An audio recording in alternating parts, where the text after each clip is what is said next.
Once upon a time, the infamous rover Reynardo plundered the floating isles. Then his mother called him to her deathbed. "Swear to me that you won't die on the gallows," she rasped. Reluctantly, he swore. And he whiled away his days at home with music, cards, and wine. But the Emperor had changed. He'd been good once, a shy, almost humble toad. He'd built universities. But then people started whispering about mass graves in the woods, midnight rituals, victims screaming. The Imperial Ravens would round up entire villages, and no one ever returned. The Ravens had come to Ubar scouting for ancient books said to be of great power. But the librarians had hidden the books, so they'd burnt the librarians. The citizens, outraged, had driven them off. The Ravens had come back with dropships. The kid had fled with one of those books. He was brave and dumb and wanted to join the rebellion. And Reynardo had promised his mother he'd protect him.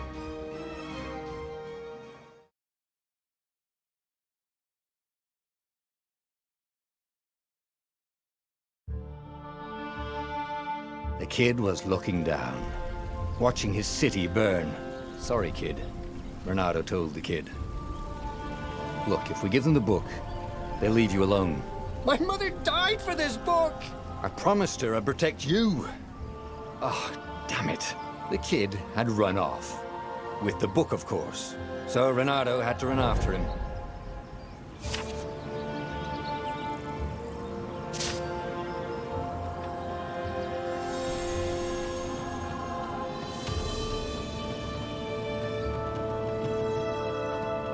The two ravens were staring at the kid like he was their dinner, which probably was what was in their tiny brains. "Hey," Reynardo said. They cocked their heads at him. "Pick on someone as ugly as you." Wait, that didn't come out right. "For the Emperor!" The ravens cawed and rushed at him.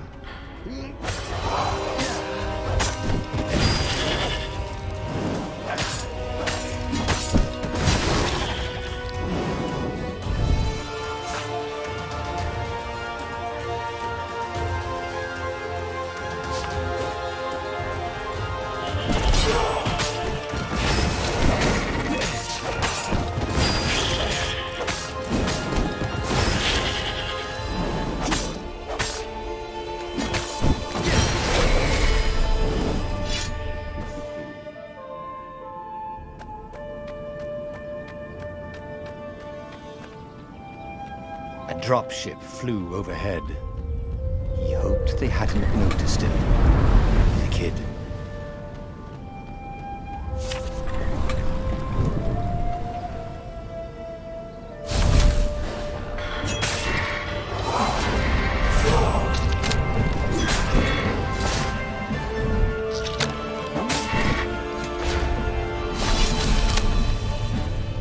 Oh, right. The Gate of Heroes. Someone's idea of a joke, making the Skyship docks a gated community. You needed a hero's sword to open it. And the kid was on the other side of the gate. "Who let you through? Promise me you'll take the book to the rebels, or I'm gonna steal your ship." "I'm not taking that damn book anywhere, and neither are you." "Try and stop me," laughed the kid. "I bet you don't even have a hero's sword." And with that, the kid hopped away. Had to hand it to the kid. He was an idiot, but he had guts. Where was Reynardo going to get a hero sword?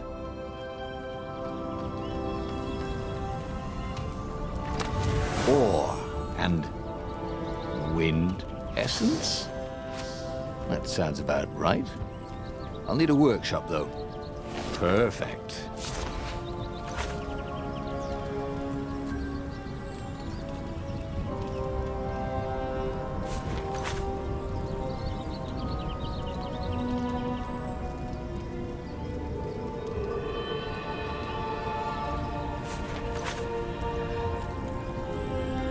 A hero sword.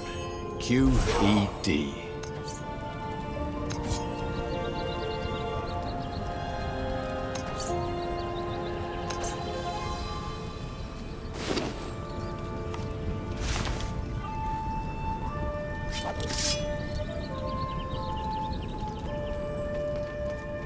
This is what he got for settling down and finding people to care about. The kid's mum had been a swell cook, and she'd laughed at Renado's jokes, even when he didn't know he'd made one. And then the ravens had come to burn her, and she'd made him promise to protect the kid. But she never told him where the book was, just the kid. He came up to a ledge. It was too far to jump. There'd been a bridge here before, hadn't there? And there was Peter, giggling at him. "How'd you get across?" he asked the kid. "Where'd you find a hook?" "I hopped," said the kid. Wise-ass kid. "Hey, look out behind you!" "Cute," said Renato. Ah, ravens.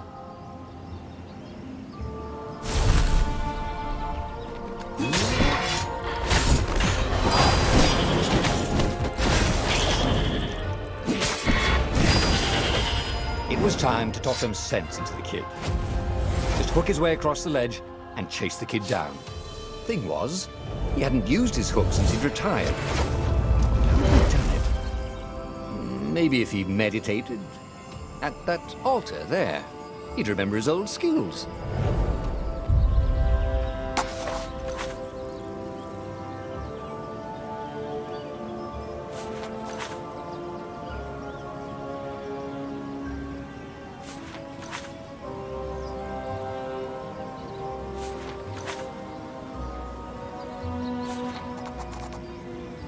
It was starting to come back to him. Something you never completely forgot, like how to freeze time when attacking. The more he fought, the more he'd probably remember.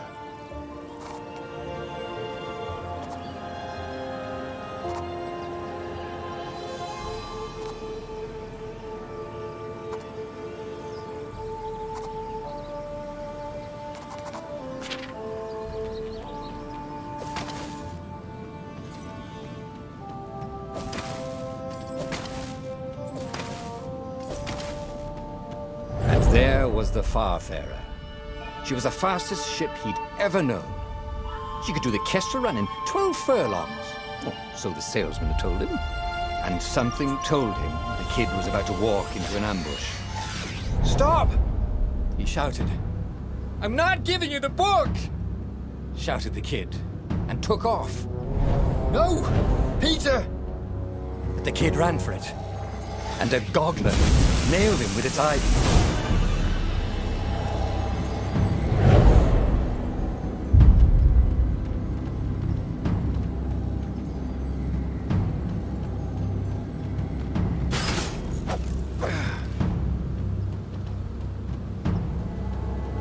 The book was unburned.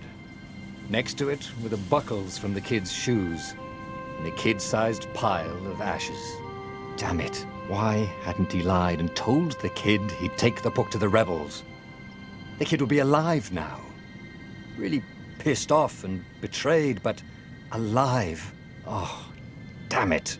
Renato picked up the book. He couldn't let the Empire have it now. He was going to have to get it out of there. He'd be a wanted man. Probably have to join the rebellion just to have a place to dock. Well, he'd hated home life anyway.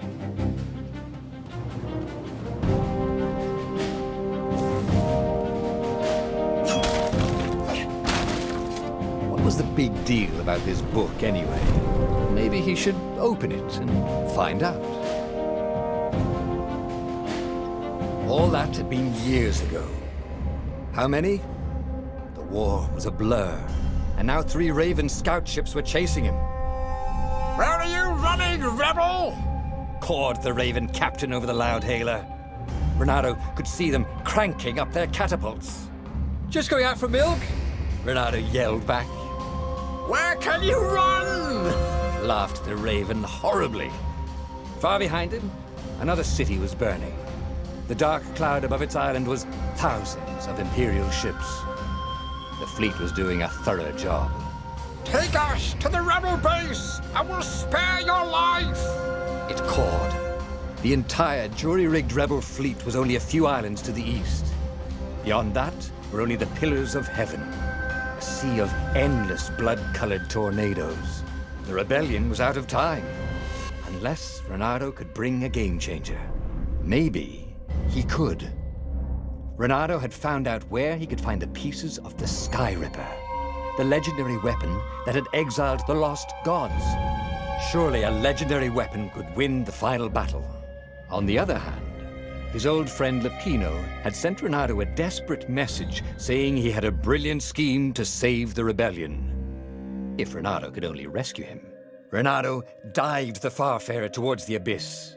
As he felt the heat of the jet stream, the Raven ships peeled off, not stable enough to follow him down there. Now it was time to choose. Lapino or the Sky Ripper?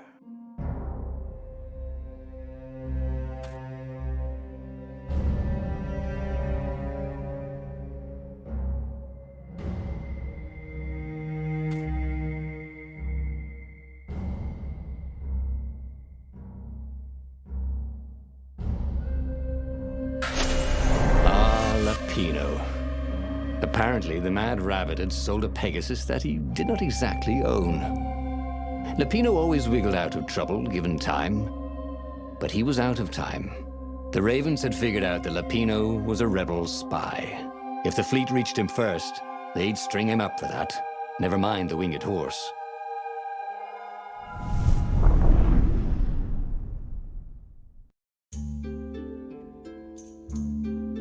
Lapino had apparently managed to confuse the judge by arguing that he hadn't actually stolen the winged horse. He'd only sold it.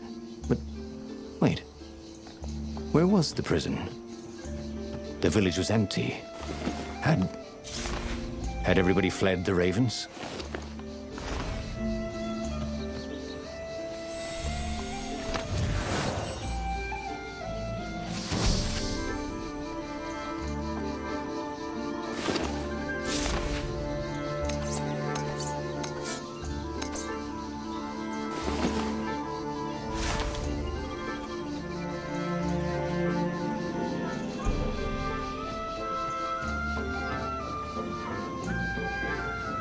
Oh, they really ought to put a railing on this thing, he thought.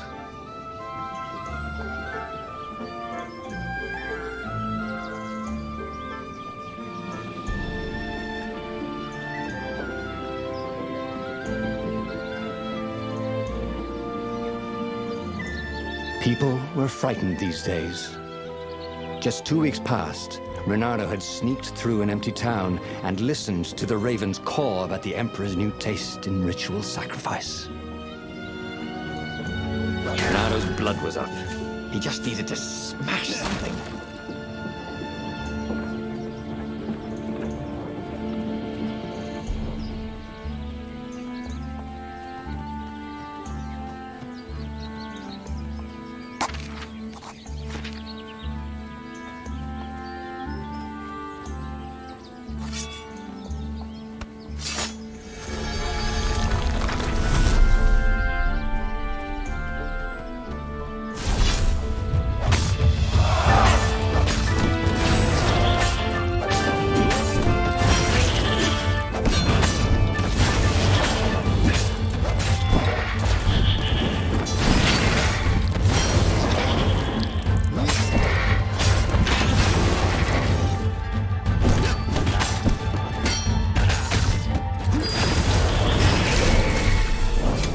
Ravens were landing everywhere. The advance guard. He'd better get moving. If they got to Lapino first, they'd eat him for breakfast. Or a snack. Ravens weren't picky. If they got hungry, they sometimes forgot to interrogate their prisoners. Even top spies like Lapino. Where had the Mad Rabbit got to?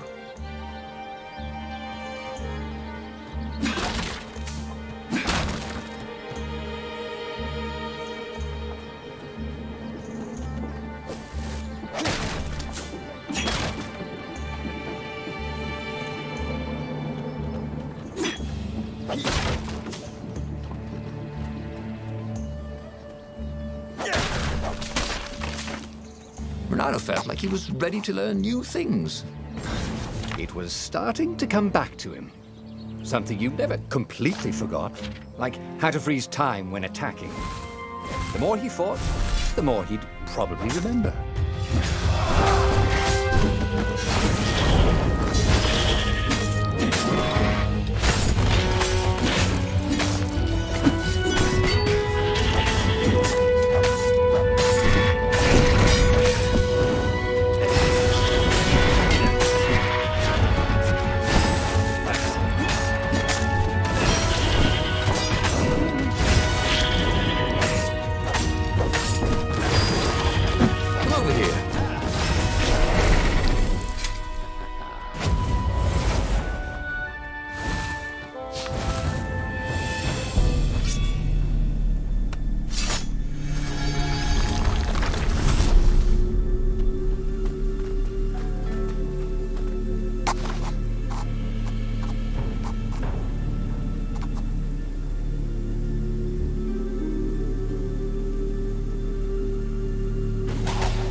Can't we just agree to disagree?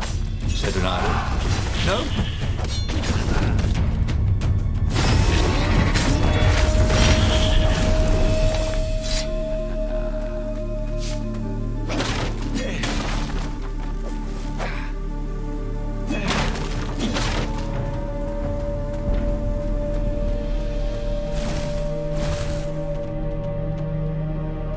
Dirty and bloody, Renato finally reached Lapino. The rabbit was practicing his shuffle. Renato recognized the cards. It was Lapino's favorite deck. Oh, I thought you were in danger. I am. The ravens are coming. Oh, the prison thing. Right, yeah, we see this guard owed me 53 ducats, so we made a deal. They're very reasonable people, actually, for weasels. Now, I got a brilliant plan to kidnap Zenobia. We capture Zenobia, we find out what she knows, and that's the whole war right there. Easy peasy, lemon squeezy. Capture the Emperor's greatest general, who also happened to be a deadly sorcerer and, oh, his only daughter. That would be worth it. On the other hand, he could still get to the core of the Sky Ripper, even if he couldn't get the whole thing. It must have great power.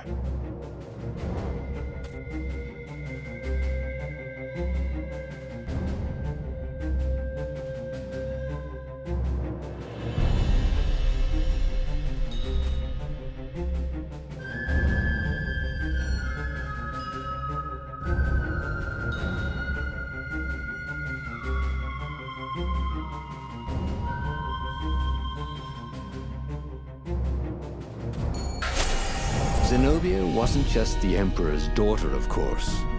She'd been Renato's best friend in sword fu school. And you're still mad for her, the rabbit reminded him. They'd been close. She'd told him things no one else knew. But she'd never told him who she really was. She knows all the Emperor's plans, chuckled the master spy. She won't give them up easily. She'll tell the interrogators, all right, said Lapino. Taking her would change the game, all right.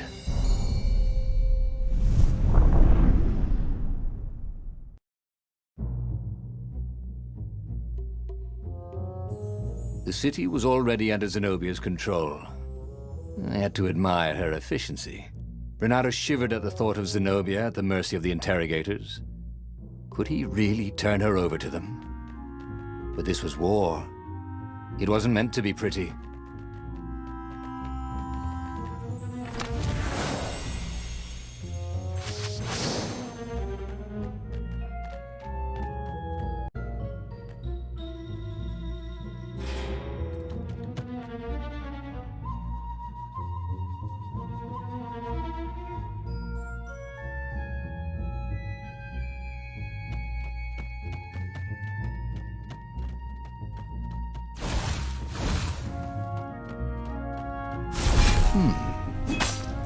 Hero wall. Hero sword. Ice wall. Ice.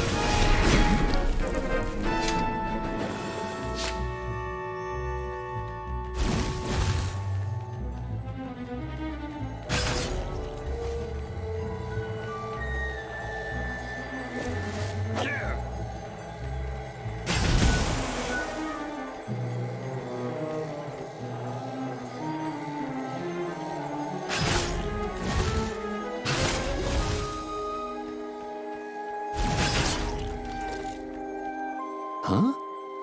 A lever? That was new. Most people still use doorknobs.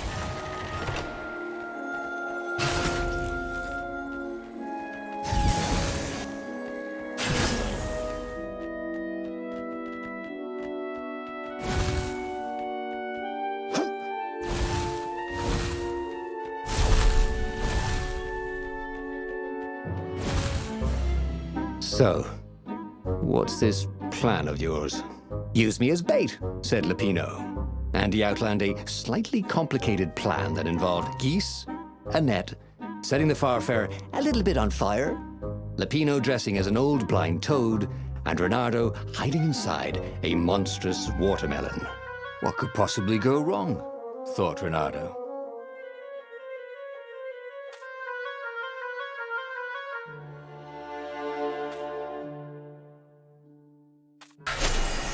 Oh, this is going to be fun, said Lapino, as he ran to go set up his marvelous plan. If I craft a sword now, it's going to be really short.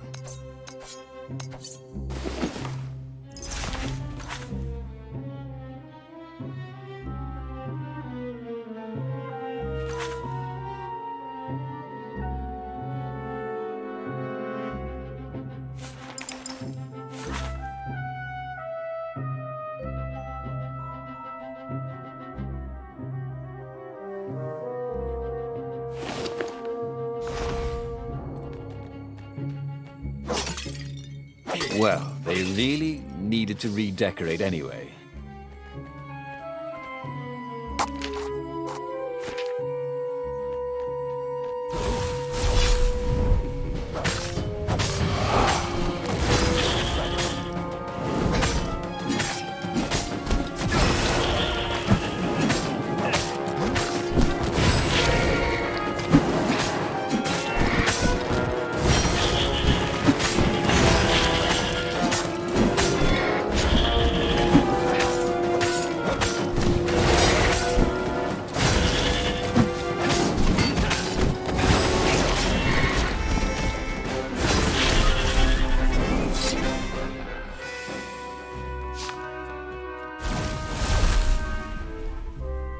Renato felt dubious about the whole plan. With every step, he was waiting for it all to go horribly wrong. But against all odds, Peppino's idiotic plan worked. Zenobia's ravens ran off after the geese, the net dropped, and Renato jumped out of the watermelon and put his sword to Zenobia's throat. "Renato," she said, "are those new scars? They look good on you. You never returned my velvet jacket. It was my favorite.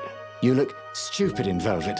Oh, what does an imperial princess know about style? Oh, get a room, you two," said Lapino.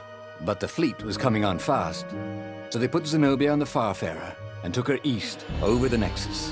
She'd vanished from Swordfu School, from his life, without even saying goodbye, without ever telling him she was the Emperor's adopted daughter. Ah, Lapino was right, Renato thought reluctantly. She knows things. She recognized his look. "You're taking me to the interrogators, aren't you?" she said, wide-eyed. And then she jumped, with horror. Renato saw Zenobia plummeting. Then he saw the Nexus below them. Cats always land on their feet. "Ah, she'll head for the Imperial outpost," yelled Lapino. "You have to catch her."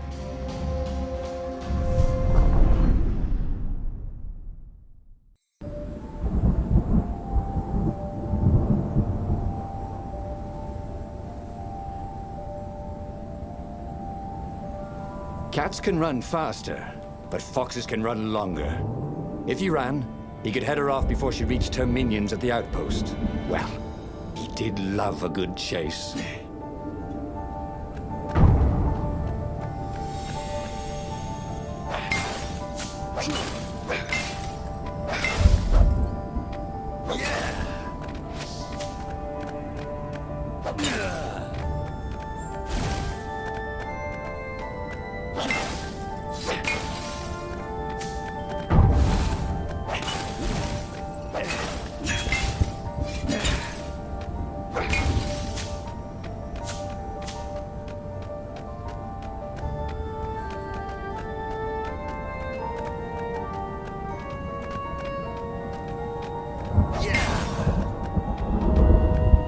Who needed bridges anyway?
was closing on her. He could smell her fear. He tried not to think about the interrogators at the secret base. What did they do to her? Maybe it didn't have to end that way. Maybe he could talk to her. But after all, there were worse things the Imperials had done to friends of his.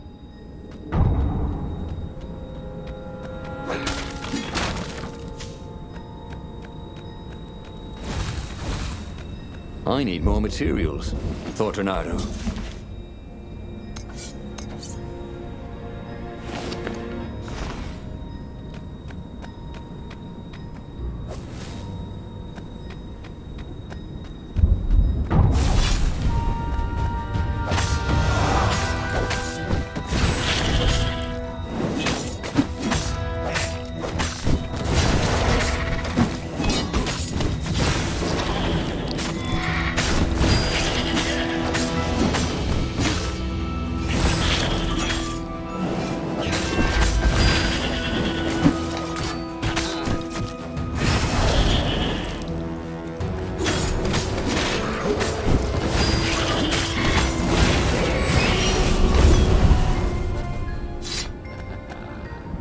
Renato reached the outpost.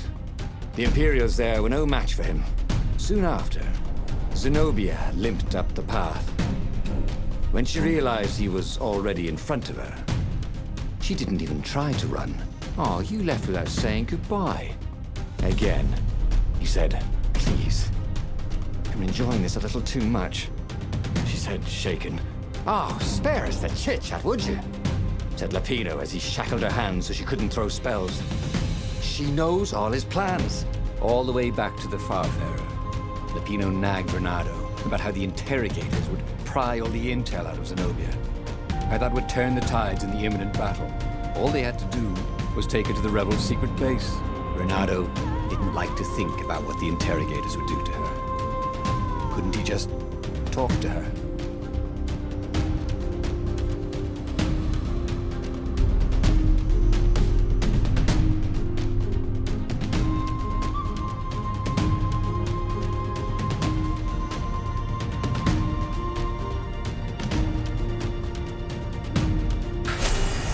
They pulled away from the Nexus. Renato could see the fear in Zenobia's eyes. "I can't take her to those creatures at the base," he whispered to Lapino. "You've gone soft. Soft in the head. We captured her for what she knows. I'll take her to the mountains. Tell all the horrible things the Emperor's done. Yeah, believe me, she'll turn." And he turned the wheel. "The hell you will!" shouted Lapino, and he grabbed the wheel back from him. The two of them wrestled for control of the ship. It shot off like a mad sparrow. Suddenly, Renato was falling.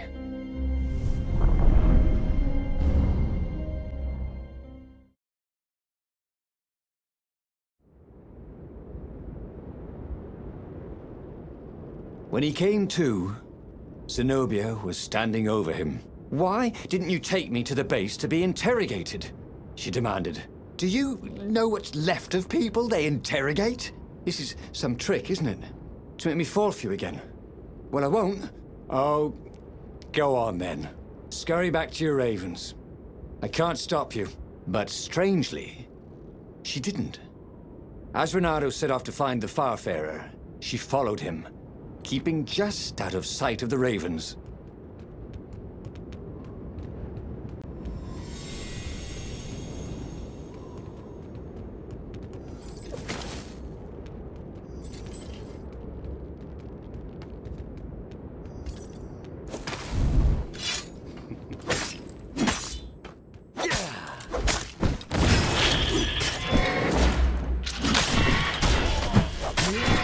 Everybody knew you shouldn't trust a raven further than you could throw one.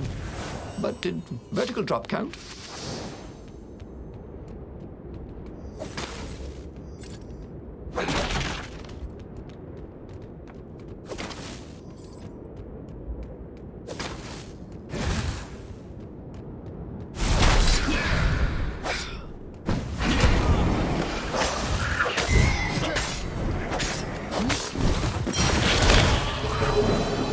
Should have faked left and then gone left, he thought. And then, he never thought again.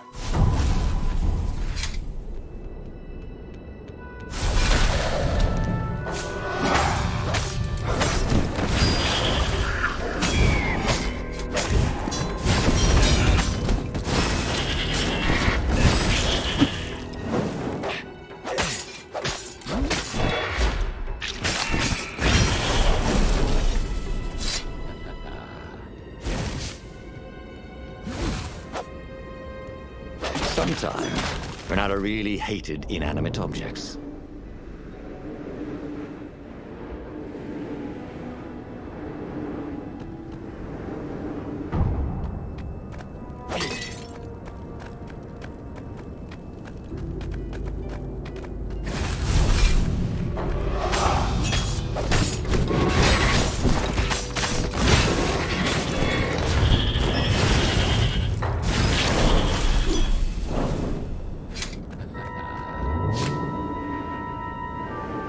This was much easier than free climbing.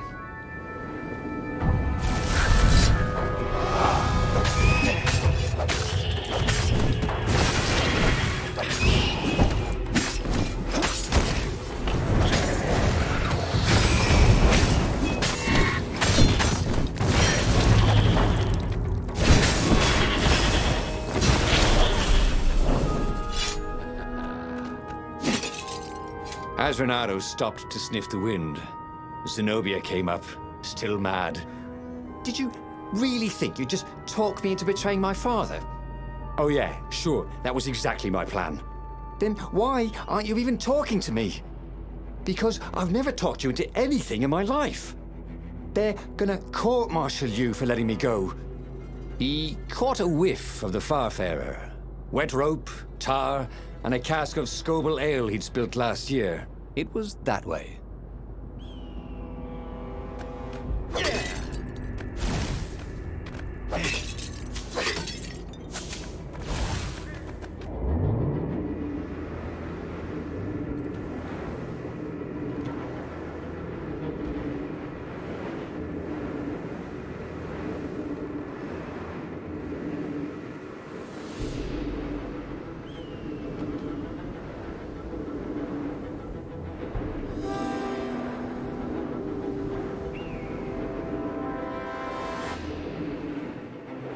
Renato's paws were getting numb. Calaveras really didn't want company, did he?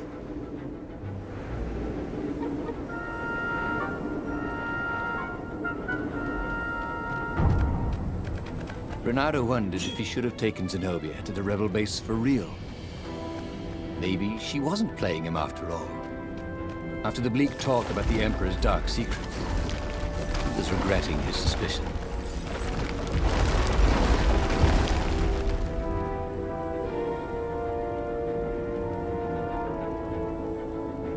Sure enough, the Farfarer had crashed in some rocks. There was no sign of Lupino. Zenobia caught up. All that kid stuff in Swordfu school. Look, that's the past. We're adults now. We have duties to other people. We have destinies. What are you talking about? And you are the most arrogant, slow-witted, light-fingered, mercenary, immoral, reckless. Run away with me, said Renato, and he realized he meant it. What, just like that? She demanded. I will, if you will. So she kissed him. And it was the best kiss he'd ever had. They held hands as they boarded the Farfarer. Renato felt light-hearted, like the winds that were playing the rigging like a balalaika. But Lupino, I need to get back to Lupino, he said, suddenly realizing he could have been captured. A prisoner. He's not. How'd you know? He saw something in her eyes he didn't understand. He fell, didn't he? Into the abyss. She looked away, wouldn't answer. But then a bolt smashed through the Farfarer's keel. The broken ship plummeted out of the clouds.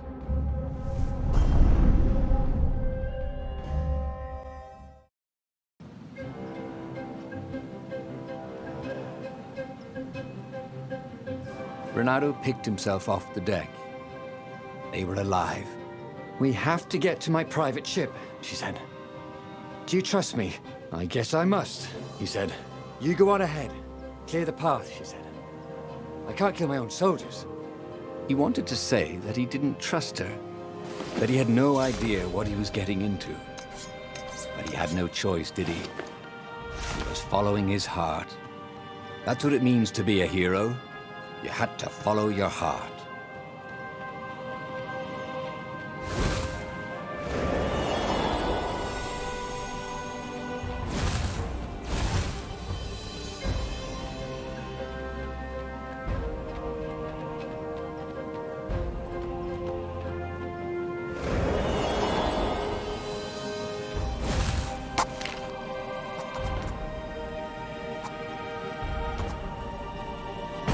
missed his old skills. He welcomed them back like he was at a reunion.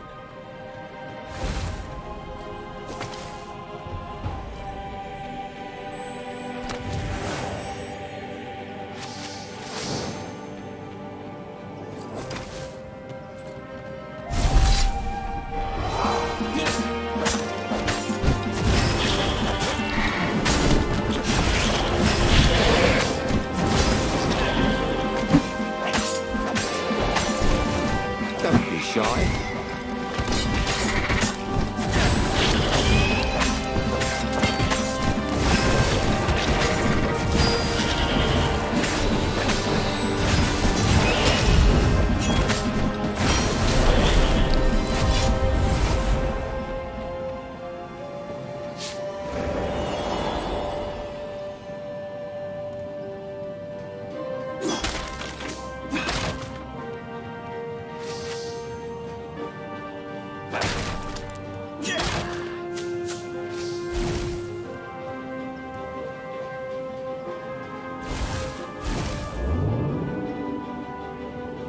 Imagine getting a horse up in one of these things. He will be cursing a blue streak.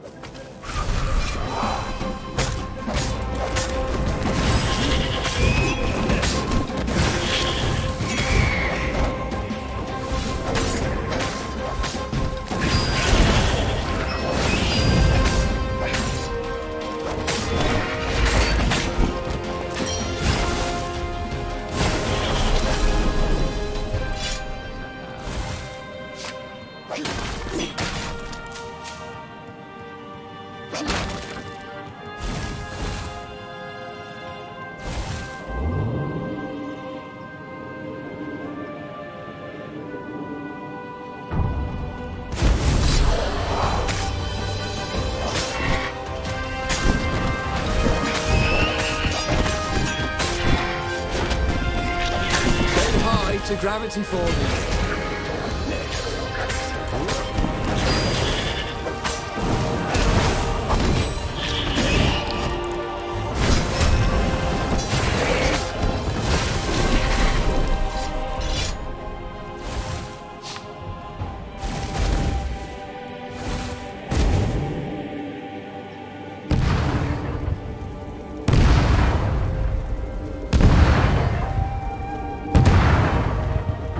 They paused to catch their breath. It was strange to be so close to her. "What are you thinking?" he asked. "I'm trying very hard not to think." "Me too," he said. Up ahead, he could see the thin silver of Zenobia's personal ship. It looked fast. They would leave all this behind.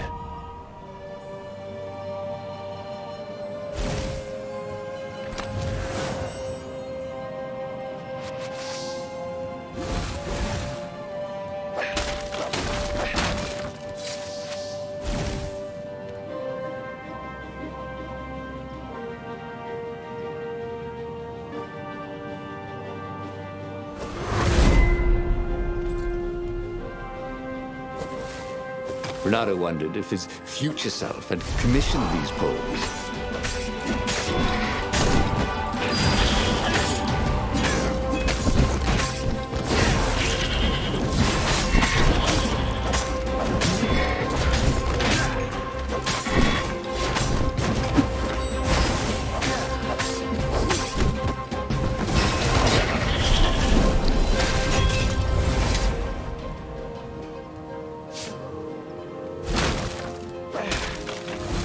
It was definitely easier to fight inanimate objects.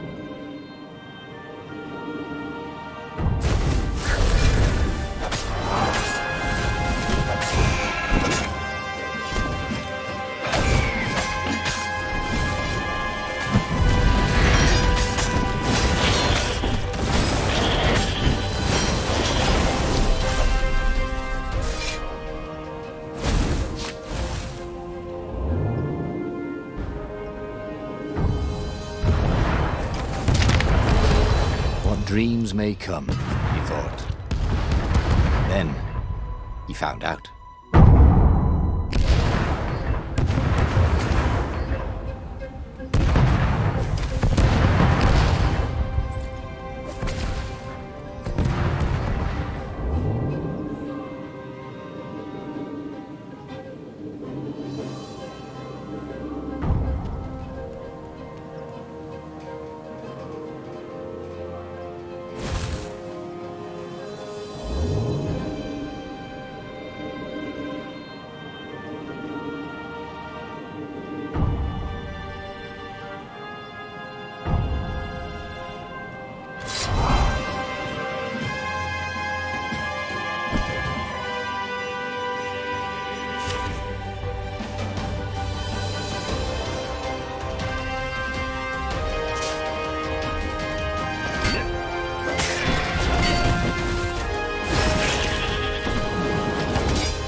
As they reached her ship, Renato suddenly felt a sharp pain in his stomach.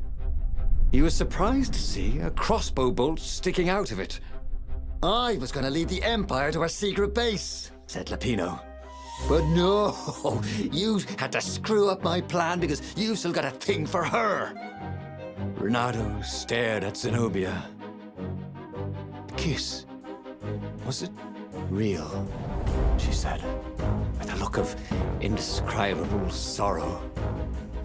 She gestured and said an arcane word, and Lapino went flying into the abyss, screaming, "I'm telling your father!" Then she knelt down to cradle his head, and her paws felt very soft and warm. Okay, that was weird. He could have sworn he just died. Instead, he was on the Farfarer, sailing away from Ubar. And it was still burning. He'd fled burning Ubar years ago, hadn't he? And now he was back there. Had all those years fighting the Empire been nothing but a vision into the future? A useful vision if it was true. He'd learned something. Lapino was a traitor. Renato had suspected there was something wrong with the Mad Rabbit, but now he knew there was malice behind his goofiness.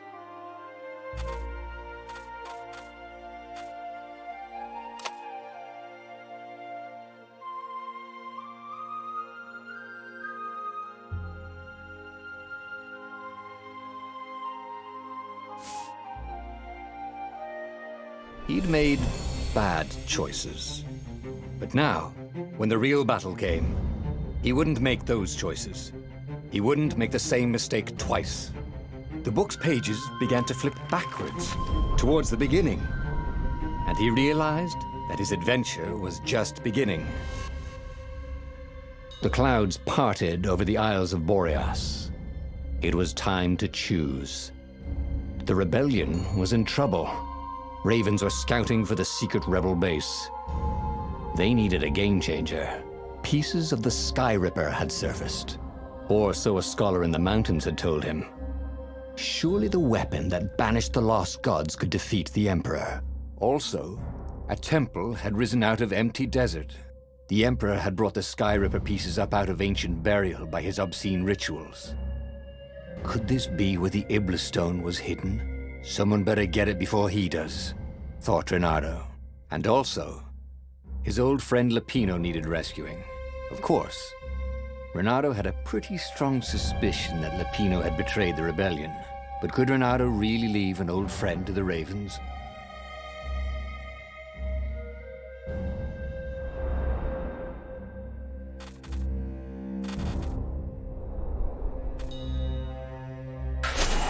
The island was windswept desert. No one went there except ostriches and ostrich hunters. The Iblis stone. It sounded ominous. It sounded powerful. If the Emperor was searching for it, it must be dangerous. And so, Renato went ostrich hunting.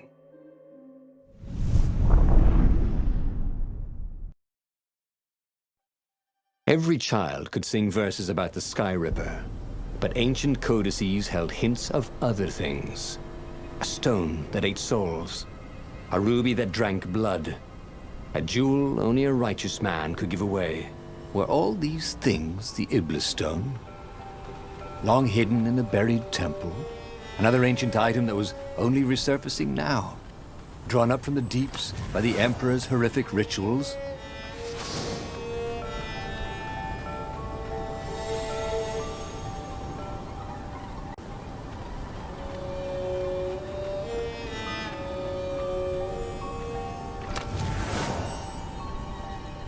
I wonder what I could make with all these sword crafting materials, thought Renato.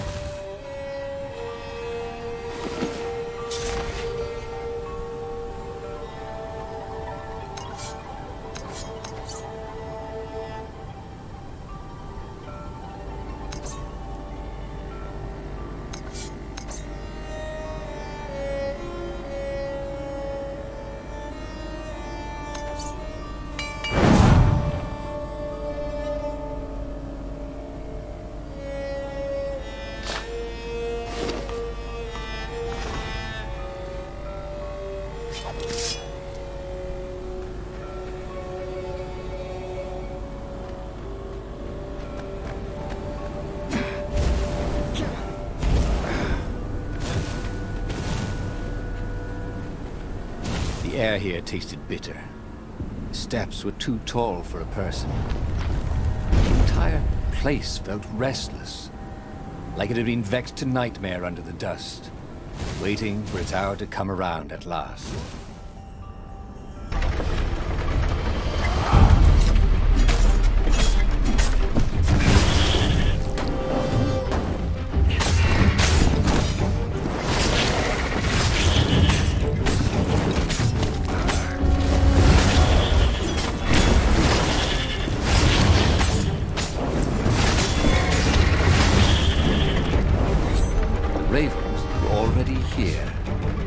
Frustration.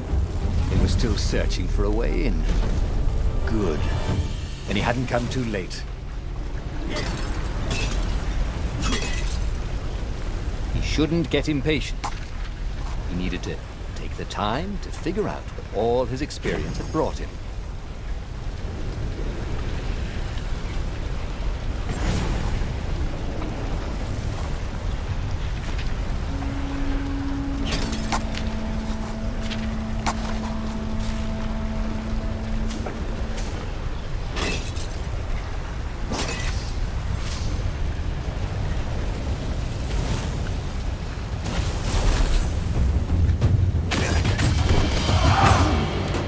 Can I borrow that?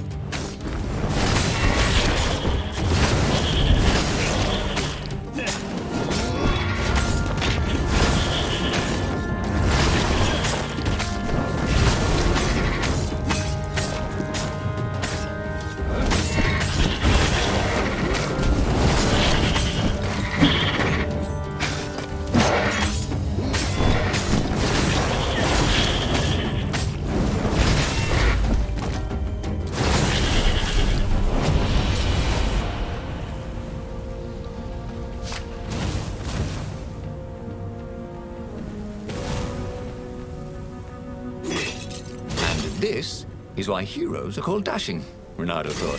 See? Dashing? Get it?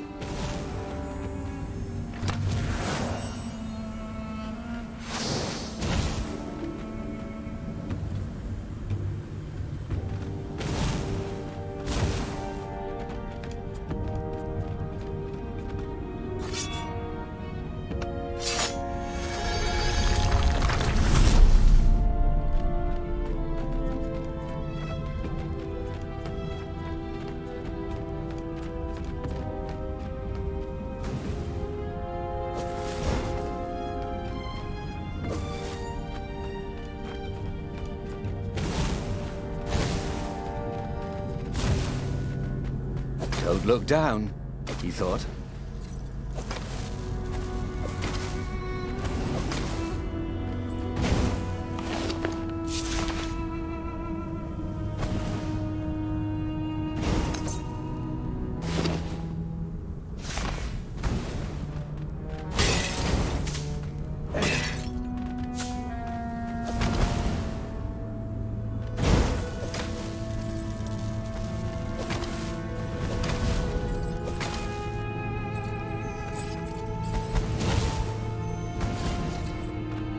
When I build my castle, thought Renato, all my gates are going to open with buttons, and all the levers will drop rocks at your head.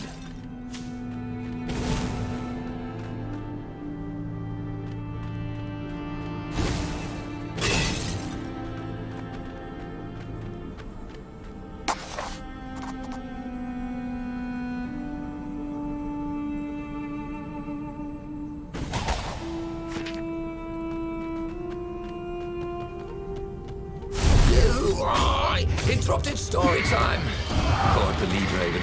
Now I'll never find out how it ended.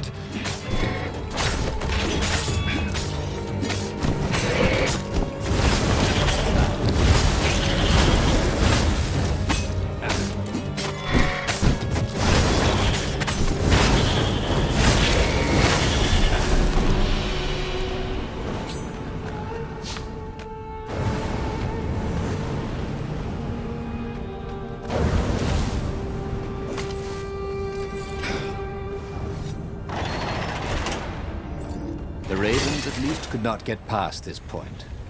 Obviously the temple builders knew how to deal with tomb raiders.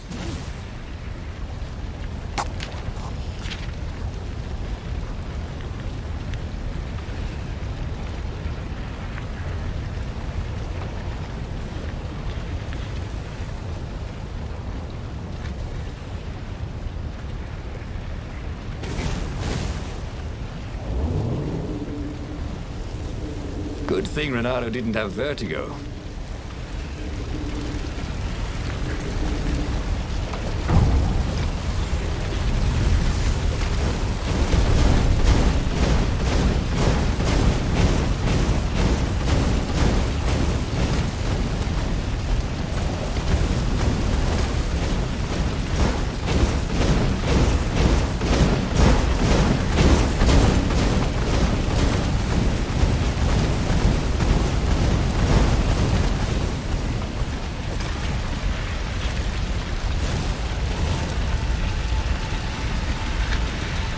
It was a stone of the purest blackness.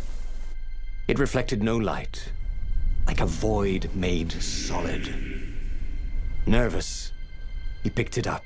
I can make you mighty. Who said that? Give me blood. It was the stone, eager, thirsty.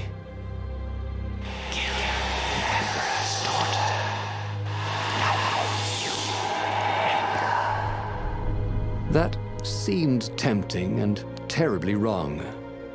Zenobia was the Emperor's greatest general and a potent witch. But they had been close once, and Renato wasn't sure he really wanted to be Emperor. Why not capture the core of Sky Ripper instead? It was the eye of a lost god torn out by the transcendent Emperor to power his greatest weapon. "It's the core," said the stone anxiously.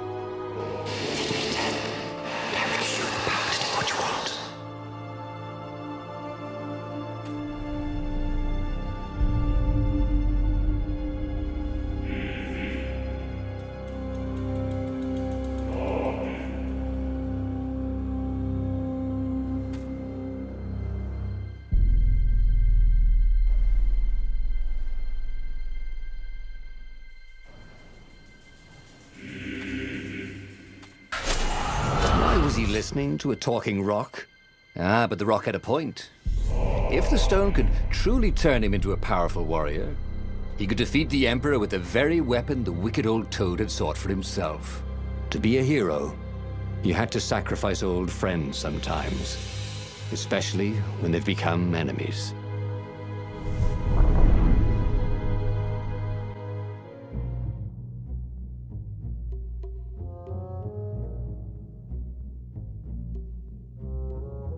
As he placed the impossibly black crystal in his gauntlet, Renato had a sudden vision. Charred fields covered in dead ravens below a black sun. Was it the time of the lost gods before the transcendent Emperor? Was it the future? Feed his souls, it whispered. To take the power. He could feel the stone's hunger for souls, its thirst for blood. All right, I get it. This was going to be interesting. Sorry, mustache, thought Renato.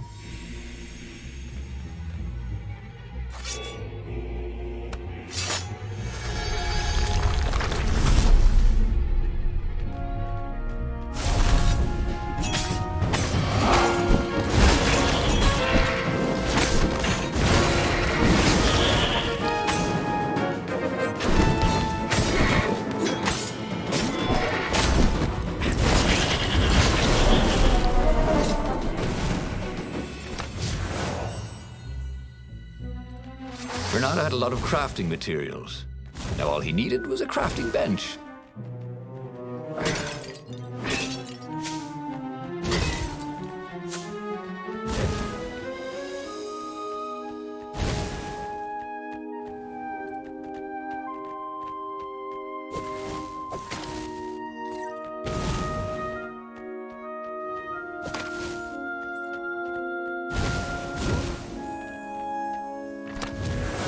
Renato had been to a dungeon once where all the chests had teeth and eyes.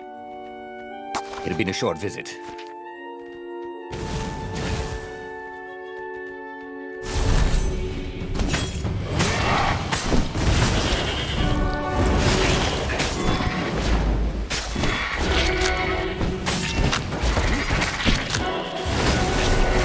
The ravens on Zenobia's island were no match for Renato. They screamed as the stones sucked out their souls. And with each death, he felt stronger. Take the power, the stone told him.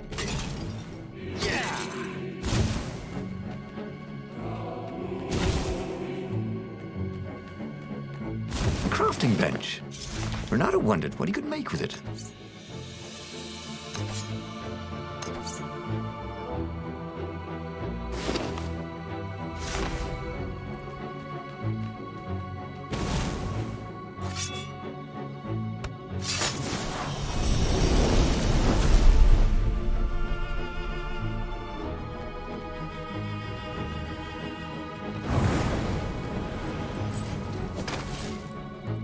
This couldn't be good for global warming.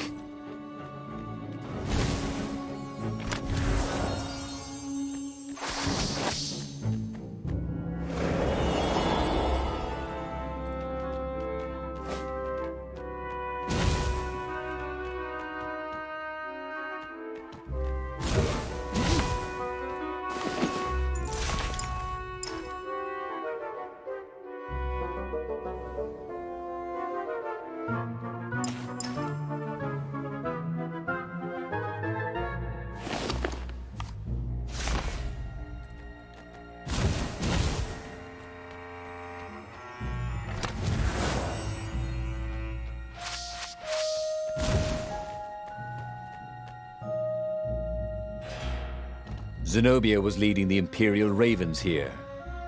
She loved to be in the vanguard, where the danger was, where she needed her wits. Renato pitied whoever she was fighting, especially if it was him.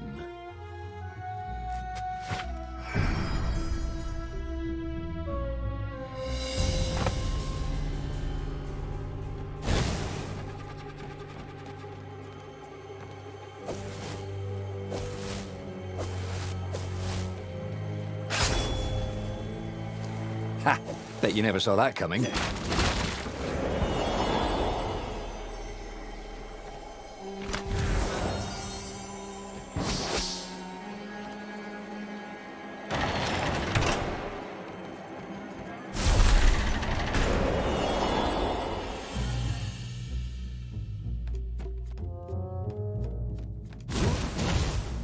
Zenobia was waiting for Renato. She was alone, confident as always. Fire danced at the tips of her claws. Are you here to surrender? She seemed as cocksure as he felt. But she didn't know he had the stone. And I've missed you too, love. He chuckled. She spotted the stone and bolted without another word.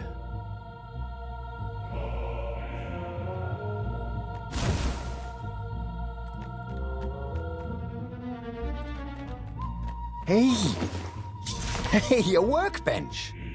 He could try out his new bling.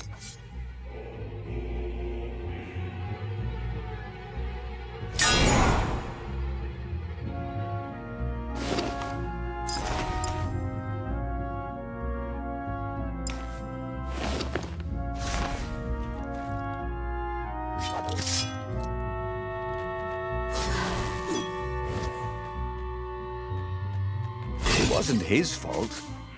They looked so breakable.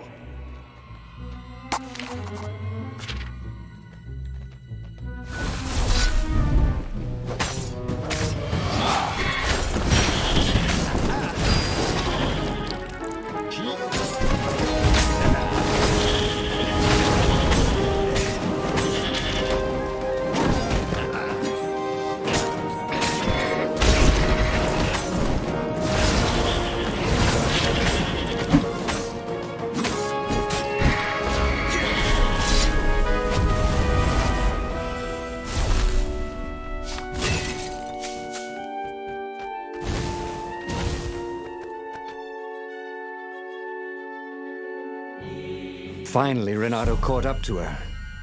He had never seen her scared before. At school, she'd been the determined, brave one. Now her eyes were wide, frightened. He didn't like seeing her this way. Kill her, whispered the stone. You cannot win your rebellion without it. Please. No, said Zenobia. Not that way. Oh, they had been so close once. Could he really feed her soul to his demonic gem? But if he spared her, he would not get the full power of the stone. Oh, how could he be the hero he wanted to be?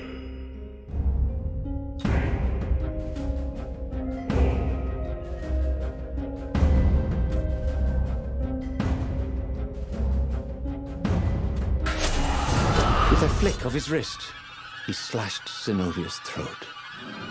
Her eyes widened even more. And then the light went out again. Reynardo felt amazing. Power was rushing into him like water from a burst dam. Oh, such brilliance, exulted the Iblis stone. Tasty. Reynardo returned to the Farfarer and set a course for the Nexus. The Empire had a communication outpost there. He could call the Emperor directly. It was time to seize the outpost and let the Emperor know what he had done.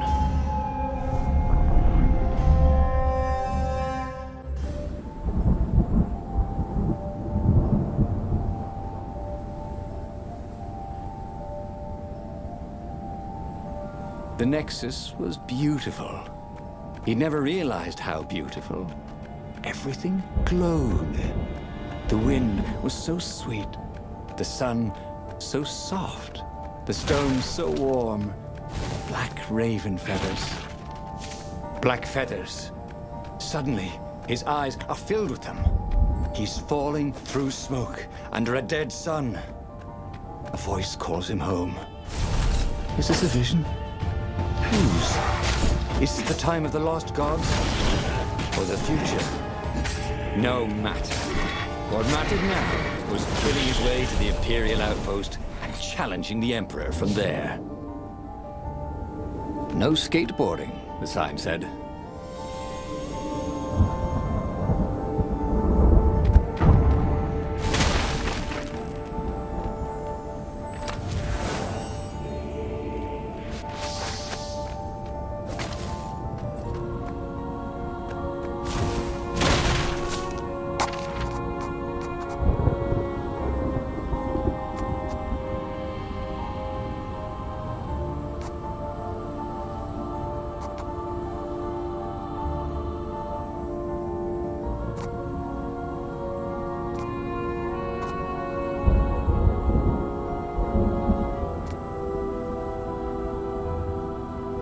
More and more extraordinary.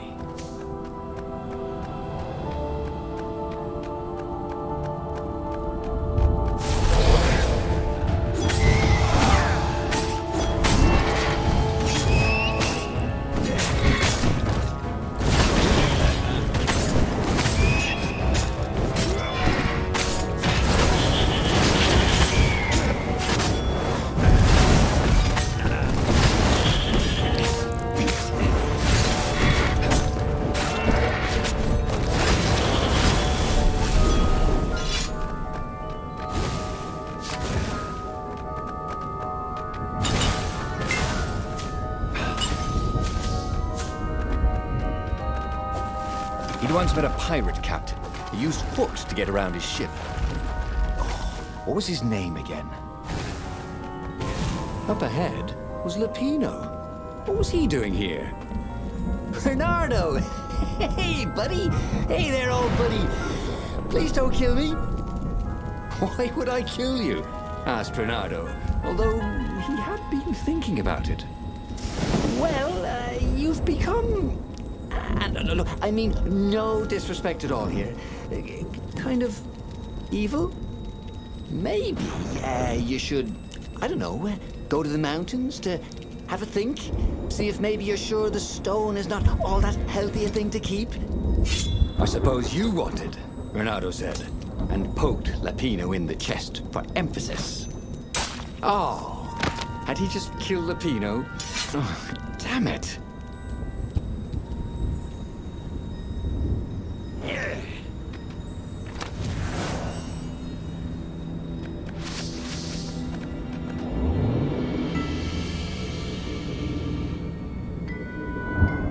go to the outpost, use their far speaker, tell the Emperor what he'd done, and then he'd go to the secret rebel base. Let them know he was ready to lead them to victory.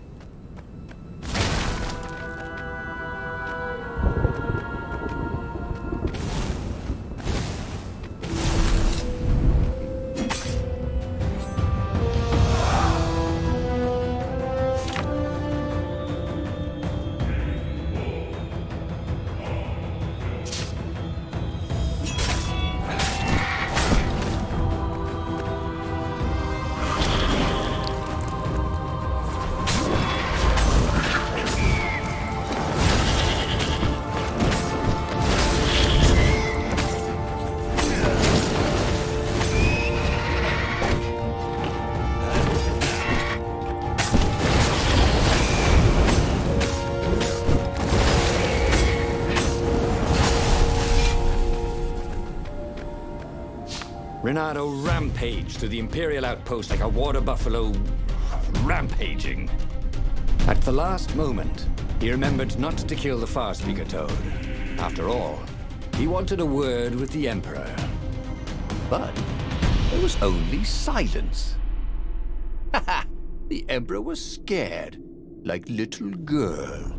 Well, he would gather the rebel army and slaughter the Imperial fleet. Applauded the Iblistone. Tremendous. Then the Emperor would have to answer his far speaker, wouldn't he? Who are you? Asked a distant voice that sounded uncomfortably like Zenobia. What have you become? The mountains. Go to the mountains, urged another that sounded a bit like Lapino.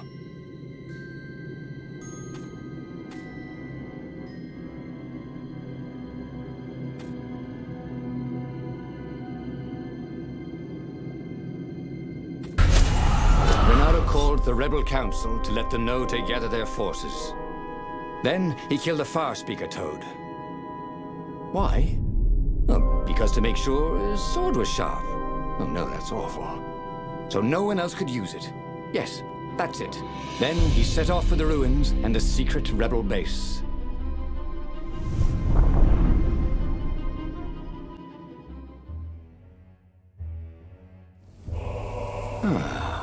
The ruins were crawling with ravens. Probably looking for the secret base, Renato thought. But then he realized they're probably looking for me. They must be very scared of me. Well, here I am. You are the honest warrior ever, whispered the Iblistone. And he had to agree with it, for once. Who was as good as Renato?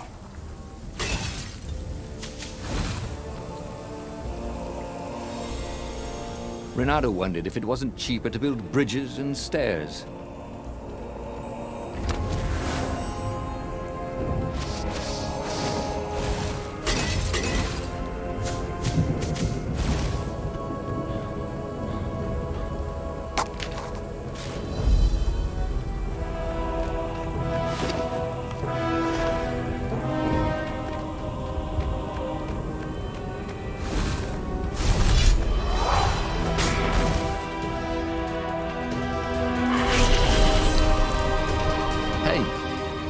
Hey, I'm a firefox, thought Renato.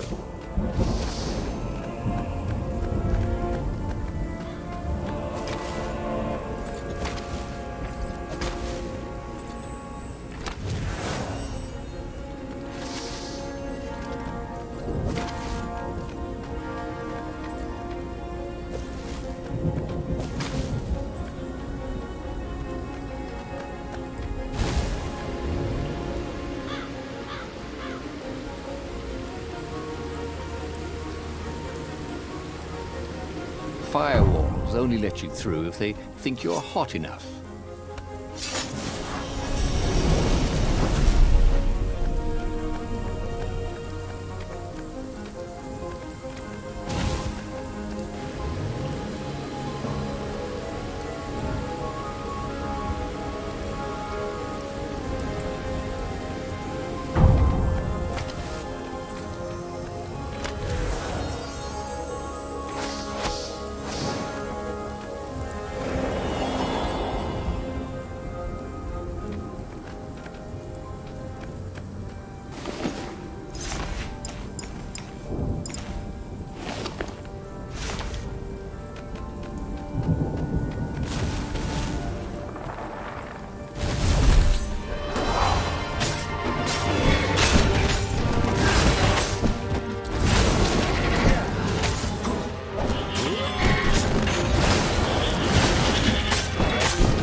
purge the stone.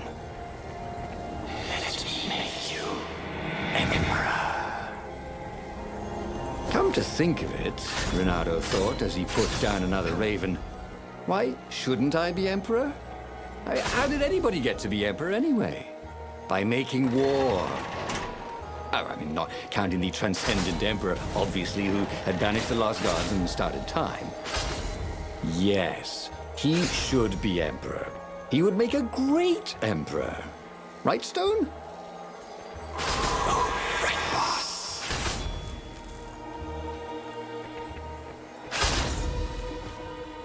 Say goodnight, Gracie, said Renato, wondering who Gracie was. The long stairs. So he was close to the rebel base. Nothing was on fire. So far, so good.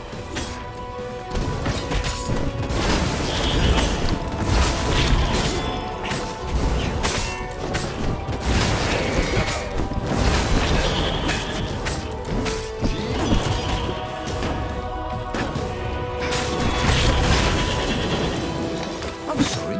Was that your shield?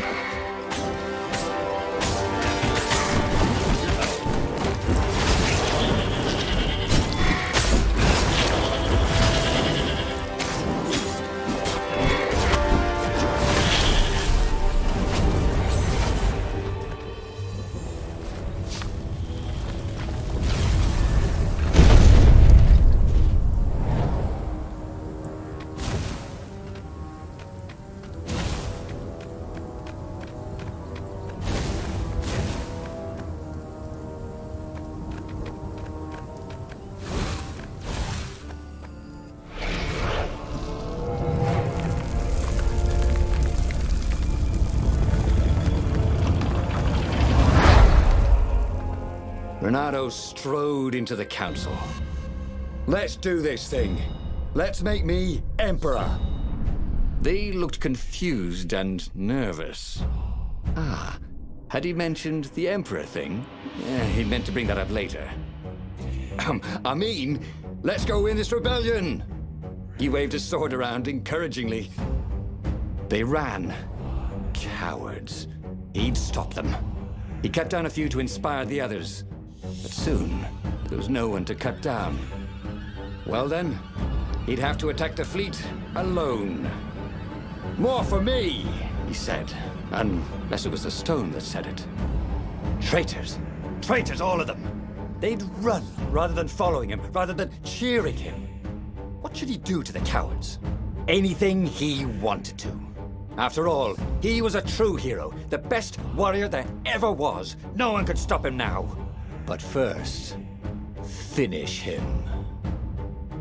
The Emperor, that is.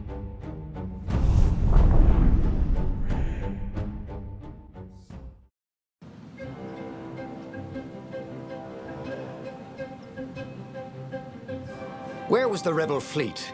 They weren't even trying an assault. They were going to miss a day in history. The downfall of this dynasty, and a new one to take its place. He didn't have to kill all the ravens. He could enslave them. And enslave the toads, too. All the animals would worship him as a god. For he had once been a god. They would willingly give him their blood and their souls. And the world would change. Would become familiar again.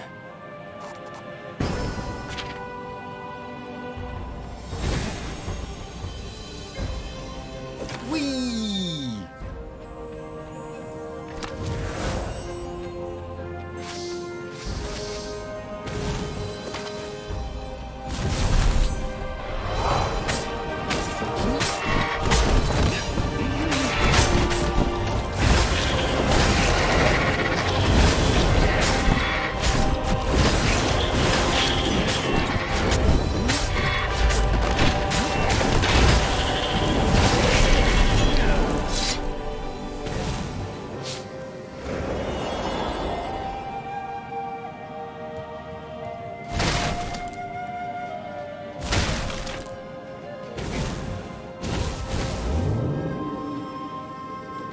There were stickers all over the platform for really hot lady foxes with pictures and addresses and everything.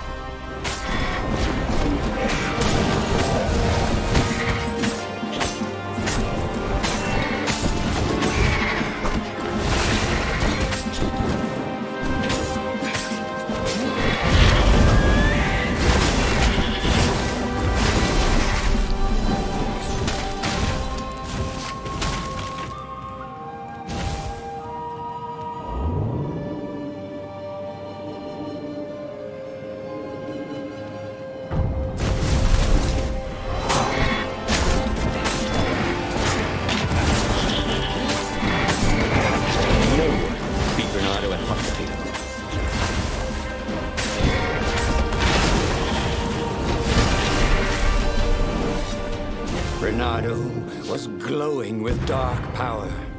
Already the sun had dimmed. He could do anything, he realized. He could wrap the island safely in smoke again. He was beyond a hero. He was going to become a god again. How odd, he thought, that the Iblis Stone had nothing to say about any of this. Well, no matter. Once he killed this petty Toad Emperor, he would bring back the Black Sun.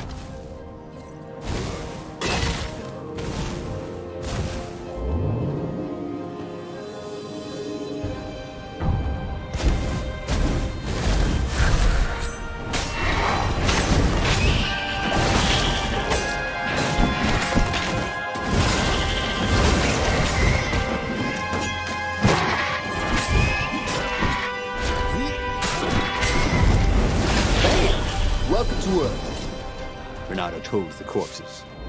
It was something he'd seen in a play once.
He found the Emperor and the Council huddling by his ship, plotting.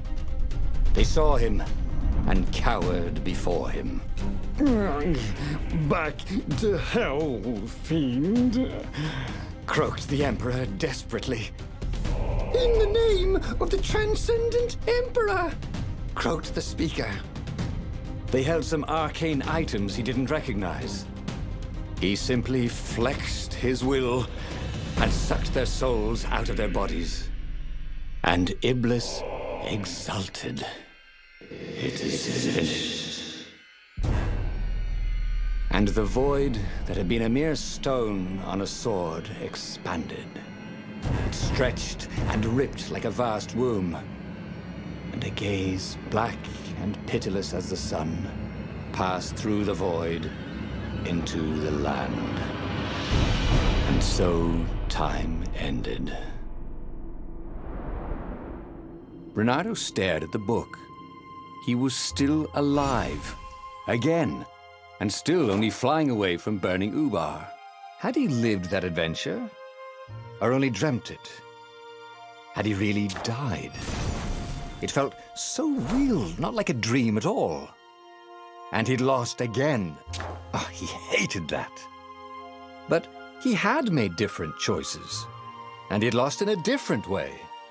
It was the book, wasn't it? Oracles showed you your destiny. But this was showing him different ways he could die miserably.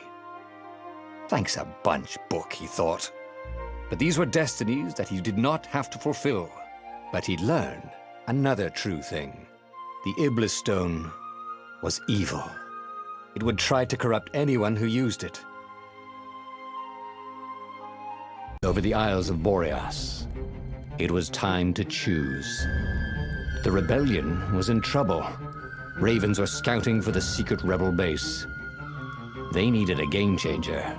Pieces of the Sky Ripper had surfaced, or so a scholar in the mountains had told him. Surely the weapon that banished the lost gods could defeat the Emperor. Also, a temple had risen out of empty desert. The Iblis Stone was hidden there. It was a dangerous artifact. It could corrupt its user into a bloodthirsty monster. Maybe he could find a way to use it, to take its power without surrendering to its wickedness. And also, his old friend Lapino needed rescuing. Of course, Renato had a pretty strong suspicion that Lapino had betrayed the rebellion. But could Renato really leave an old friend to the Ravens?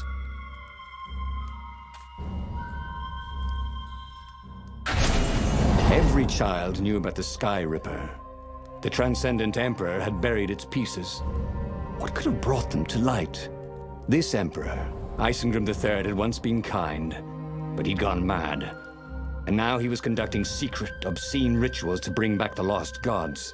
Had he, somehow, summoned the long-lost components of the legendary weapon out of the deep places of the earth? It was more than Renato could fathom. But if he could find a legendary weapon, he would use it.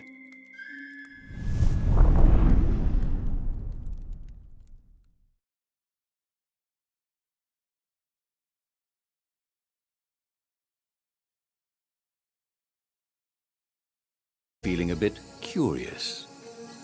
Was Lapino still waiting to be rescued? No. He was probably drinking champagne with the ravens. Did ravens drink champagne? Did rabbits? Renato felt oddly thirsty, come to think of it. Why had he chosen the Sky Ripper? Renato never made plans that required constant vigilance. He was a hero. He didn't think too much. He just went with his gut and hoped it all worked out. The Sky Ripper was a long shot. He'd have to devote himself to it. No side journeys, no rescuing old friends. That was against his nature. Could he stick with it?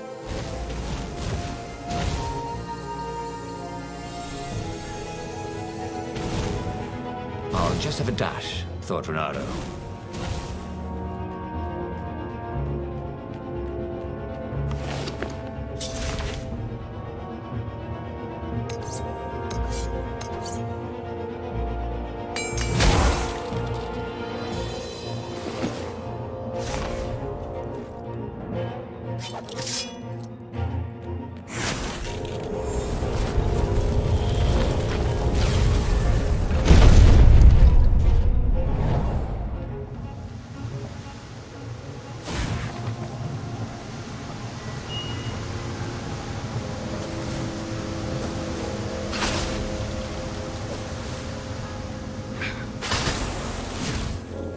Anyone ever tell you have a lovely eye?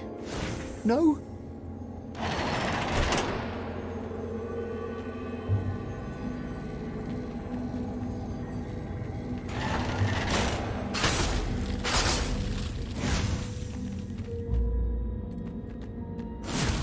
The people who had built this castle, did they even know what monstrous weapon lay hidden within their walls? The Sky Ripper could destroy anything it touched, or so the legend said. As the Transcendent Emperor had fought the lost gods, thousands of thousands had died. But Renato had been through wars. The only merciful war was a short one.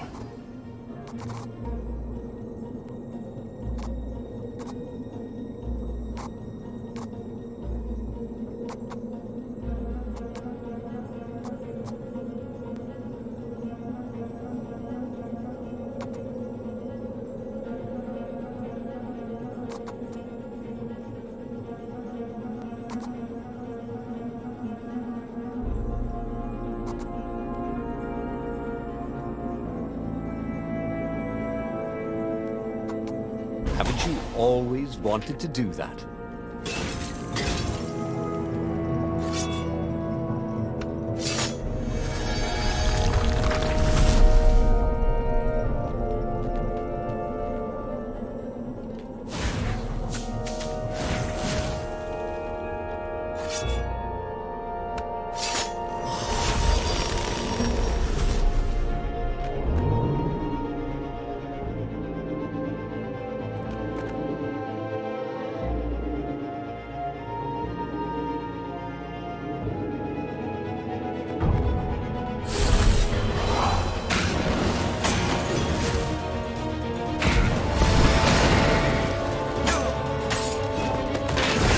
That had gone rather well, actually.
Ice walls only let you through if they knew you were cool.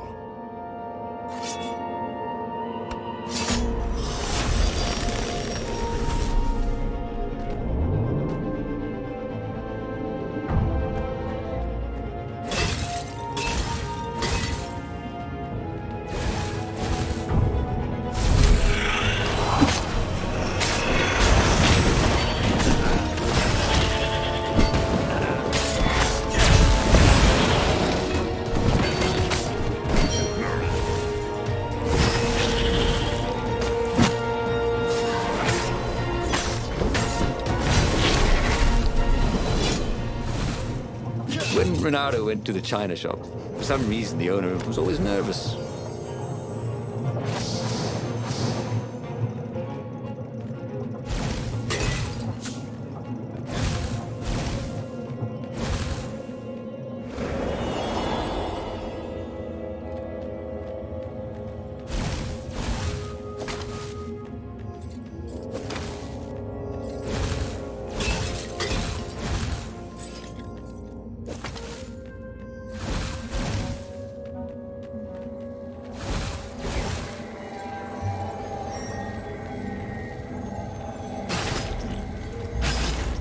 Who are you looking at? Oh, right. No one.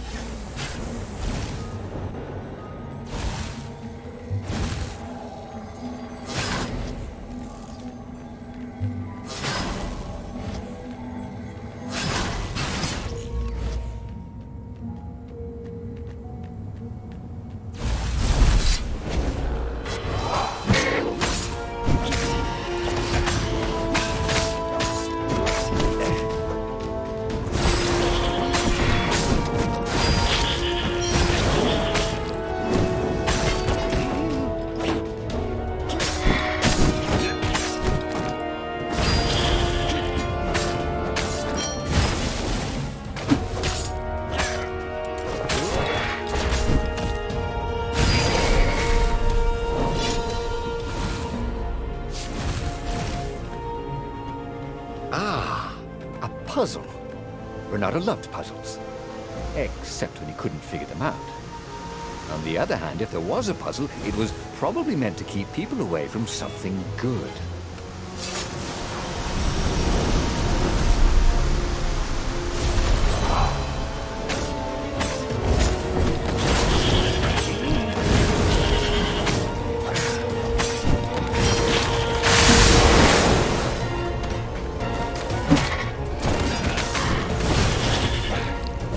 I pick you!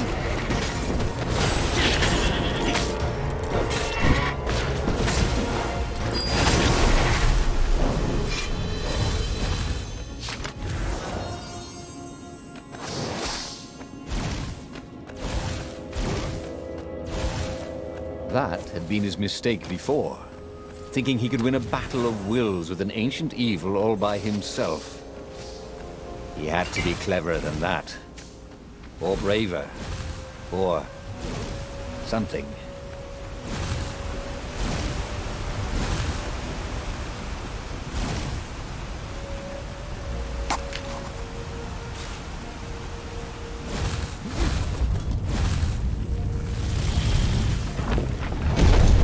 There it was. Skyripper's armature. The stuff that dreams are made of. Engineers' dreams, anyway.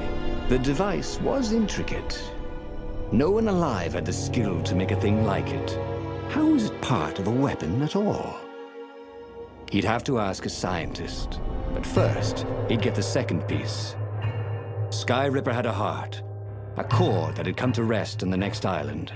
Well, there was another island he could reach. Zenobia had just invaded it with her father's Raven battalions. She must be encamped there still. But fighting Zenobia now, that made no sense at all. He'd already sacrificed one friend to get this armature, was it? He didn't need to hurry to face her. She would find him.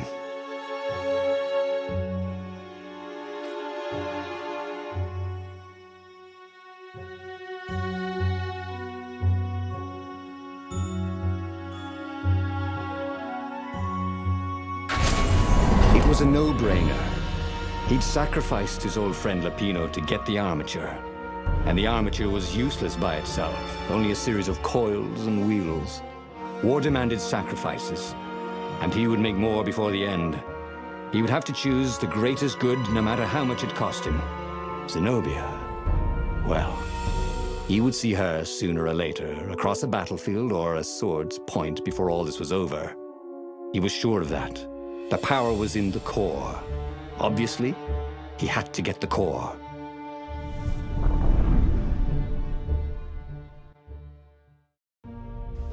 Doubt sunk in before he was even out of sight of the Farfarer. Why had he chosen the Skyripper? It was the sort of path he'd always avoided. The path of responsibility, of seriousness. Had he grown up? He didn't feel grown up. He'd made this decision from his gut, like he always did. Somehow, he'd impulsively decided to stop being impulsive. Did that make any sense?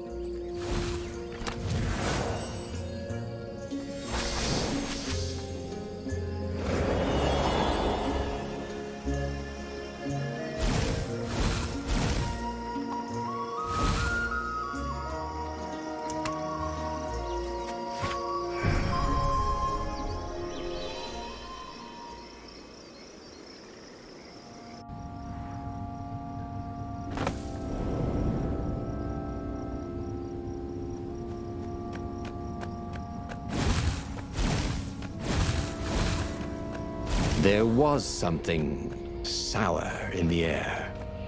Like the earth had ruptured over something that had been fermenting for a very long time.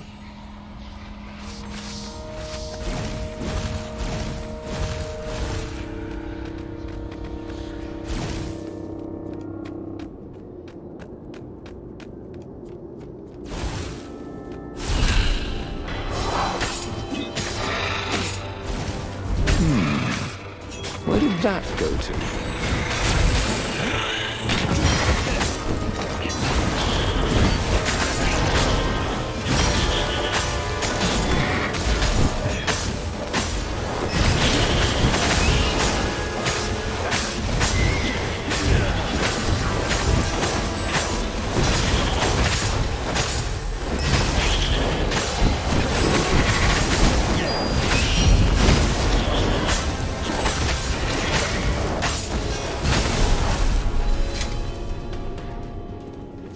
there were fewer and fewer trees.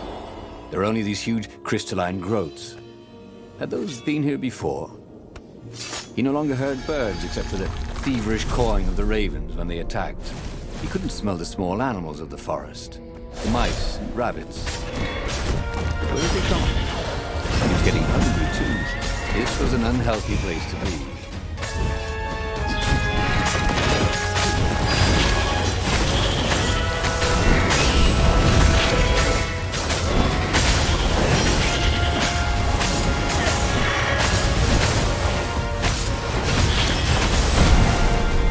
Renato wondered if he could learn to cook this way. Probably not.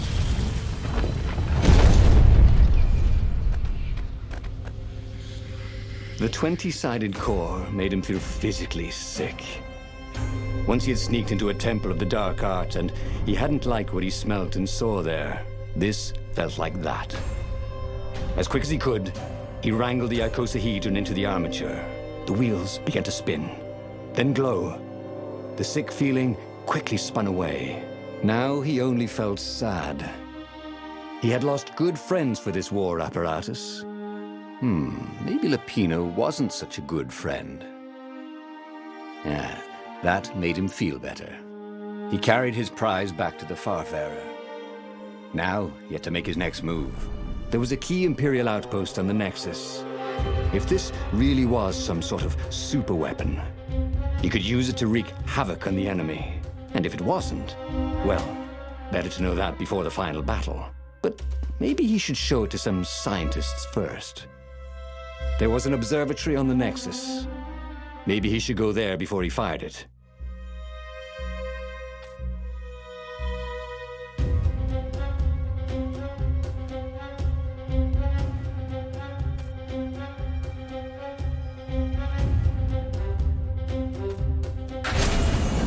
Of course, if you've just assembled a weapon out of legend that can exile gods from the world, you'd want to have a scientist or two look at it. And even if they disagreed and he had time, he could ask Calaveras himself. Yes, the observatory would be his objective.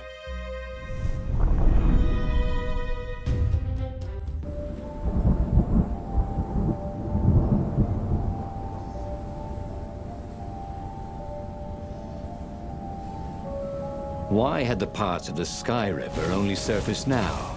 Thousands of years after the Transcendent Emperor had dismantled it.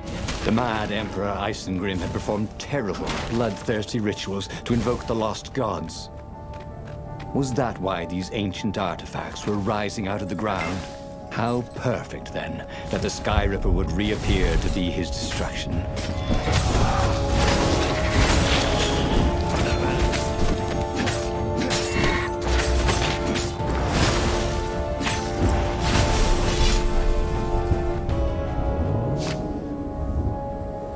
This was definitely better than pulling yourself up in a bucket.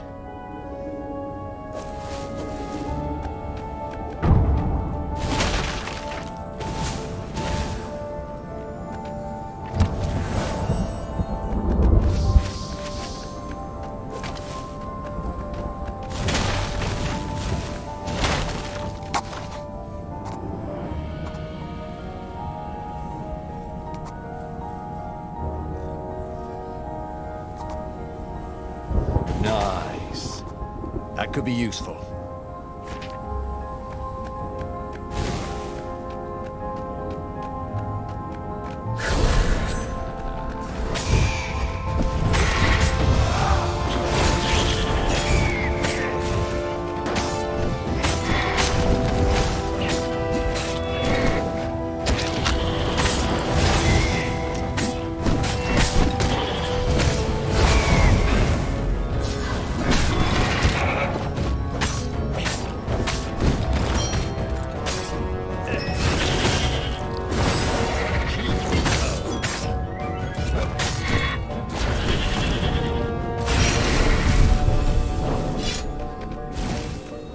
A legendary weapon was exactly what the rebellion needed. They were outnumbered. The once kind emperor had become a tyrant. But his ravens stayed loyal, for he fed them his victims, and the other animals were too frightened to rebel. Renato shuddered at what the emperor was trying to do. To bring back the lost gods, the Black Harvest, the Black Sun? No. He would stop that Toad, no matter what the risk.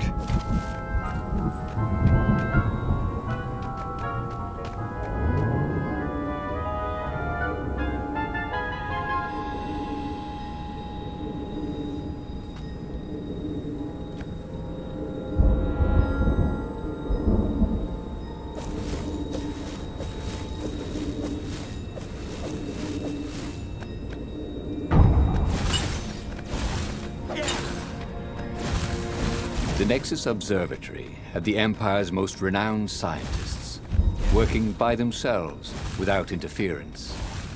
At least, so far.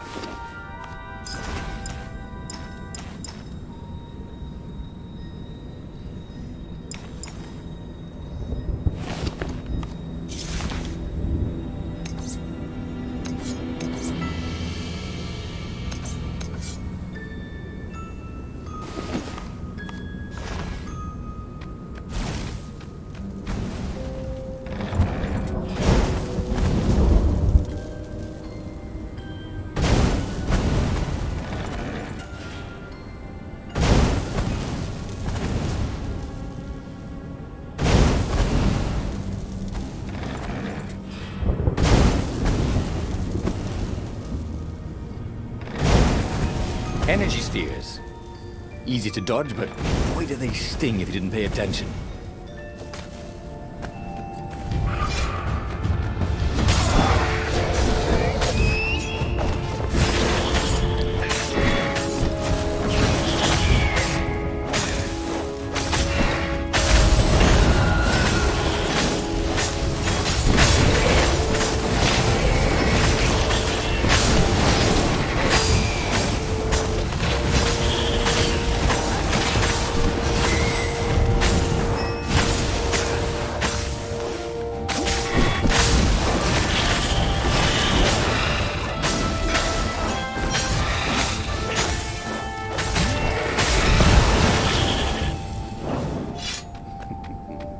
Once you try it, you're hooked.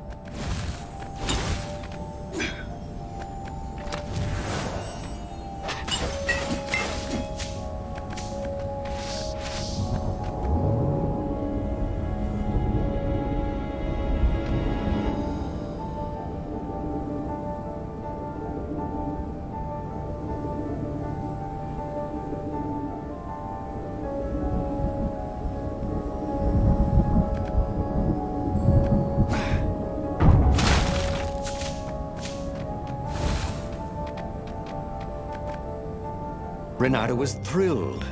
The scientists seemed to think he'd put the Sky Ripper together right. But one Toad was worried. Yeah, the Sky Ripper could carve a hole in existence itself. There are invisible strings that tie the universe together. If the Sky Ripper cut one, the hole would widen and widen until our whole existence fell into it. Another Toad sighed. Irving still believes in string theory. At least go see Calaveras. Yeah, said the worried Toad. He knows more than anyone else has forgotten about the Transcendent Emperor.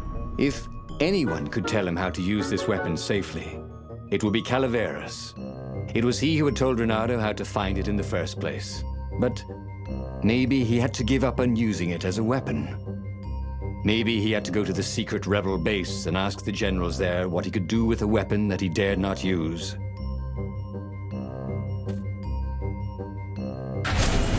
Well, he should have known he'd have to consult Calaveras again.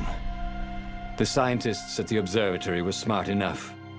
But what did they know of the Transcendent Emperor? He hoped it wouldn't delay him too long. The rebels had scheduled the final battle soon. Every day they delayed risked the exposure of the secret base. And some soldiers were already drifting back to their homes and families. Calaveras would fix the Sky Ripper for him. And then he would win the final battle.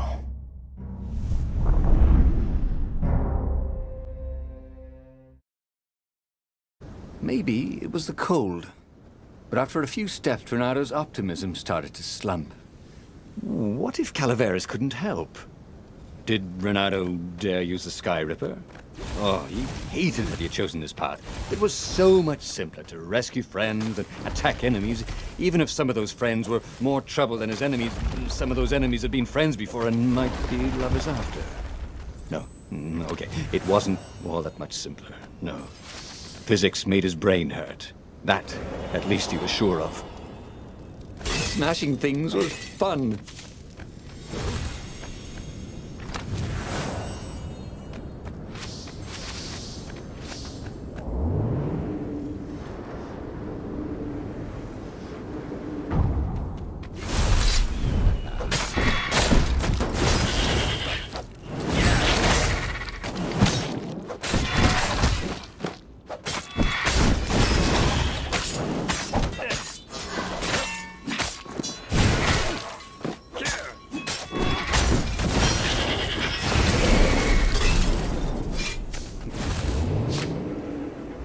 Tried to focus on the now. The ravens who seemed everywhere all the time. Where did they hatch from? Were there giant raven hatcheries somewhere, or did they have families? He didn't want to think about raven mummies raising their darling raven chicks. Yeah, Calveras would help. He would make Renato feel better about using the Sky Ripper. And then Renato wouldn't have to worry about ravens ever again.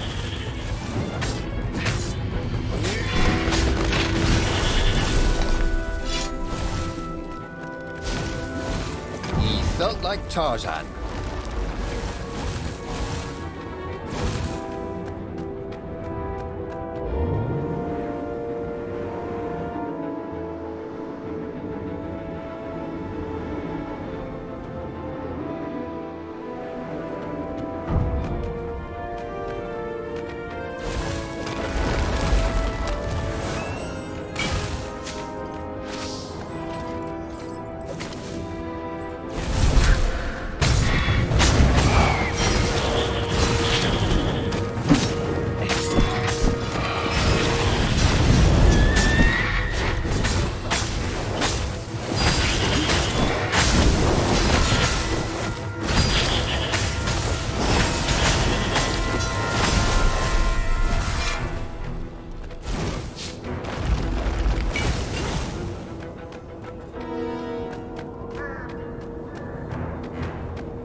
Building these platforms was so expensive, they'd run out of budget for guardrails.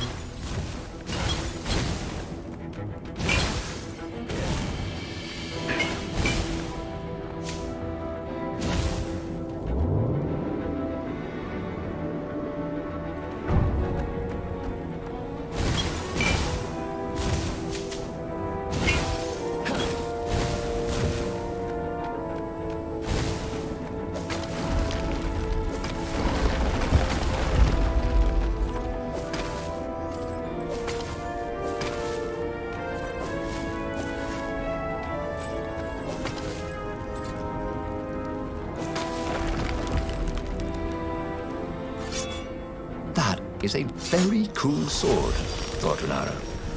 No, seriously. He couldn't feel his paw anymore.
dress up as for Halloween?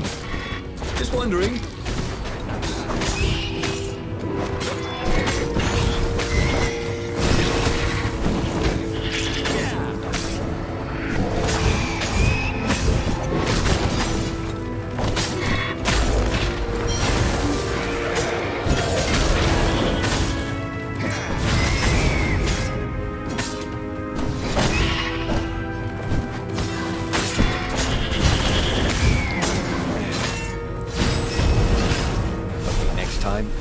Stay away from the other guy's sword, you know?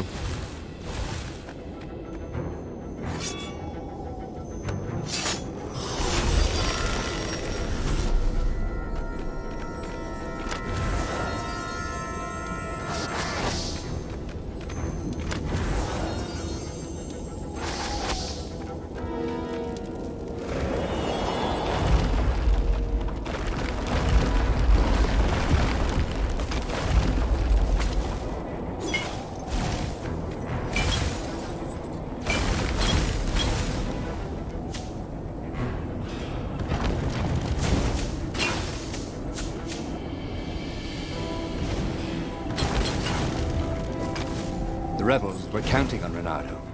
He hoped Calaveras knew what he was doing.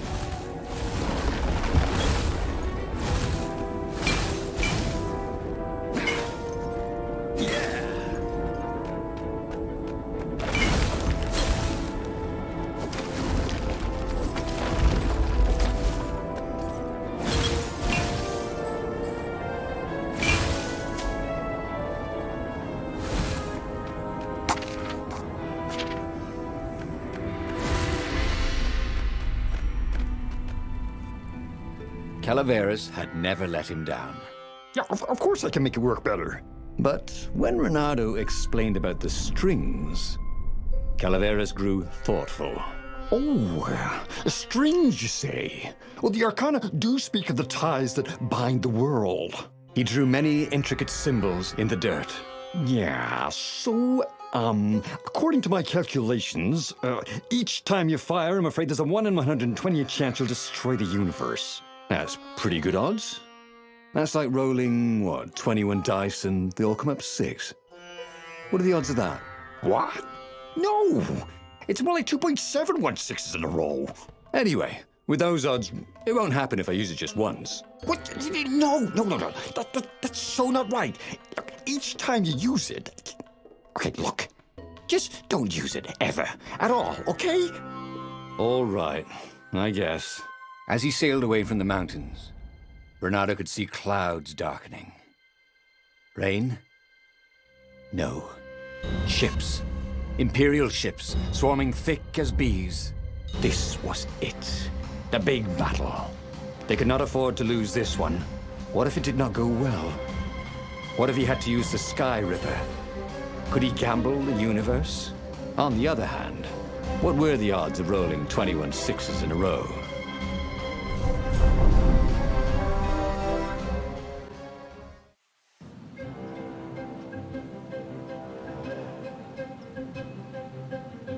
The battle was not going spectacularly well.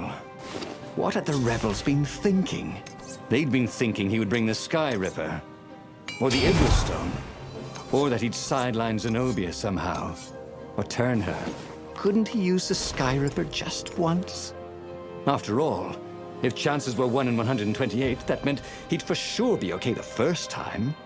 They'd get worse each time he used it, but the first time would be okay, right? He wasn't sure that it was right. So he didn't fire the Sky Ripper.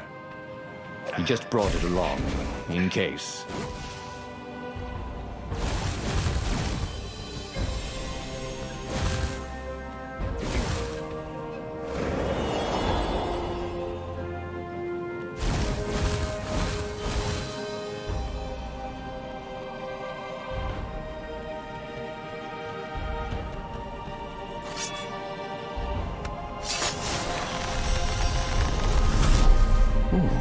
What's there?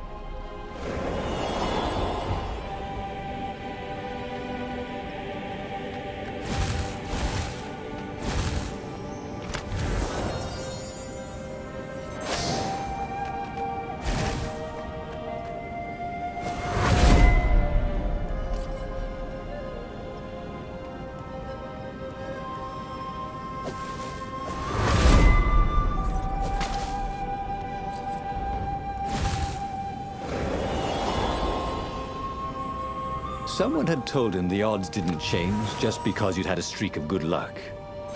His gut told him that was wrong, though. And he always listened to his gut. On the other hand, 128 chances to win. But one of them, he'd destroy the universe. That seemed a bit serious. Maybe he could defeat the Emperor without firing the Sky Ripper. Maybe he could bluff, but with a real weapon. Like in cards, when you had 3 names, but you pretended you had a fizbin. That could work. Already, Renato knew more than he ever had. But about what?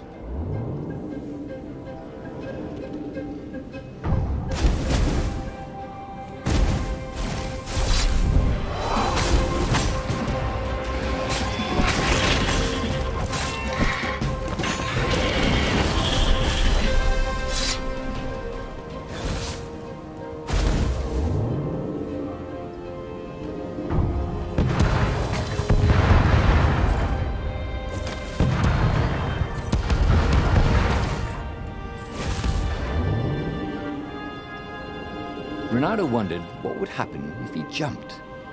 Would he be rescued by an emergency platform?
He set up the Sky Ripper and let it warm up. He would bluff if he had to. Zenobia came out, flanked by a very daunting platoon of ravens. "You won't actually use that," she said in that annoying, "I know everything because I'm a cat and you know nothing because you're just a fox" voice she had. "Oh, I know the odds." "Good, because there's a real chance you could destroy the universe." "No, not the first time I use it. The odds are too low." "What? No? Yeah, sure. The first time, the odds are practically nothing. They only go up if I use it a bunch more times." "No, but that's not how odds work. Didn't you pay attention in class?" "Now surrender, or I'll use it. Just once," he said. Don't. He felt sure the odds were with him. You have to go with his gut. That's what heroes do. "Fire," he said. "Please?" The Sky Ripper fired. With a tremendous whoosh, the Emperor's flagship went up in flames. It was awesome. Then he noticed. There was a hole in the air. A blackness, like a tear in a parchment. Wind was blowing into it, widening it. It grew larger, and even larger. Crates fell upwards into it, and the world itself seemed bent, like the reflection on a curved mirror, as it poured into the ravenous hole. 1 in 128. What are the odds? Thought Renato. And then everything fell into the hole and was gone. And just like that, he was alive again, and back on the Farfarer, still fleeing burning Ubar. The book was still open before him. So, the book was a portal. It took you to the future, when your destinies would branch. He had failed and died 3 times, but he'd learned another true thing. The core was powerful, but dangerous if used improperly.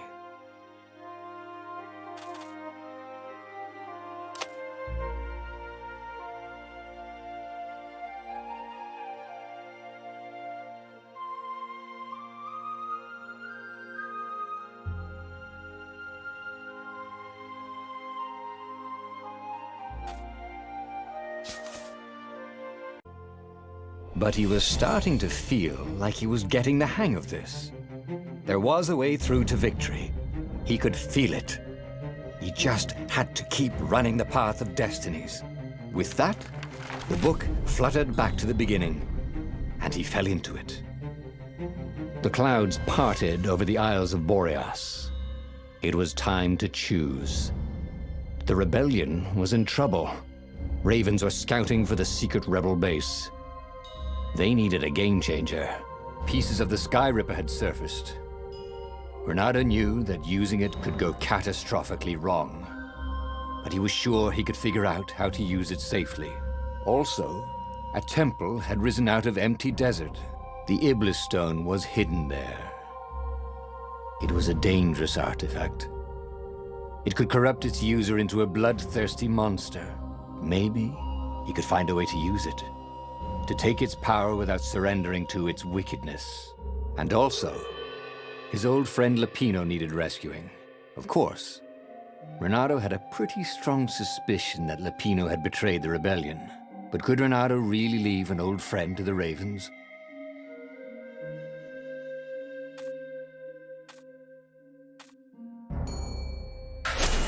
Ah, Lupino.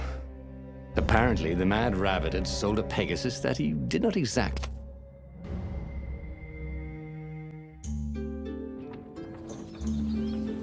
Lupino had apparently managed to confuse the judge by arguing that he hadn't actually stolen a winged horse. He'd only sold it.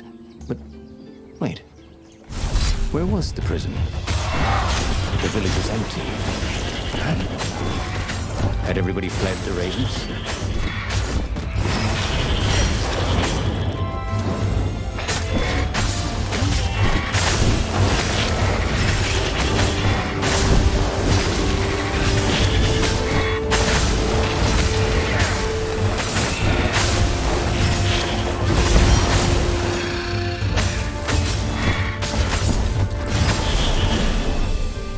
That was odd. Renato had been here, at this exact place, at this exact time. But this time, there were so many more ravens.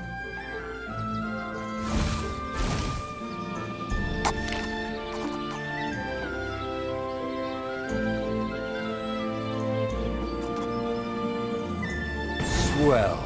He'd always wanted to do that.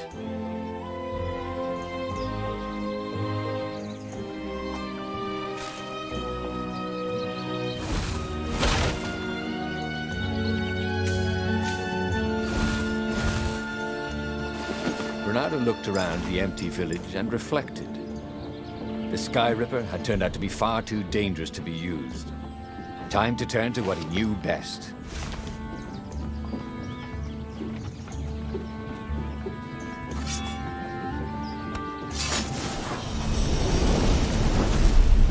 Ah, the road less traveled, thought Renato. How intriguing.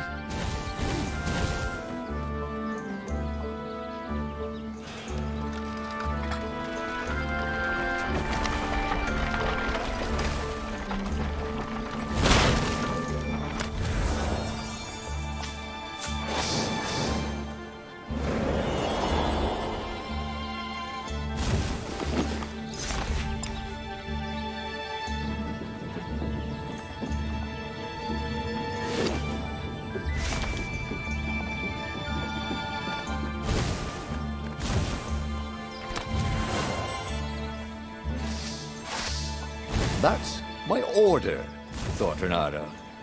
He was such a wit.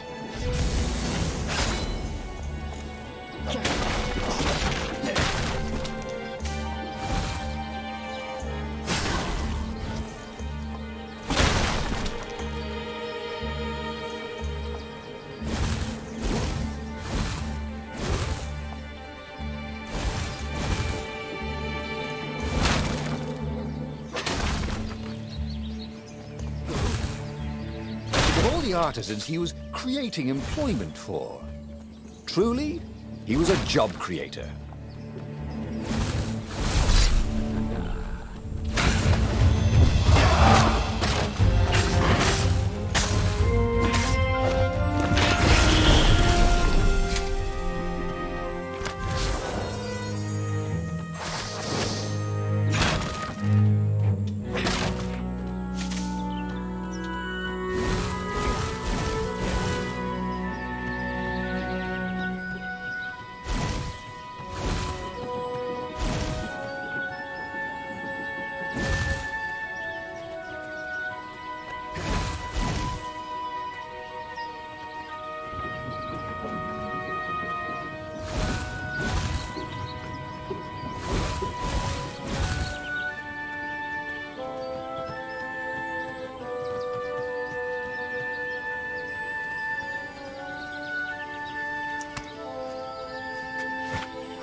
ravens were landing everywhere. The advance guard. He'd better get moving. If they got to Lupino first, they'd eat him for breakfast. Or a snack. Ravens weren't picky. If they got hungry, they sometimes forgot to interrogate their prisoners. Even top spies like Lupino. Well, unless he really was a traitor, obviously. Then they'd probably pin a medal on his chest.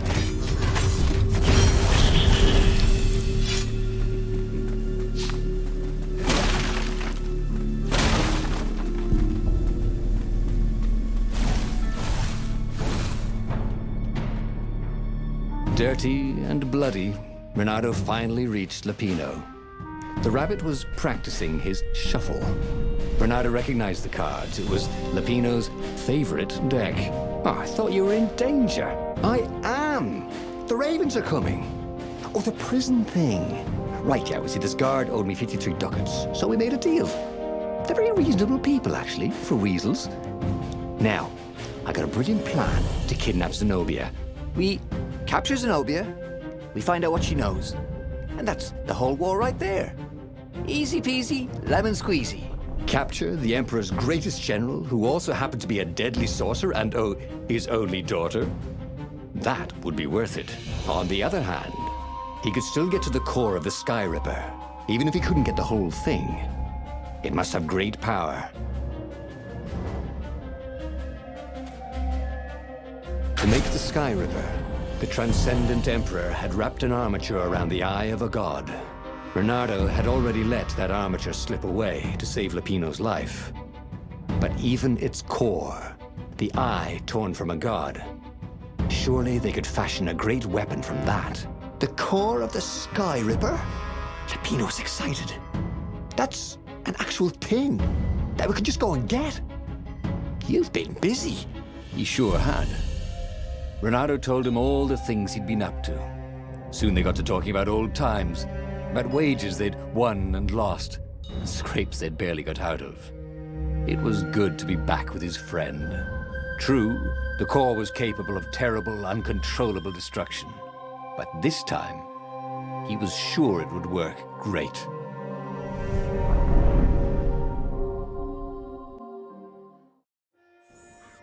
It's beautiful here, thought Renato. It was nice to be back with his old war buddy. All right, Lupino was a traitor. But still, he was good company. I wonder what happens if I go that way.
This chest was filled with old concert t-shirts.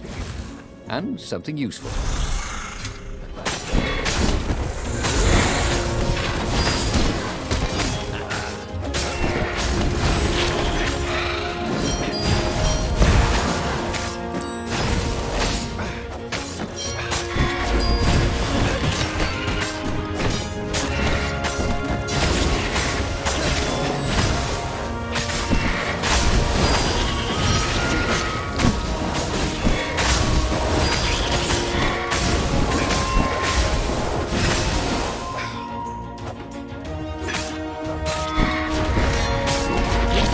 Raven can't fly, thought Renato.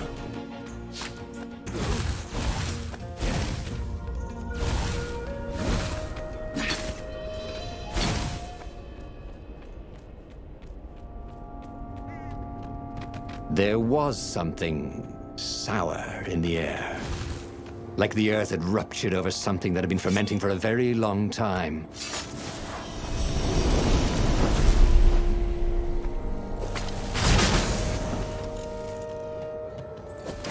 You almost never saw wild gogglers together like this. The toads had to train them not to peck each other to death. So these are the Imperial gogglers. That meant ravens were up ahead.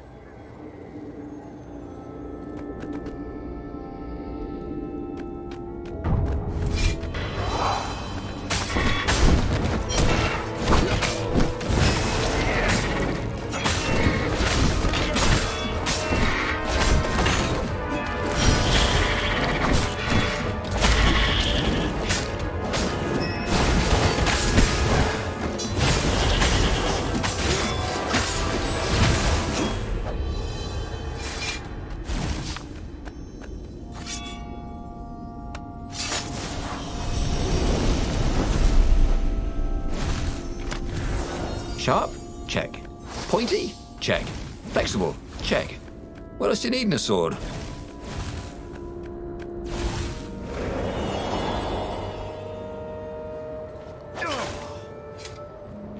Renato felt wrong all over. He could feel an almost palpable sickness in the air.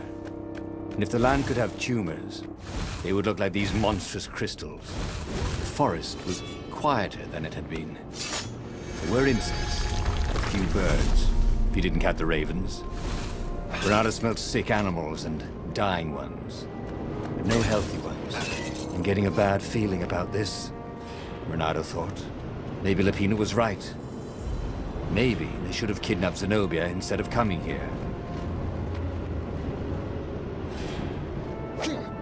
Renato, smash!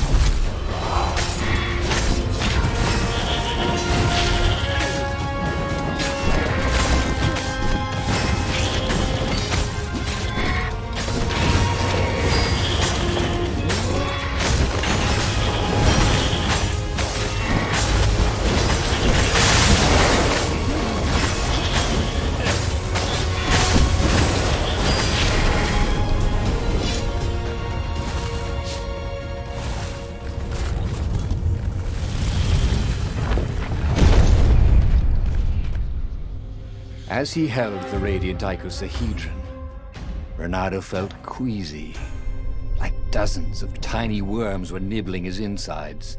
It wasn't healthy to be so close to the eye of a god. How could he use it? He could take it to the observatory. The scientists there could tell him how to harness its ancient power. But honestly, Renato ached to get away from it. He brought the core back with him to the Farfarer. But honestly, Renato ached to be rid of it. Tell you what, said Lupino. I'll take it to the observatory. You attack the Imperial outpost. The Imperial outpost was a vital communications node.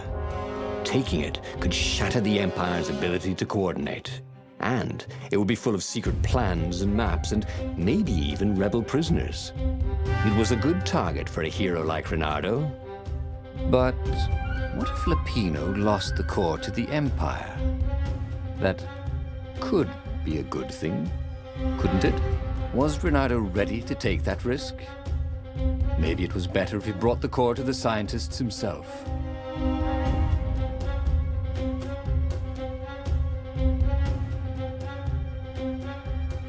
Lupino was a touchy rabbit. Renato knew that. You're brave, I know, Renato said. But this is what I was hired to do. Oh, well, at least let me run ahead and warn them you're coming. Renato wondered if Lupino was up to no good. What if the rabbit warned the Empire instead? Oh, but Lapino wouldn't betray him like that. Not again. Before it'd been a fluke, right? They finished the trip to the Nexus in silence. He would offer Lapino a chance to betray him, or not to. His old friend deserved another chance to prove true. All right, Renato said. Go.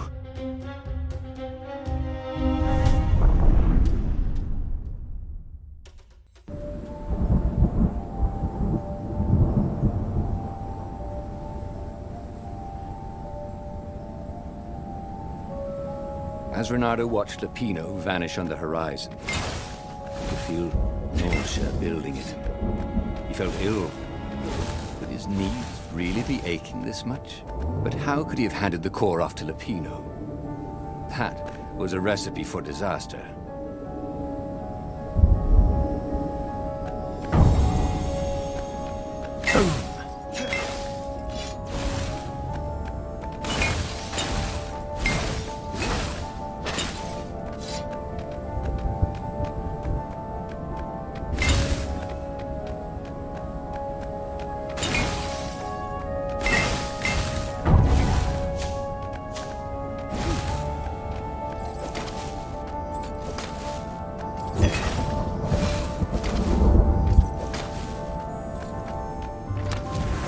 In this chest, there were woodcuts of amazingly beautiful vixens wearing no clothes at all. And something more useful.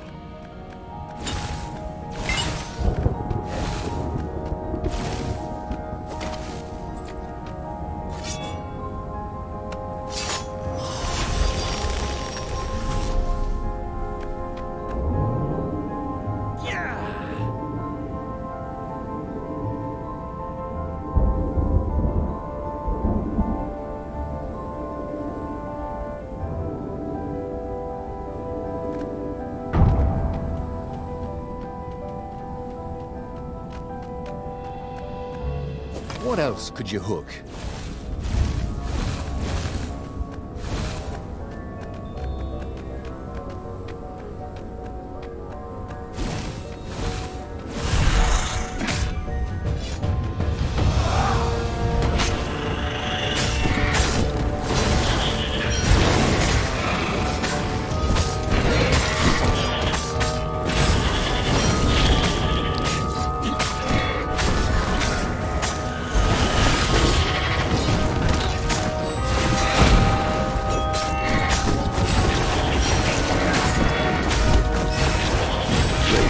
Smell any better dead, Renato thought.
Renato felt worse. All his joints were aching now. He'd been through beatings that felt better than this. So the core had a kind of poison that could harm you without even touching you. That's new. Well, it had power. The rebellion needed something with power. And how was this any worse than a sword wound? Well, a death by sword was sudden and fair. This was just squalid. A piecemeal death, like old age. People had laughed at the government workbench placement program, but you could see the benefits everywhere.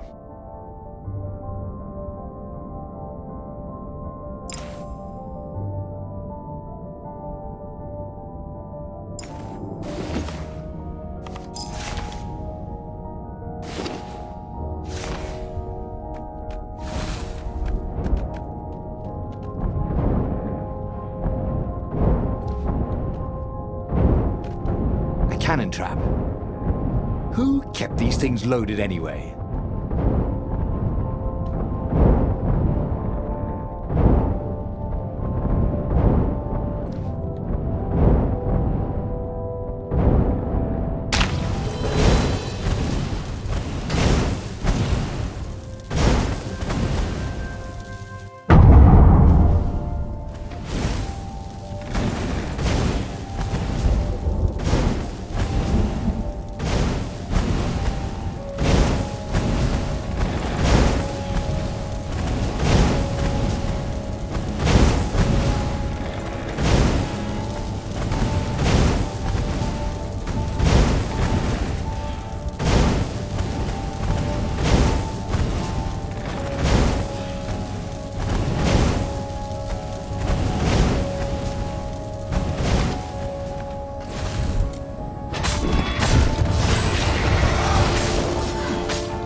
Oh, you shouldn't have.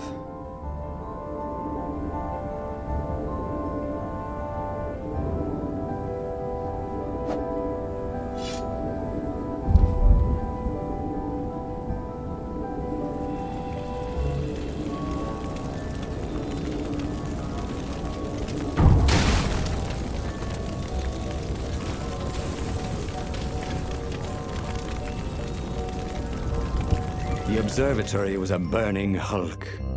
Dead scientists everywhere. Bernardo found the mad rabbit cowering under a desk. The ravens, they must have known we were coming, said Lupino. How did you... Well, see, I was doing a card trick with my lucky deck, and I kind of bobbled the cards, so I went under the desk to gather them up, and boom!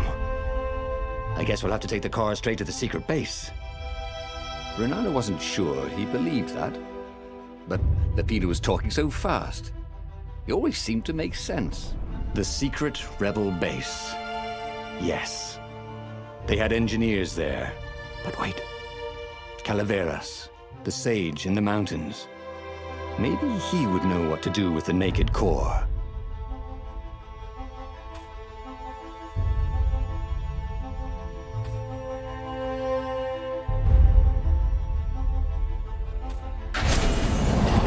Was killing him. He needed help. The sage, Calaveras, had given him the maps to find the armature and the core. If anyone knew the true name of the Transcendent Emperor, if anyone knew how to assemble the Sky Ripper, Calaveras did. If anyone could heal Reynardo and render the core safe, at least to its bearer, surely it was he.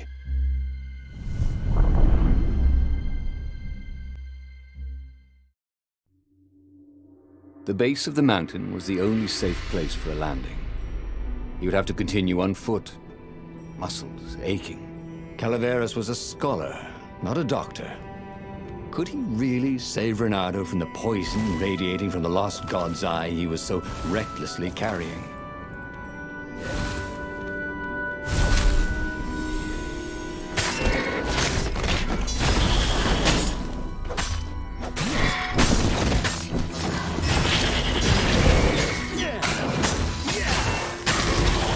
He smelled burnt fur. His.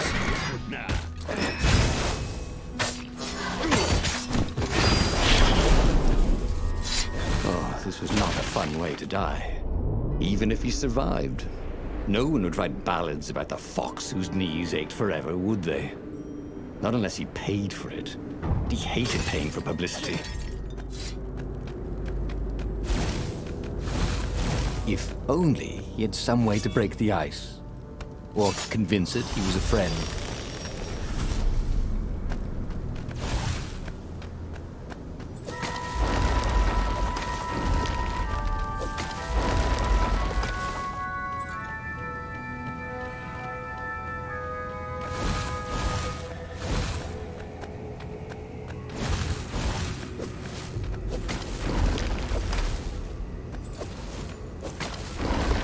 He wished there were more pylons he could use the hook on. Really needed to construct additional pylons.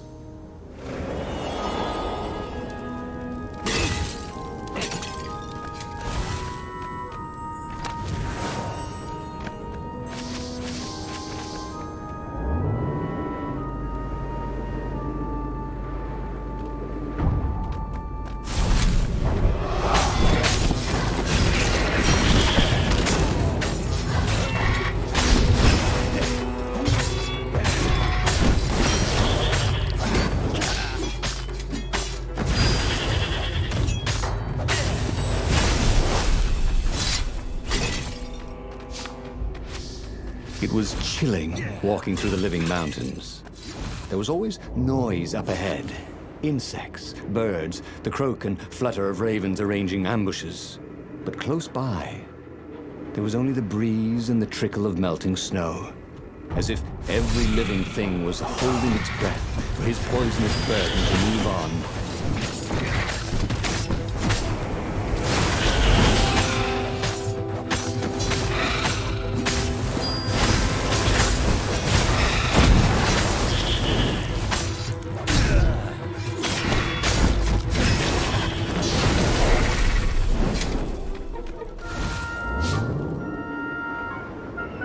There was an inscription on the platform. Balaleka lessons, with an address.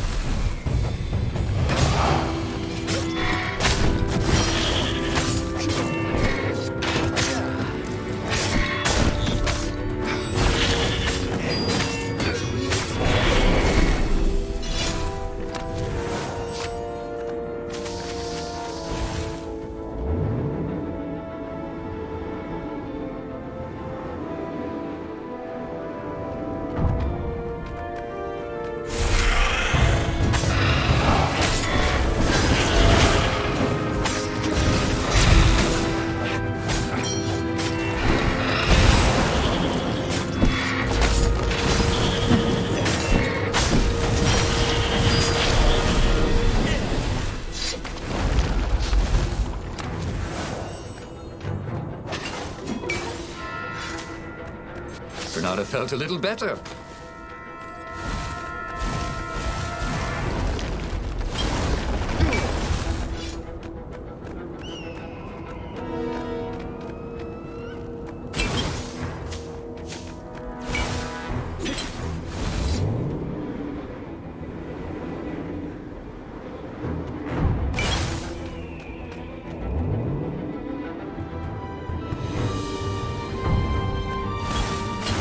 Once, he'd found a Superman issue #1 in mint condition in a jar he'd broken. He planned to keep breaking things until he had the whole series.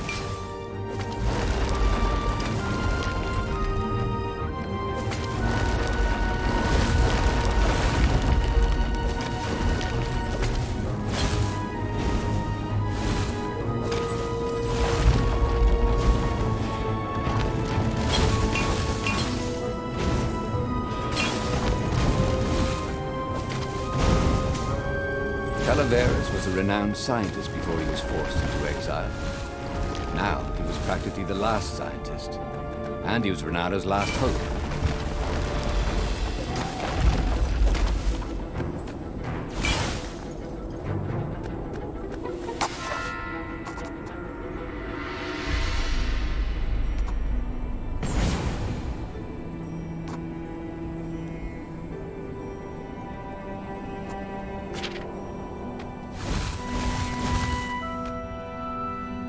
The core, splendid, croaked Calaveras. Where's the armature? Right, I was kind of hoping you wouldn't need it. No, I don't. It's just a professional interest. We've got much better prismatics than the old TE ever did. So Calaveras was an arcane engineer. He fussed at the core all day. He wrapped it with silver chains, and in front of it, he placed a huge round ruby so that it looked like a monstrous floating eye. So, what is it? Yeah, I call it the oculum. It's my very first death ray. And it won't poison me? Oh, no, it's completely safe now. Anything I should watch out for? Yeah, try to avoid pointing at any mirrors. As he loaded the oculum onto the Farfarer, Bernardo was a little concerned about Calaveras.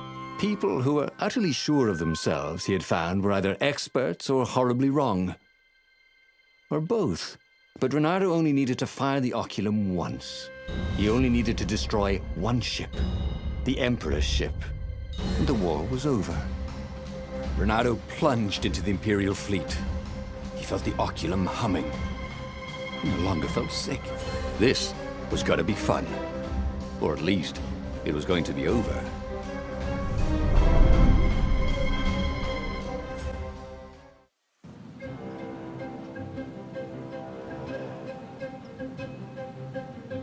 Renato resisted the temptation to fire the oculum until the time came. He could sense its arcane energies yearning to escape the sage's wrappings. But it wasn't eating him alive. So that was a plus. He felt good about himself. He'd saved a friend, he'd helped the rebels, he'd relied on himself, but he'd listened to others. He felt like the right sort of hero. Wise, yet decisive. Calaveras had been so sure it would work. Maybe he could fire it just a few times. No harm in that, right? But only when he absolutely needed to. Maybe I should follow my nose, thought Renato.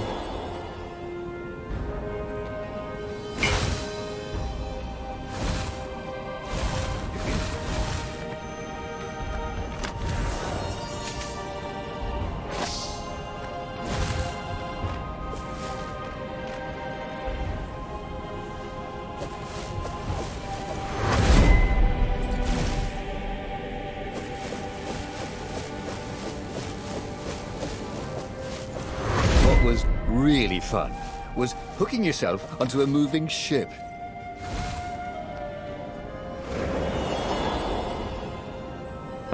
Renado's arm was getting tired.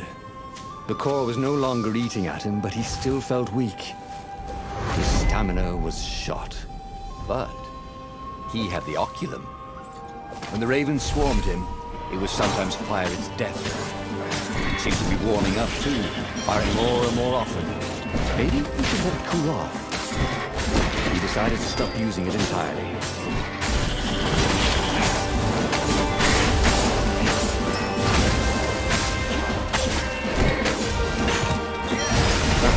Young mute. Where was a bard when you needed one?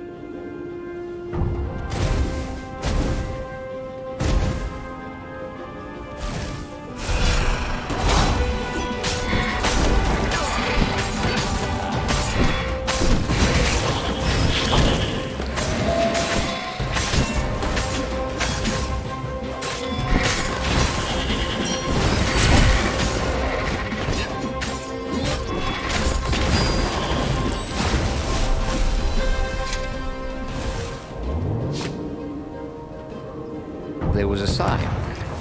Take the goat across first.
Odd.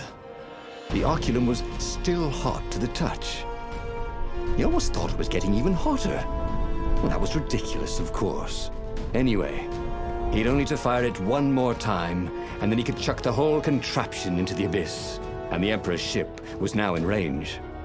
Reynardo squinted. He could make out the line of ravens protecting the ship. Zenobia in front, conjuring. And on the deck, yes, that was His Imperial Majesty, pacing in his golden armor. Reynardo lined up his shot and fired.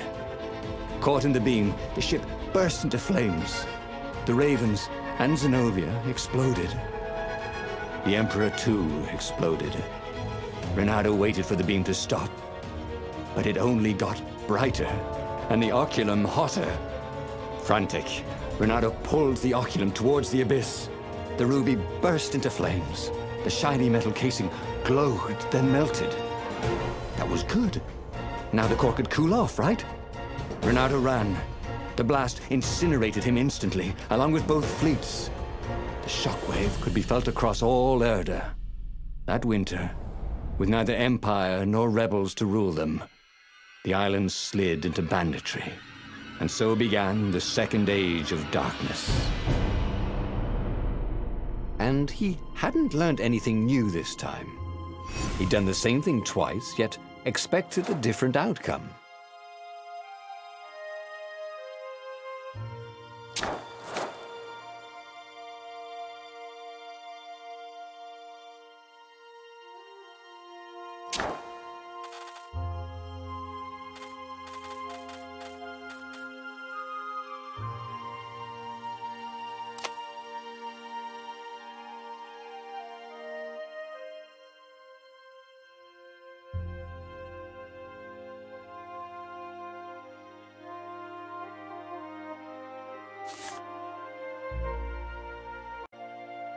There would be a way to win. Reynardo could feel it. He'd have to explore choices he'd never made before he could figure it all out, though. And with that, the book's pages fluttered to the beginning once again. And he fell. The clouds parted over the Isles of Boreas. It was time to choose. The rebellion was in trouble. Ravens were scouting for the secret rebel base. They needed a game-changer. Pieces of the Sky Ripper had surfaced. Reynardo knew that using it could go catastrophically wrong, but he was sure he could figure out how to use it safely. Also, a temple had risen out of empty desert. The Iblis stone was hidden there. It was a dangerous artifact. It could corrupt its user into a bloodthirsty monster. Maybe he could find a way to use it, to take its power without surrendering to its wickedness. And also, his old friend Lupino needed rescuing. Of course, Reynardo had a pretty strong suspicion that Lupino had betrayed the rebellion. But could Reynardo really leave an old friend to the Ravens? The island was windswept desert. No one went there except ostriches and ostrich hunters. The Iblis stone. It would whisper promises in his ear, offer him power for blood. But this time, Reynardo was sure he could master it. And so, Reynardo went ostrich hunting.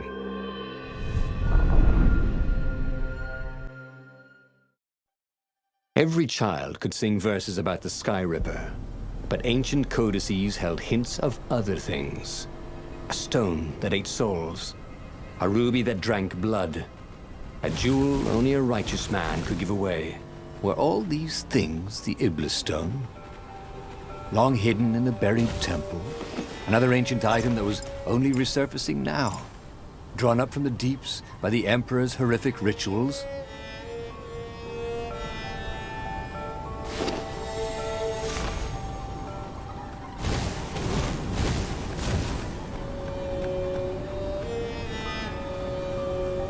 What was he doing here? Last time, the stone had fought him for possession of his own soul.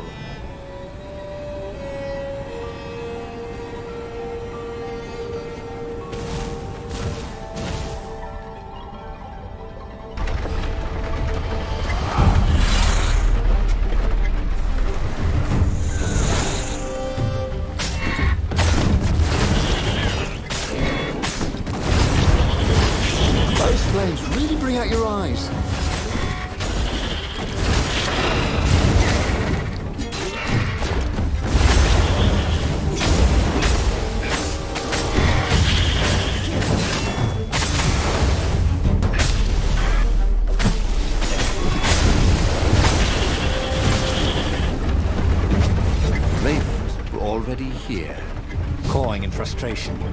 They were still searching for a way in. Good. And he hadn't come too late. There had to be something useful in these things, didn't there?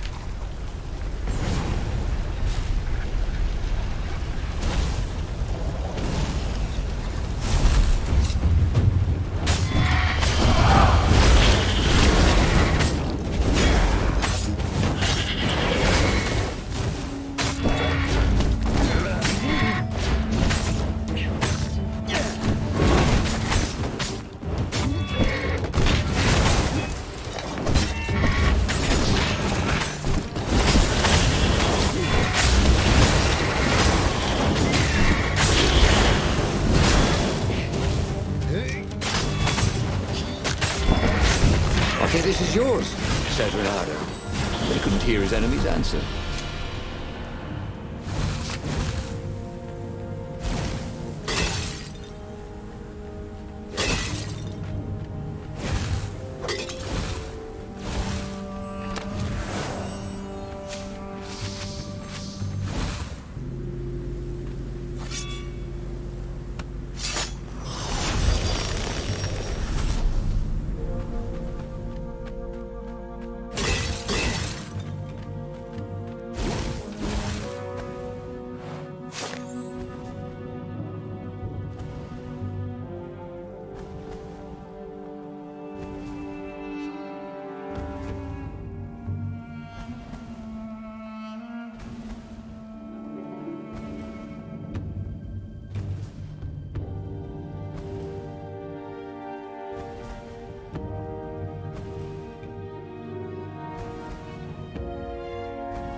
He was sort of yanking his own chain, wasn't he?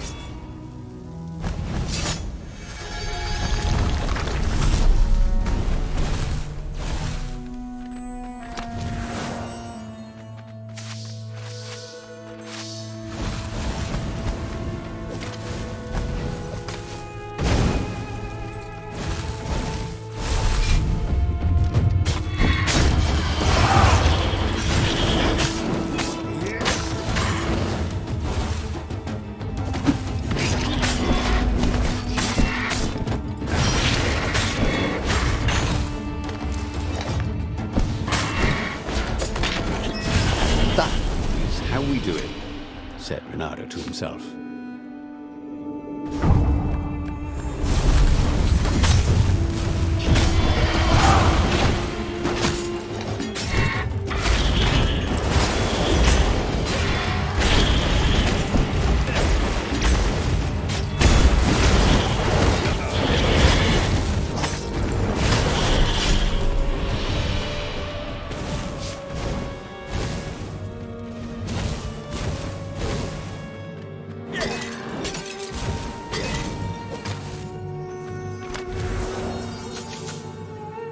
Gem of power. Ooh, he didn't find those every day.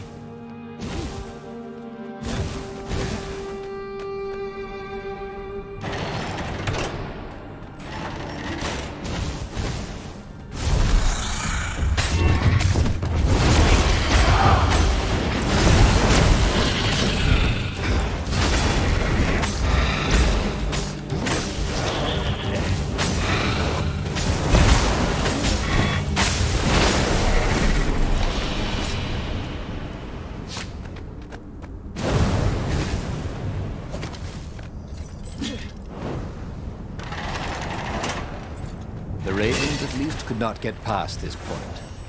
Obviously, the temple builders knew how to deal with tomb raiders.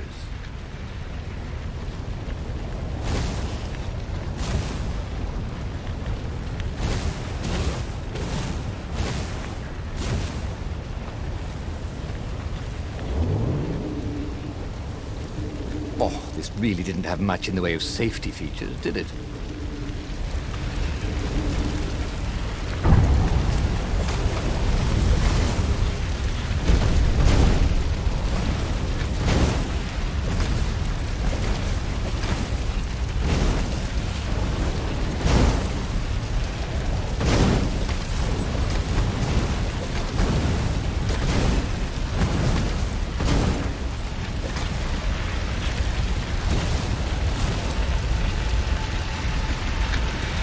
It was a stone of the purest blackness. It reflected no light, like a void made solid.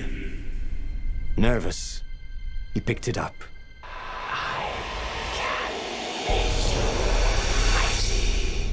Who said that? It was the stone. Eager, thirsty.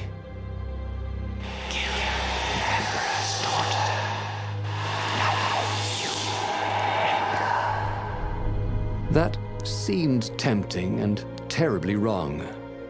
Zenobia was the Emperor's greatest general and a potent witch. But they had been close once. And he had a sneaking suspicion the gem would try to control him. Why not capture the core of Sky Ripper instead? It was the eye of a lost god torn out by the transcendent Emperor to power his greatest weapon. "What's the core?" said the stone anxiously. But even though Renato knew how evil the gem was, he had a clever plan for dealing with it.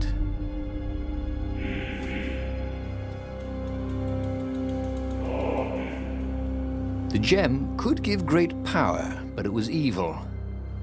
But Renato had a plan. He would divide the stone into the power half and the evil half. He sought out the sage Calaveras. Oh, you need a mirror of splitting. Croaked Calaveras. I can make one. Calaveras set up various shiny things. And soon Renato was setting the stone down in the middle of Calaveras' lab. There was a flash, and now Renato was looking at himself. Except with a mustache, and a goatee and darker hair. There were two Iblis stones. One light and one dark. Renato took the light one. He felt a rush of great power. Now I could defeat the Emperor. Wait a minute. Unfortunately, he couldn't think of any way to use it without hurting someone. That wouldn't be nice. Give me that, Said his evil-looking twin. And he drew his sword. He only got it halfway out of the scabbard when he fainted from the effort. Obviously, neither weak, evil Renato nor powerful, nice Renato was any threat to the Empire. After the Emperor's victory, they were exhibited in a museum until time ended, which was soon after. He had tried something bold and paid the price for it.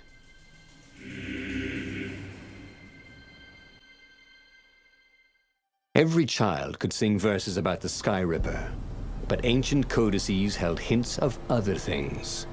A stone that ate souls, a ruby that drank blood, a jewel only a righteous man could give away. Were all these things the Iblis stone? Long hidden in the buried temple? Another ancient item that was only resurfacing now? Drawn up from the deeps by the Emperor's horrific rituals?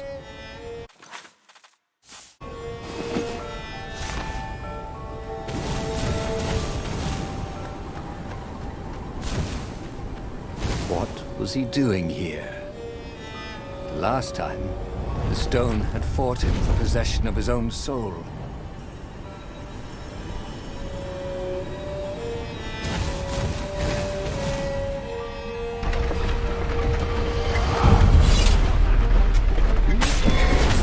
You're being burned.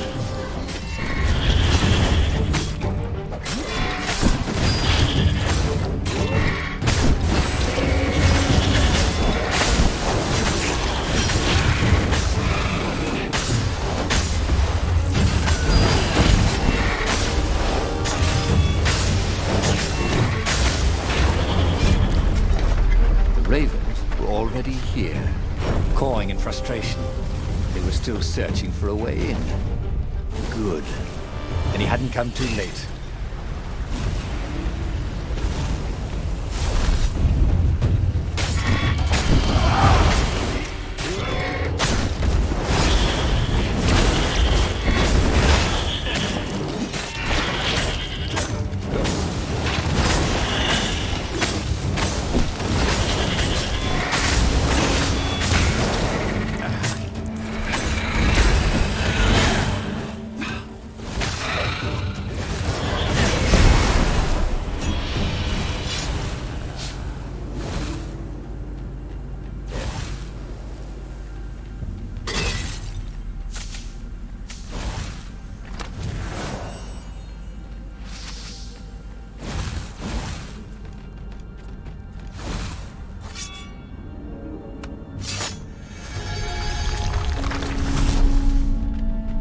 That was always a rush.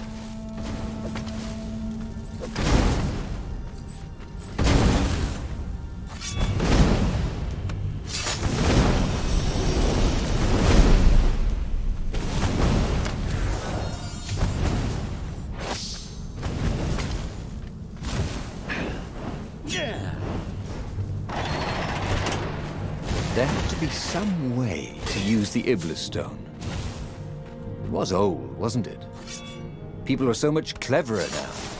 And Renato was pretty sure he was cleverer than most people.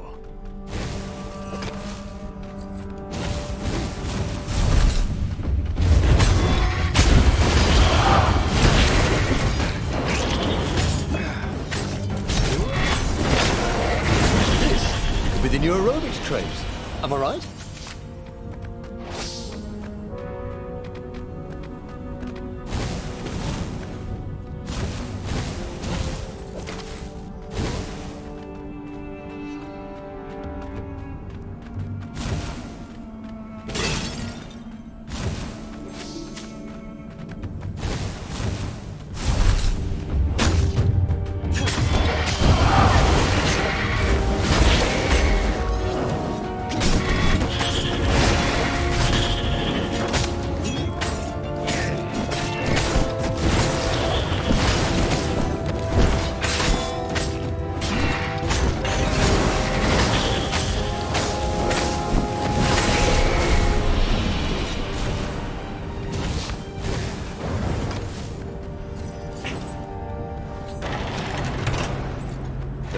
At least could not get past this point.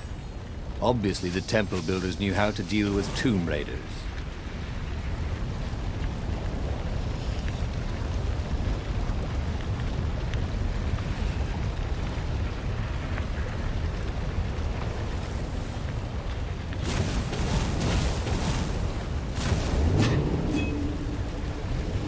Take a leap of faith, said the inscription.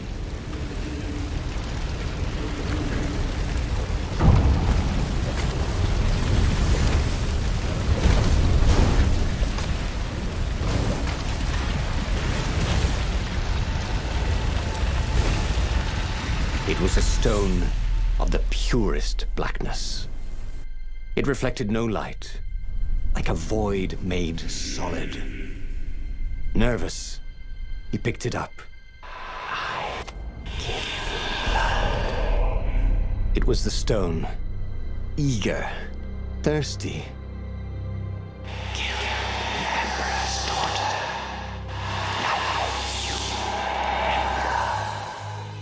That seemed tempting and terribly wrong.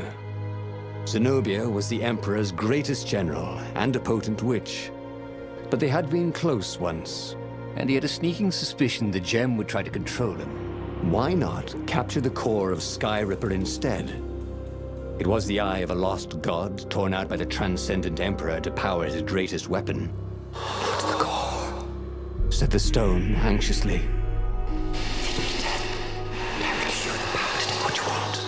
But even though Renato knew how evil the gem was, he had a clever plan for dealing with it. The stone bothered him. He hated being told what to do. Wasn't that why he joined the rebellion? Wasn't that why he'd refused to be a soldier? He'd agreed to come on board only if he could freelance. The stone felt a bit clingy, and he had a feeling it did not have his best interests at heart.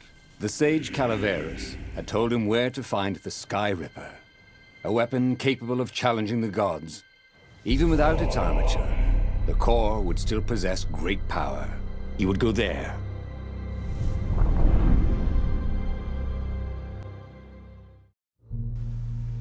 The moment he landed the Farfarer, Reynardo had a rare feeling of regret. It's not too late, he thought. He could turn around and sail for Zenobia's island. He frowned. Wait a minute. He didn't want to kill Zenobia, did he? Sure, technically she was the enemy, but they'd been at Sword Fu school together. They'd never been lovers, but somehow they'd been closer. She'd told him every secret about herself. Except the biggest one. That she was the Emperor's daughter. No. Kill Zenobia, whispered the stone. Before it's too late. There was something sour in the air. Like the earth had ruptured over something that had been fermenting for a very long time.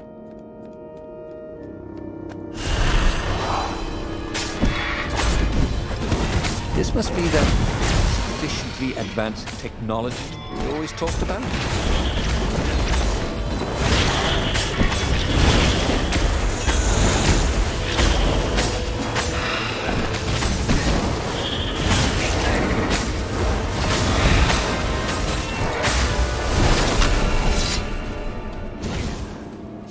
The stone hadn't lied about what it could do for him. With each raven he cut down, he felt a jolt of power flowing into his arm. You're weak, whispered the stone. The core will kill you. Are you afraid of it? No, don't be ridiculous. It chuckled. It's unstable. If you poison you, somebody just carry it. And if you try to use it, it will explode catastrophically. Reynardo did not trust what that talked in his head. He went onwards. Reynardo felt ready to take on new powers.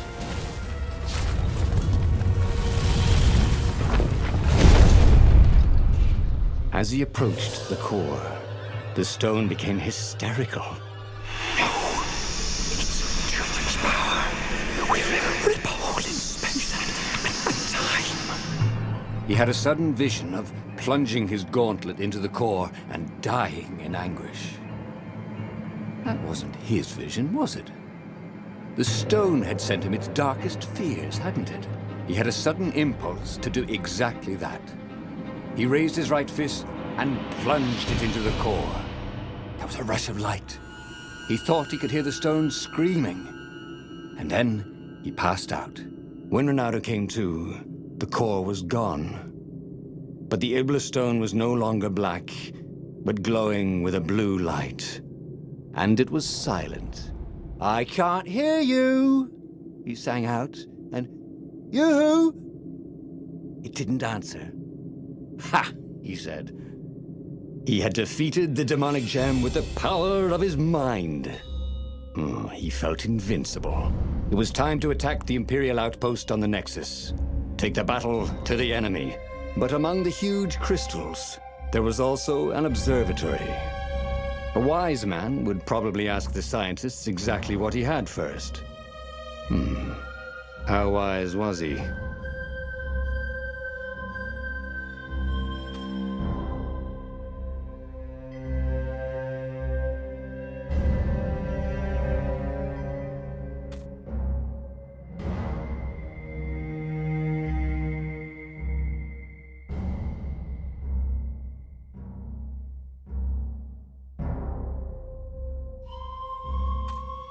As the Farfarer made its way toward the Nexus, Reynardo watched sparks fly out of the core.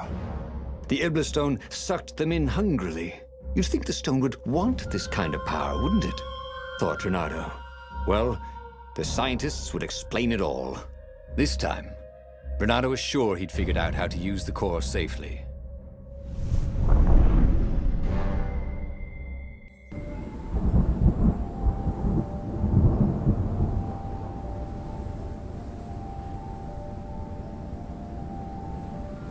See? He'd trusted his gut, and it had worked out. That's what it meant to be a hero. To ignore the naysayers and the oddmakers, and do what you knew was right, and have it turn out to be the right thing. Well, he wasn't worried. Once he got to the observatory, the scientist toads could explain it. Then he could carry the war into the enemy's camp and destroy them all.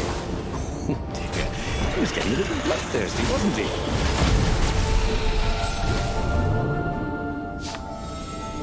This thing really needed a roof.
This one looked familiar.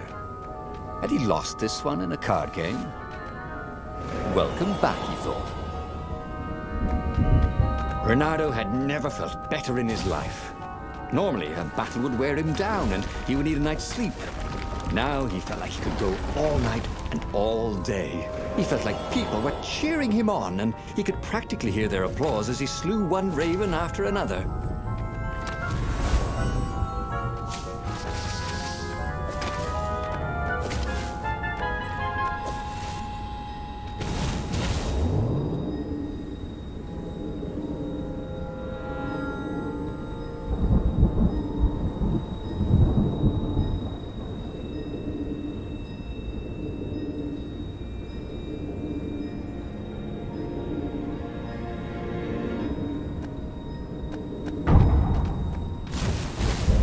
The Imperial fleet was closing in on the rebels, forcing them to come out and fight.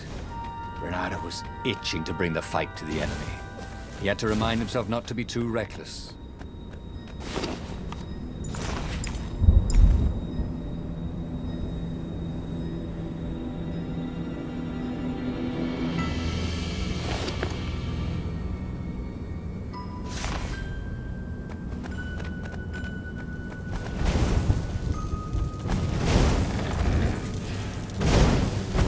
Magical energy balls, immune to the laws of gravity.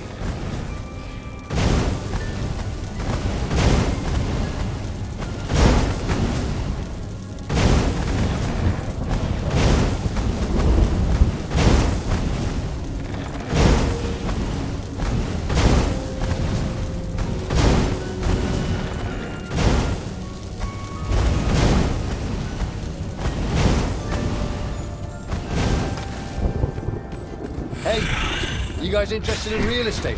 You're about to buy the farm.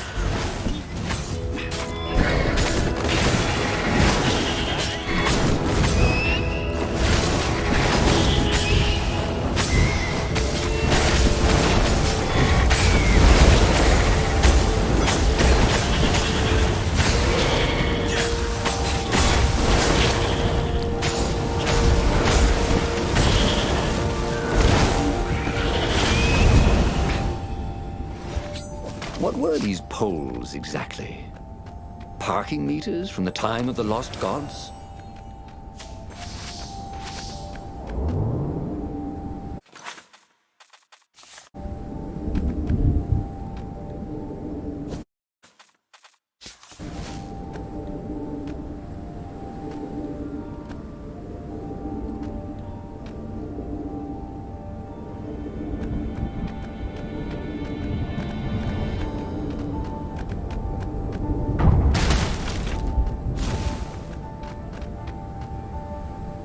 The toads at the observatory measured the stone with their occult devices.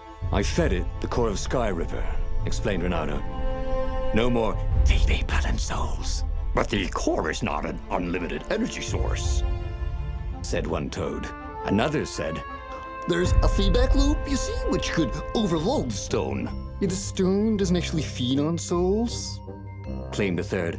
but on pain of killing another sentient being. If you can truly be at peace with yourself, it would not overload. This was all very confusing. At peace. Yes, the mountains were peaceful and quiet, but he now had the power to turn the tides. He should report to the Rebellion Council and prepare for the decisive battle.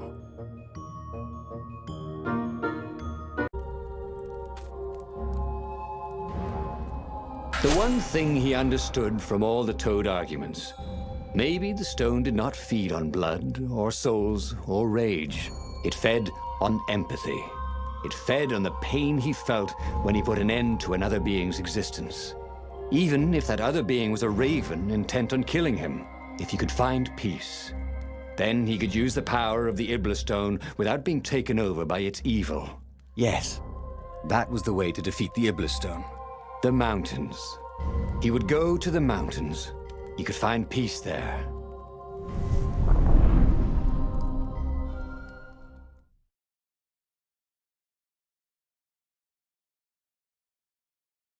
Unfortunately, the mountains were not empty. There were ravens everywhere. No matter. He had to fight, yes, but he didn't have to be angry. Parry, dodge, slash, and breathe. Yes, focus on the rhythm, the dance of it, not on the blood or the raven's core as they died. Ah, it was working. He wasn't feeling those dark jolts of eldritch energy. He wasn't feeling the Ibla stone.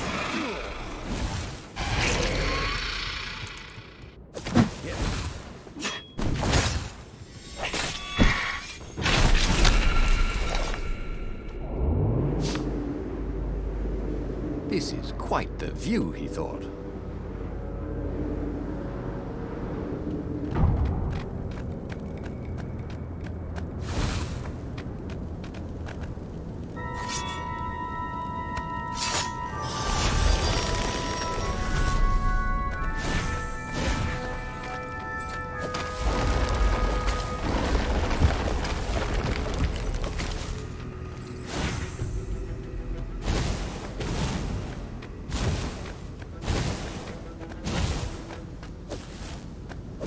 Hoped his hook didn't break.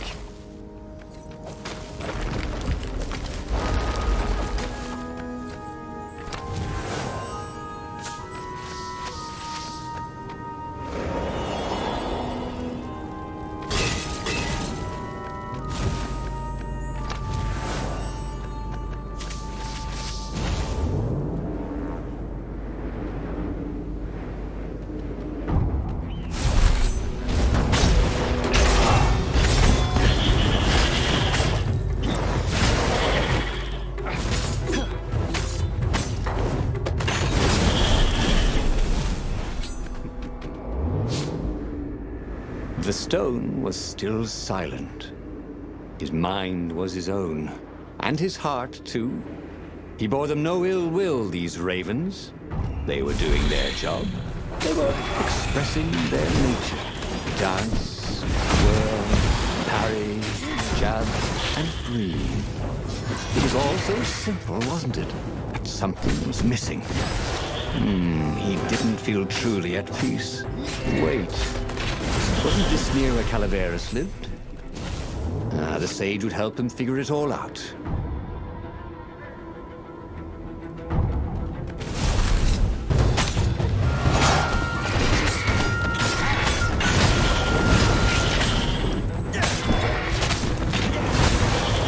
Gennaro danced around the room yelling, oh yeah, that's how we do it. It was something he liked to do, but only after he'd killed all the witnesses.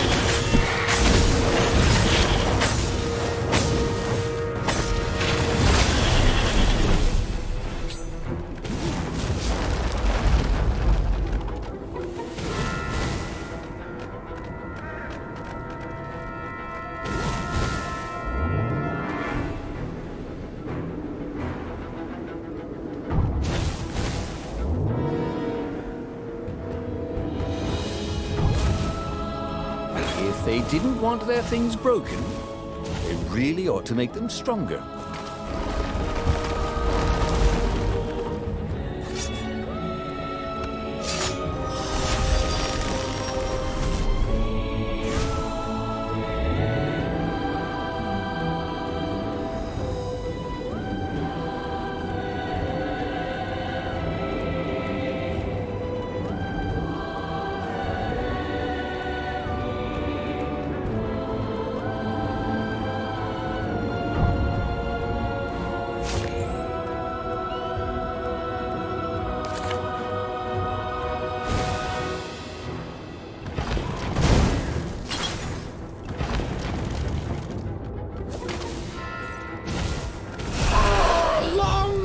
The Emperor! Calls the ravens.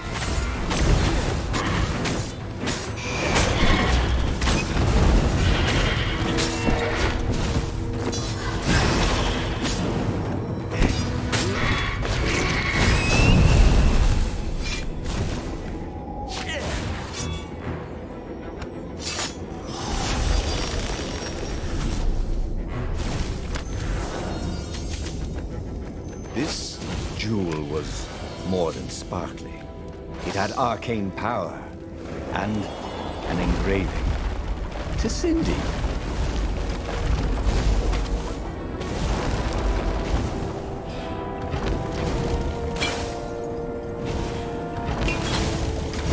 The Iblis Stone, silenced by the Sky Ripper's core, had given Renato enough power to challenge the Imperial fleet. But what Renato was seeking was inner peace. The rebellion was on the verge of extinction, but it would have to wait.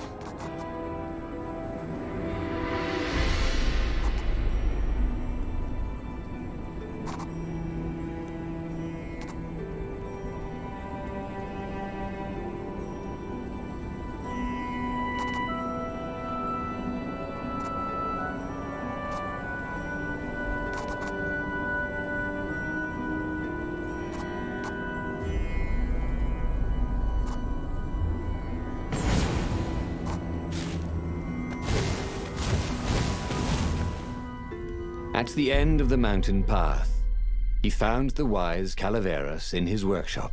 "Do you fix souls or only artifacts?" he asked the sage. Does your soul need fixing? Asked the sage. "I've been killing a lot of ravens lately," he told the sage. You're a fox, Said Calaveras. To kill birds is part of your nature. Take joy in it. I mean, I might as well worry about eating flies. Would you like a fly? It was true. That's what he had forgotten. The joy. Now he was ready for the final battle. The Farfarer cut through the clouds. The air had never felt so sweet since he was a child. There it was, the dreaded Imperial fleet. He could smell wet hemp ropes ahead, wood and tar, and ravens. Even the fleet smelt good, somehow. He was ready. He was ready.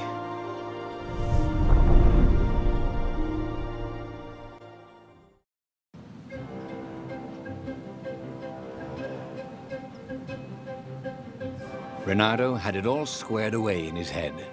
He would kill the Emperor. Isengrim III had begun well, but he had gone mad. He was trying to invoke the lost gods by means of dark, blasphemous rituals. That was a secret. But the victims had spoken to Renato. The ghosts had spoken. No anger.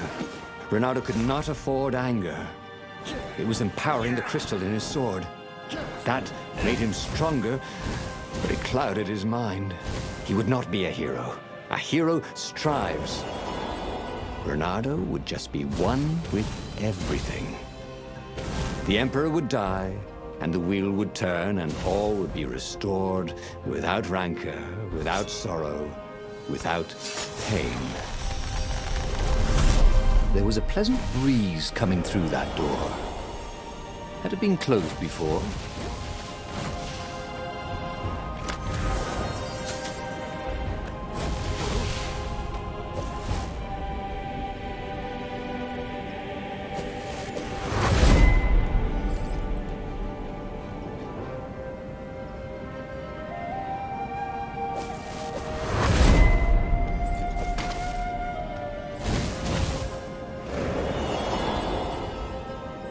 But the more he thought about it, and he had so much more time to think about it now that he was not worrying about the battle, killing the Emperor would not change anything. Another would take his place. Perhaps Zenobia. Perhaps the Speaker of the Rebel Council. And power would corrupt them too, and death would make grief. And grief would lead to hatred. We must lead by example. Reject the violence. Reject the desire to create violence. But how? Oh, now you smell even worse.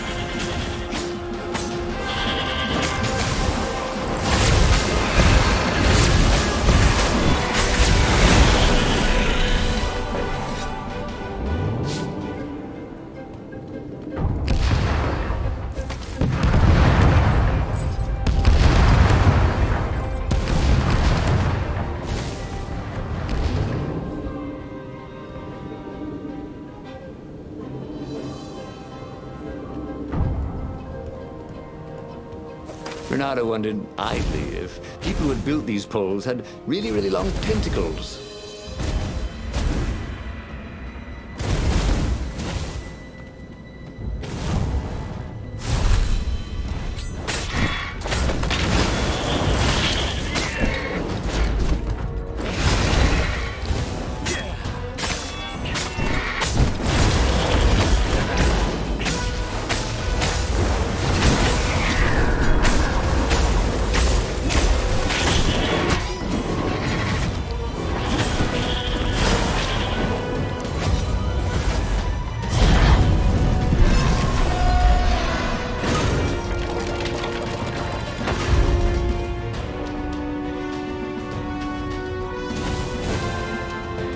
Finally, he came to the Emperor's ship. The path behind him was strewn with dead ravens. The path to enlightenment. His mistake, he realized, was trying to change the world. The world would spin and the wheel would revolve whether he strove against it or not.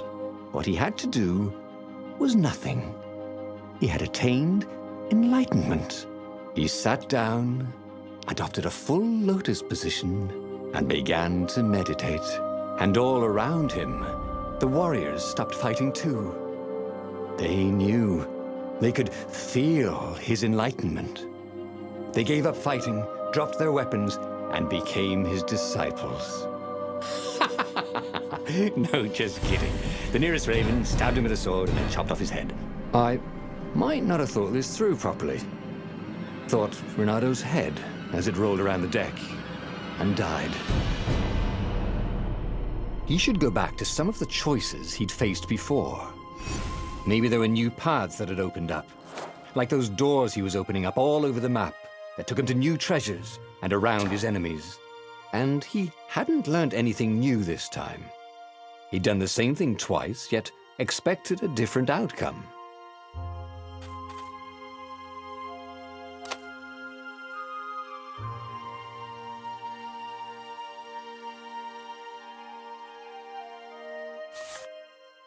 The book's pages fluttered to the beginning once again, faster than before, and he fell. The clouds parted over the Isles of Boreas. It was time to choose. The rebellion was in trouble. Ravens were scouting for the secret rebel base. They needed a game changer. Pieces of the Sky Ripper had surfaced. Renato knew that using it could go catastrophically wrong, but he was sure he could figure out how to use it safely. Also, a temple had risen out of empty desert. The Iblis stone was hidden there. It was a dangerous artifact. It could corrupt its user into a bloodthirsty monster. Maybe he could find a way to use it, to take its power without surrendering to its wickedness. And also, his old friend Lupino needed rescuing. Of course, Renato had a pretty strong suspicion that Lupino had betrayed the rebellion. But could Renato really leave an old friend to the Ravens?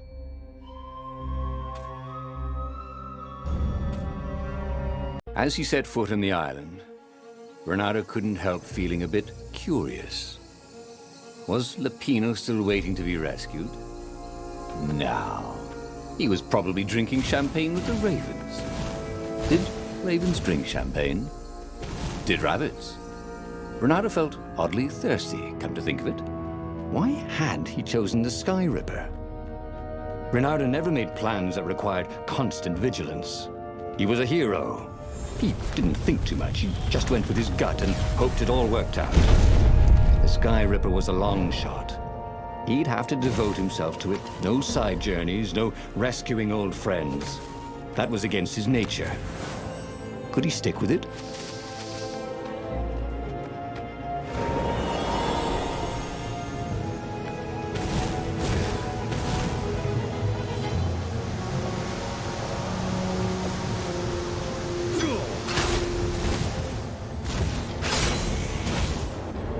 Renato hated gogglers, but it freaked him out to cut them.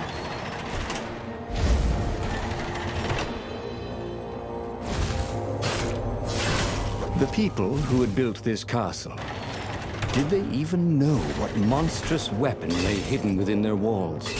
The Sky Ripper could destroy anything it touched, or so the legend said.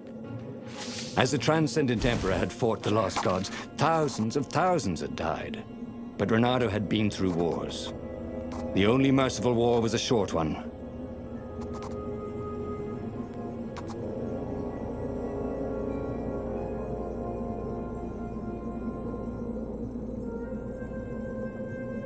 That could come in handy in a pinch.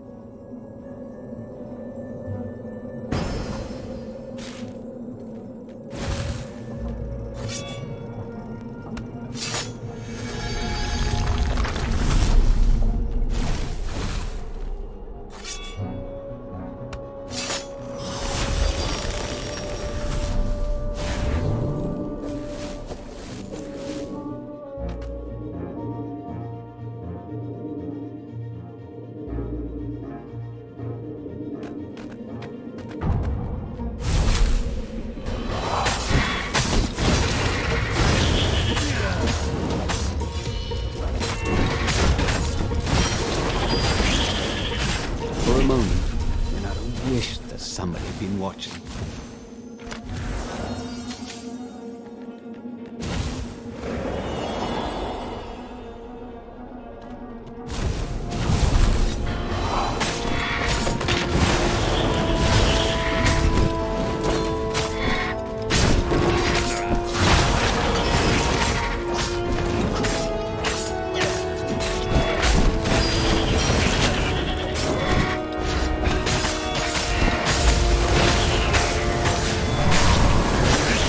Surprisingly, unwounded.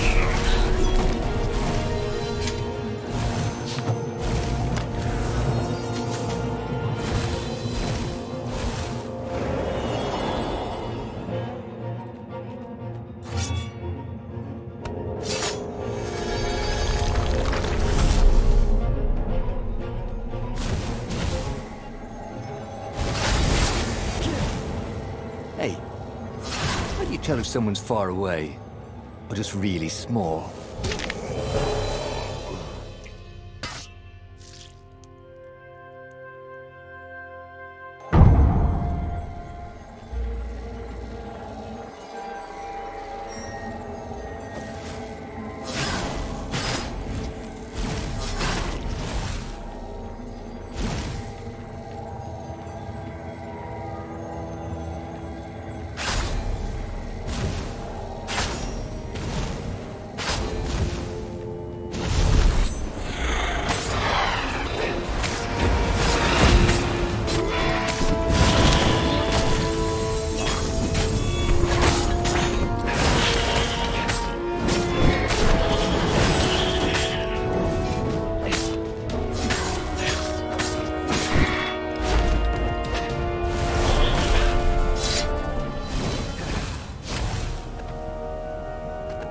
As for the gate, well, he could take her or leave her.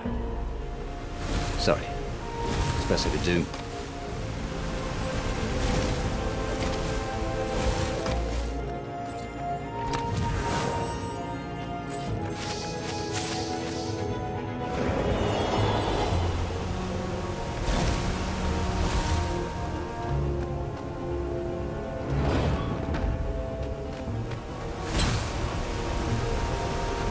See? That wasn't so hard.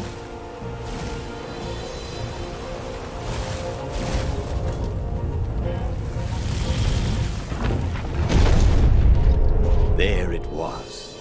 Skyripper's armature. The stuff that dreams are made of. Engineers' dreams, anyway. The device was intricate. No one alive had the skill to make a thing like it. How was it part of a weapon at all? He'd have to ask a scientist. But first, he'd get the second piece. Skyripper had a heart. A core that had come to rest on the next island. Well, there was another island he could reach. Zenobia had just invaded it with her father's Raven battalions. She must be encamped there still. But fighting Zenobia now, that made no sense at all. He'd already sacrificed one friend to get this armature, was it? He didn't need to hurry to face her. She would find him. Renato asked himself why he changed course to confront Zenobia. He had no idea. Sometimes he would just do things, and he could never figure out why he'd done them. Usually, they worked out. After all, he was a hero.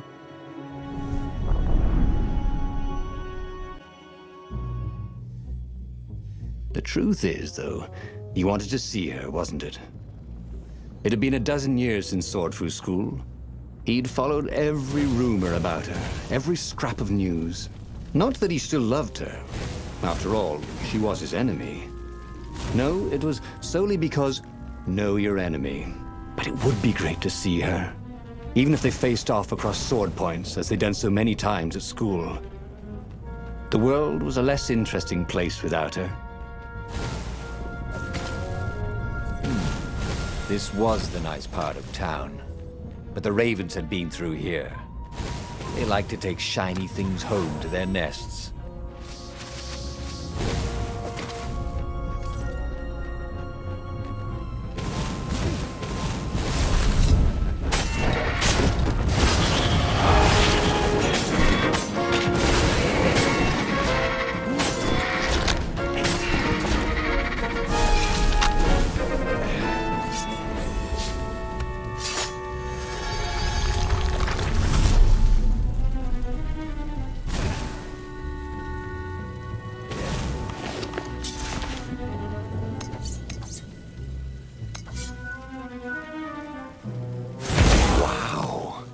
The sword felt even colder.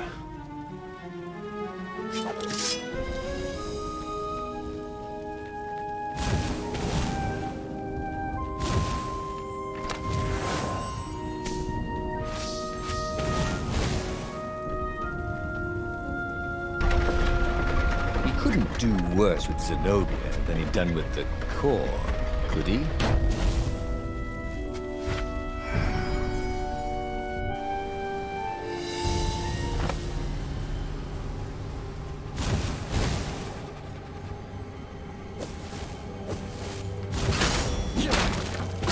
His mother wasn't watching.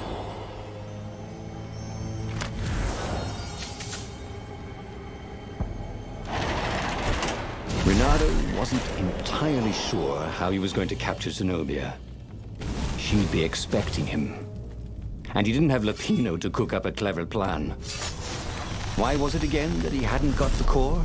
Maybe because the results tended to be disastrous. These streets were familiar. The Swordfu School was closed now, but he had been down that street 1,000 times. He knew that pub. He knew that alley. He knew the alley behind it much too well. No wonder Zenobia had chosen to invade this island herself.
wasn't that good.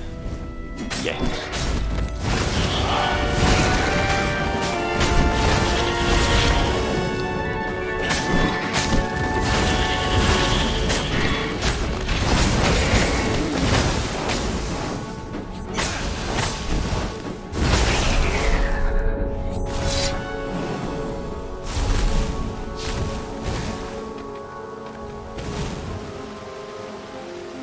Reynardo slinked through Zenobia's ship, making no sound at all.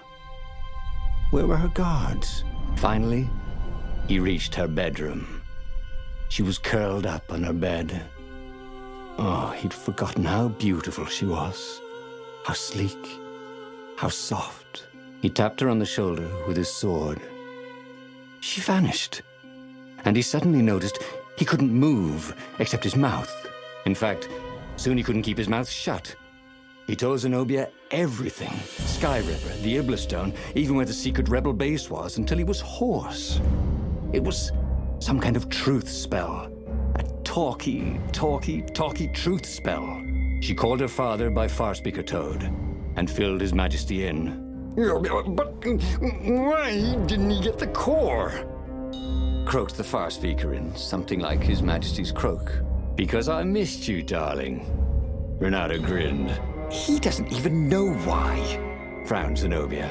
That makes no sense. It's a trap. Shouted the Emperor.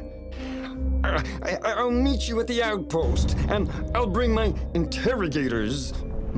If Reynardo came face to face with the Emperor, maybe he could assassinate him. But maybe it would be smarter and safer to turn Zenobia against her father.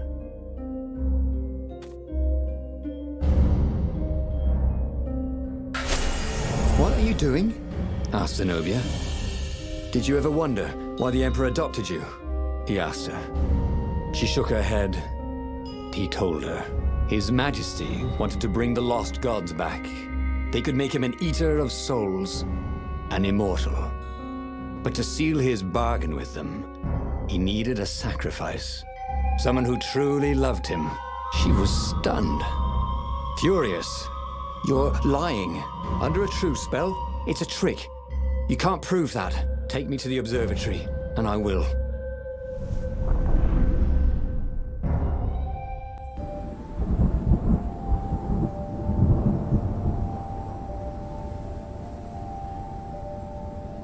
What kind of proof could you possibly have? She said as they landed on the Nexus. Your father ritually sacrificed a village, and he left witnesses? The scientists resurrected one. Well, it's not really alive, but it can talk. A true witness. She frowned. The dead can't lie. Well, I bet they could. They just don't have any reason to. She nodded grimly. You go on ahead. I don't want the Ravens to see me.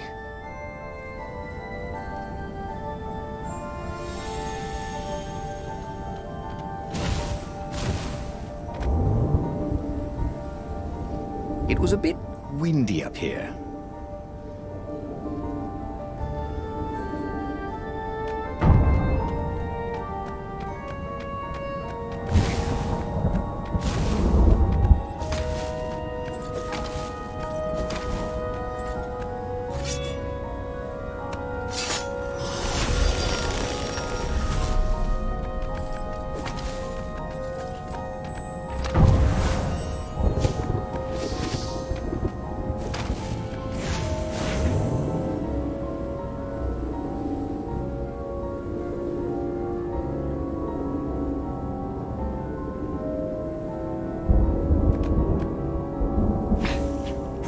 Good to practice your moves, thought Reynardo. Keeps you limber.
had been the terror of the sandcastles when he was 2.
Renata wondered what he could make with all this ore, and she caught up with him. Don't you think I'd know if my father wanted to invoke the lost gods? Would he tell you? No. Would you help him?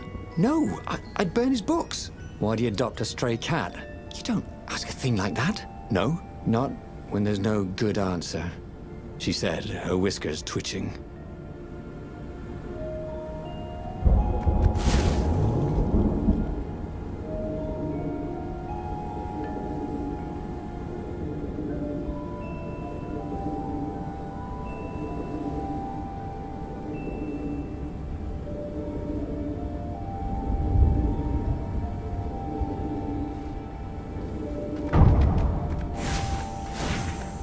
With all the secrets he revealed to the Emperor, the Ravens were probably heading for the secret base. Renato began to wonder if there would be anyone left to save, if Zenobia changed sides.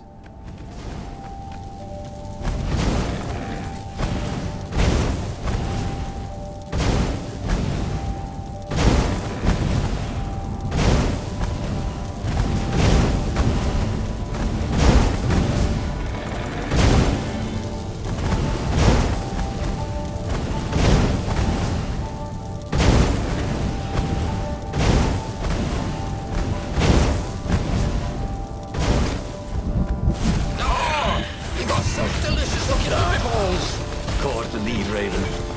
Thank you, I think. Said Renato. It never hurt to be polite.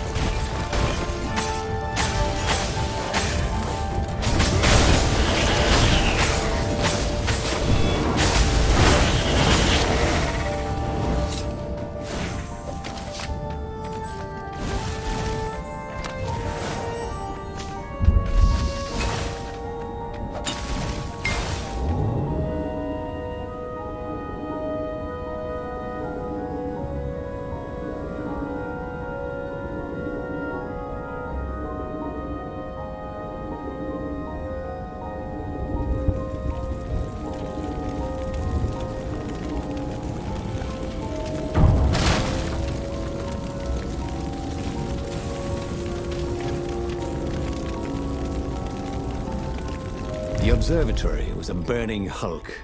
Dead scientists and black feathers everywhere. The Ravens had burned the reanimated witness to cinders. Renato was stunned. There goes my proof. These were scientists, not rebels, Zenobia said, upset. Why would he do this? I don't know. Let's go to the fleet and ask him. Yes. I'll meet you on the mountains. There's something I have to get first. But could he afford to meet her in the mountains? He'd given the Empire the location of the secret rebel base. They would need rescuing. Why was he going to meet up with her? Wasn't it more important to rescue the Rebel Council from the almost certain Imperial attack? Why was he in this war anyway? Was it really to fight the good fight, or did he just want to see her again? One of these days, Renato thought, I should really figure out my motives before I pounce. Nah.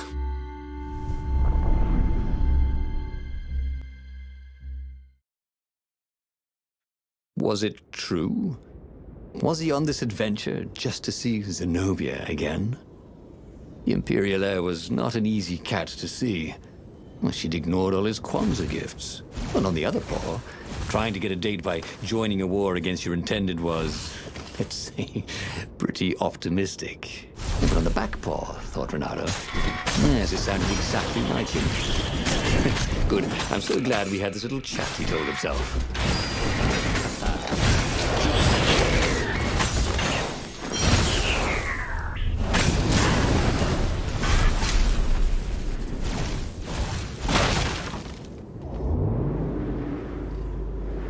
A very clever engineer named Elon Muskrat got his start making floating platforms. Not many people knew that.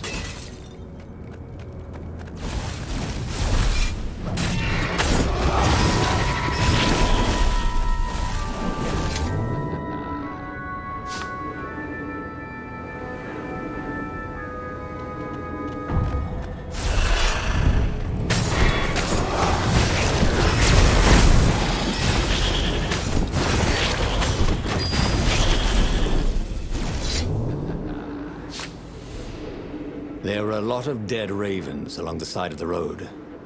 Someone had rampaged through here on a killing spree. What had Zenobia gone to get? He had a chilling feeling it would be big mistake. Zenobia was level-headed. A stone to make anyone bloodthirsty. You could tell her style from the blade marks on the dead bird.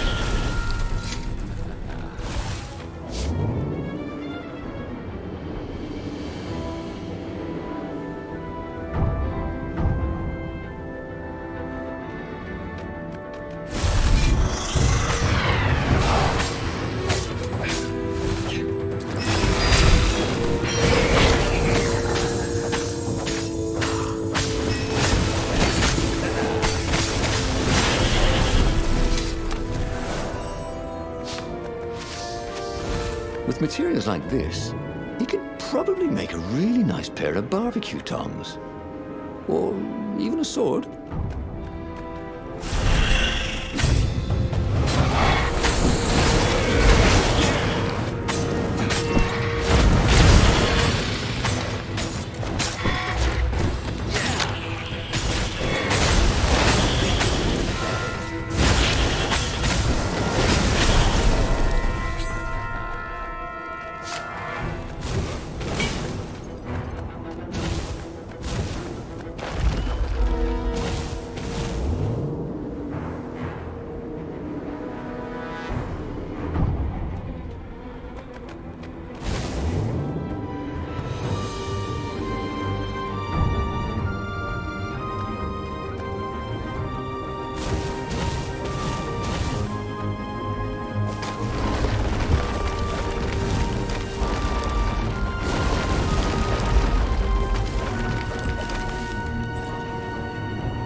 Practically sure he'd find something useful in one of these things.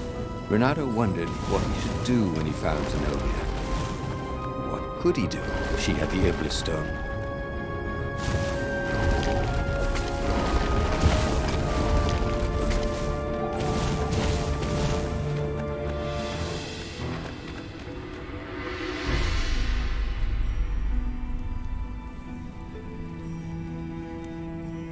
He reached the summit, expecting no one.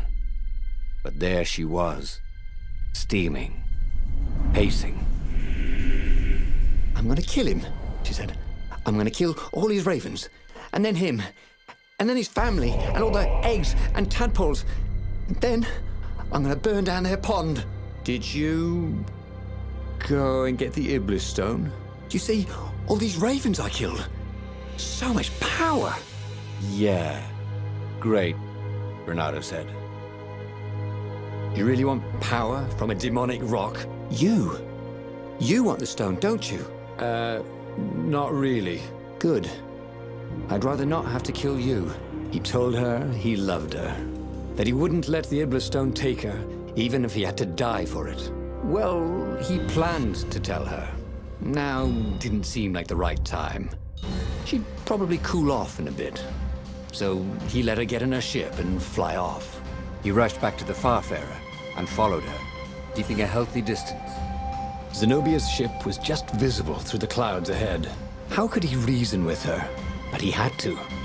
The rebels were down for the count. No wonder. He'd betrayed the location of their base, and then he'd abandoned them. And if she became Empress while she was in the grip of the Iblastone, if she became Empress by murdering her father, she could still be a great Empress. But she could also be a nightmare Empress. She had to be stopped.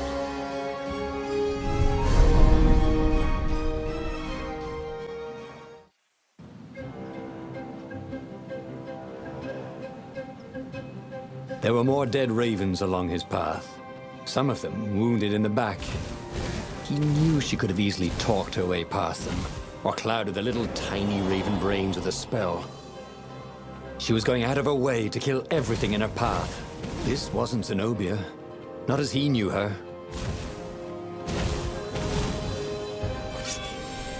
The mysterious sword from the east made you so fast you could catch a fly with your chopsticks. If that's what you really wanted.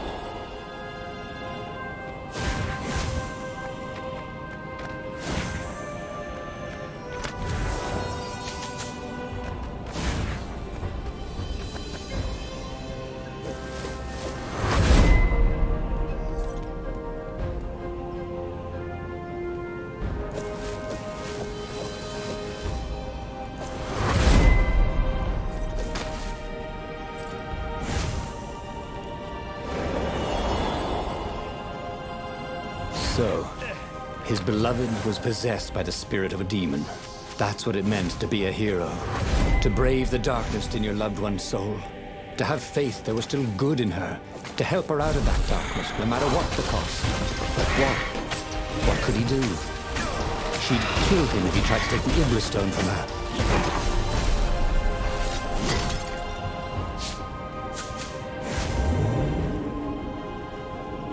There was an inscription. Praise the sun.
At the end of the trail of raven corpses was Zenobia. Her father was frantically rigging a strange apparatus wrapped around a glowing core. Don't do it! He shouted. You'll hate yourself in the morning! Stay back! She screamed in a horrible voice he'd never heard before. It froze him in his tracks. The Emperor stared at him. Run, he told the toad, or hop! But he didn't manage to voice it, only think it. Zenobia stabbed her blade forward, and His Majesty fell dead. She began laughing hysterically. Or was she weeping? Just walk away, she laughed at him.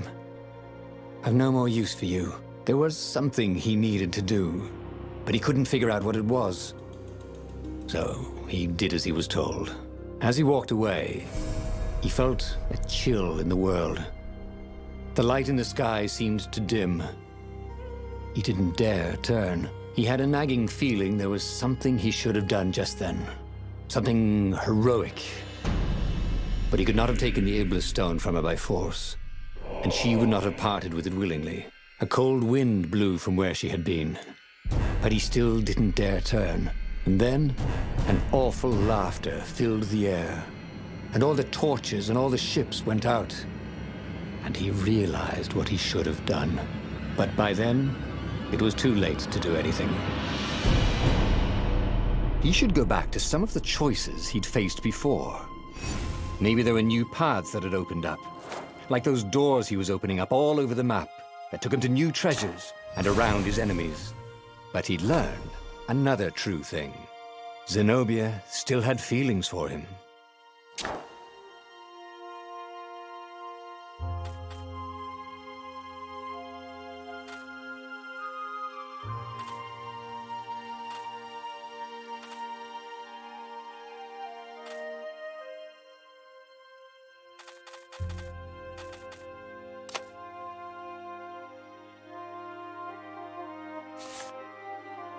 The book's pages fluttered to the beginning once again, faster than before, and he fell. The clouds parted over the Isles of Boreas. It was time to choose. The rebellion was in trouble. Ravens were scouting for the secret rebel base. They needed a game changer. Pieces of the Sky Ripper had surfaced. Renato knew that using it could go catastrophically wrong, but he was sure he could figure out how to use it safely. Also, a temple had risen out of empty desert. The Iblis stone was hidden there. It was a dangerous artifact. It could corrupt its user into a bloodthirsty monster. Maybe he could find a way to use it, to take its power without surrendering to its wickedness. And also, his old friend Lupino needed rescuing. Of course, Renato had a pretty strong suspicion that Lupino had betrayed the rebellion, and he had a gut feeling that he needed to use that to his advantage.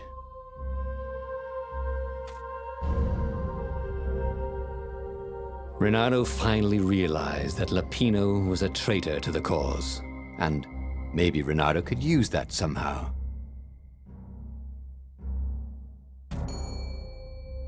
Renato couldn't quite put his paw on when he'd realized Lupino was working for the Empire. He'd never exactly seen Lupino sending coded messages to the palace, but he was sure. The rabbit had been on too many disastrous missions where he was the only survivor, or where he accidentally missed getting on the boat that went down to the abyss in flames. If Renato could prevent Lupino from getting back to the fleet with all the intelligence he'd probably gathered, it might be worth the trip.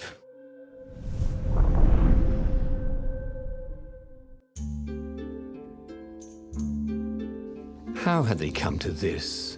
They'd been on so many adventures together. Lupino had talked Renato out of prison at least 4 times, and Renato had rescued Lupino from at least 2 lynch mobs.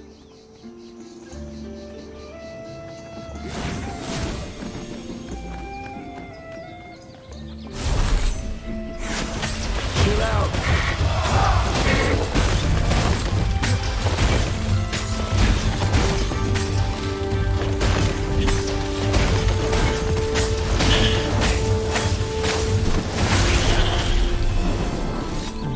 Felt that the rabbit resented him.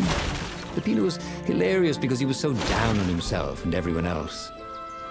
But behind the laughs, he wasn't a happy camper. Was this payback? Or did the Empire have his little white tail in a vice? Every day he was getting better and better.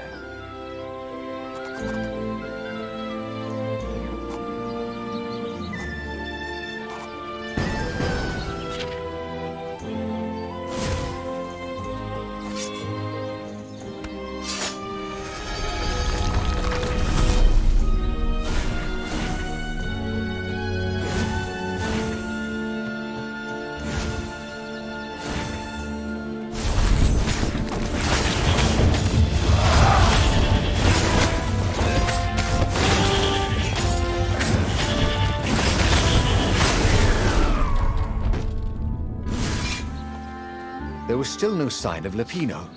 Not a hair, not a pellet. Was he hiding in the cemetery further down the road? That didn't seem like him.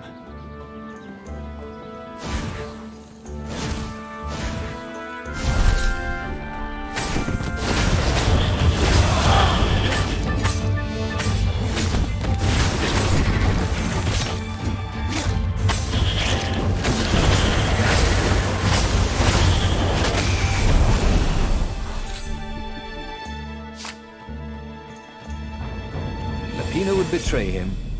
The core was dangerous. And Renato had a fleeting idea that the two ideas went together somehow. And then it was gone again. Oh, damn ideas. They never stuck around when you needed them.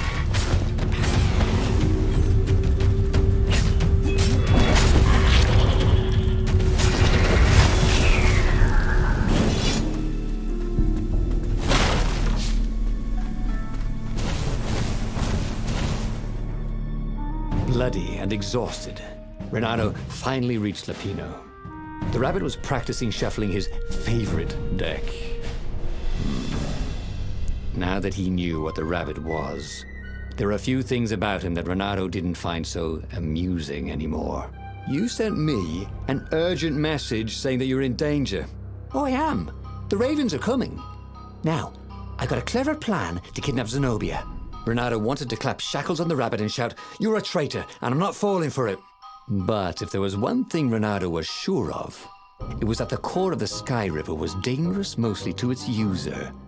If he could put it in the Emperor's hands, old Lysengram III might blow himself and his fleet up with it. Yes, that was it.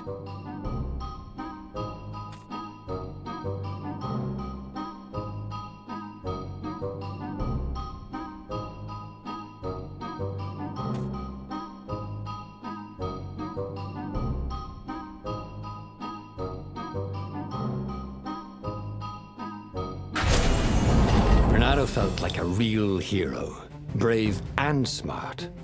He told the rabbit all about the Sky Ripper's God's Eye core. I'll go get the core while you attack Zenobia. He told the rabbit. Oh, wait, I've an even better idea. I'll get the core and you attack Zenobia, Said the rabbit. Right, yeah, that is better. Agreed Renato. Perfect. The traitor would make sure the Emperor got the core.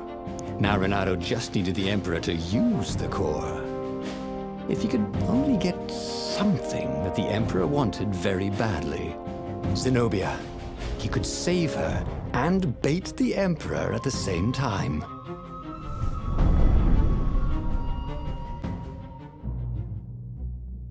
Right. Now, all Renato had to do was fight his way through Zenobia's invading troops, sneak onto her ship and into her bedroom, and kidnap her without any of her dozens of guards alerting her. Then he would rely on her love for him to convince her how evil her father was, so she'd run away with him instead of going back to her father, who was going to blow himself up. It did sound a little risky. But Renato had a feeling it would work out somehow. It always did.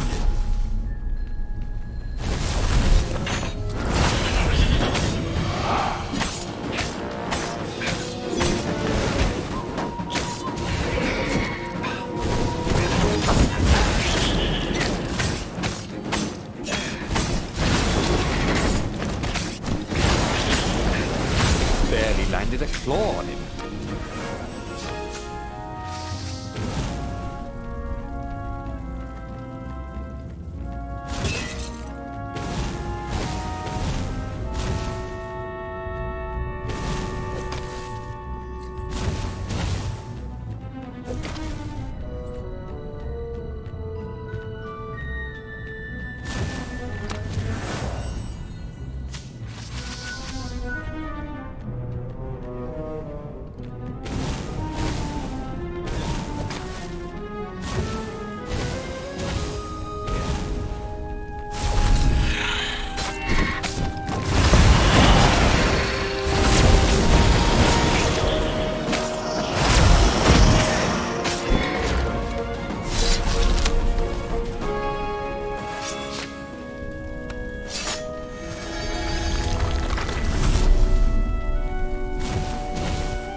How could you convince a firewall you're its friend?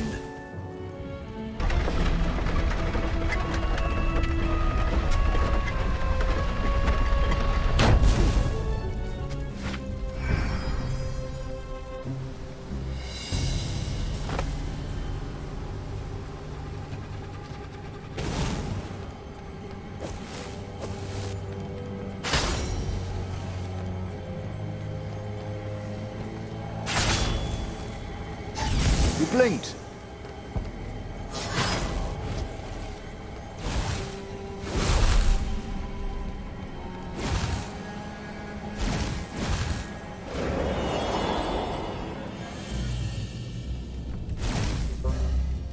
Renato was halfway to Zenobia's encampment when Lupino showed up. He was disheveled and distraught. They jumped us. I barely got away. Oh, they got the core. Oh, it was all going according to plan, thought Renato. Now he just needed Zenobia on his side. Yes, that was even better. The Iblis Stone. Zenobia could get it. And then the Emperor would have to pursue them. Wait, no. The gem would corrupt anyone, even her. That's it, he thought. Even Lupino. Even though Lupino was already a traitor. It would turn him against his secret master, the Emperor. He would try to make himself Emperor. And the Emperor would have to defend himself with the core. Boom. He was a super genius.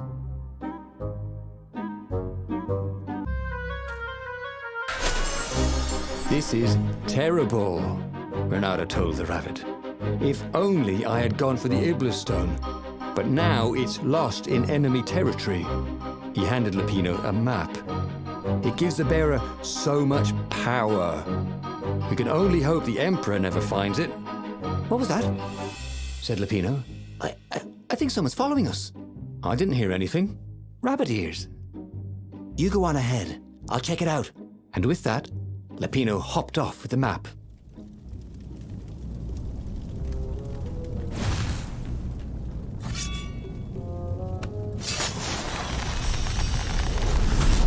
Had that door been opened before?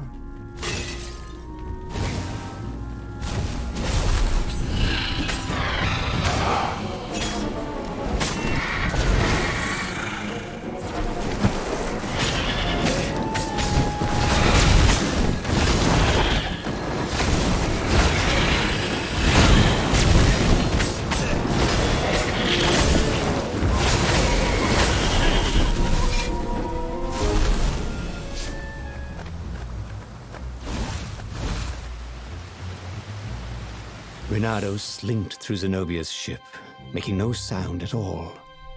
She was curled up on her bed. He'd forgotten how beautiful she was, how sleek, how soft. He tapped her on the shoulder with his sword. She was made of smoke, and he noticed he had a very solid blade to his throat. Did you really think you could capture me? Purred a familiar voice. I just wanted to chat, said Renato. Did you ever wonder why the Emperor adopted you? He needs a sacrifice, someone who truly loves him, to make a bargain with the lost gods. That's a vicious lie. He wants to bring them back.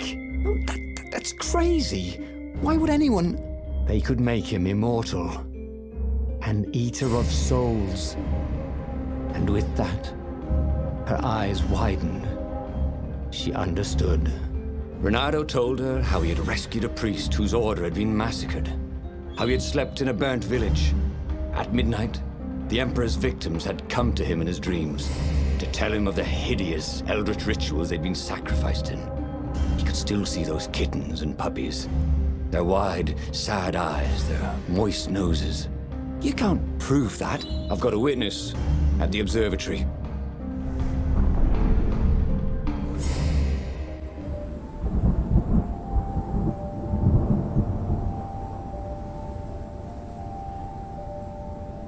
He couldn't tell her, not yet, why he was really here. He didn't want her to be anywhere near the fleet when her father blew himself and Lupino up. So he told her about how the Emperor's obscene rituals had raised ancient artifacts out of the land. How he'd followed the appalling trail of the hideous horrors His Majesty had perpetrated for the sake of his own immortality. Any of this ring a bell? He said. He told me it was all lies. You've always known when I was lying. I always hated that about you, said Renato.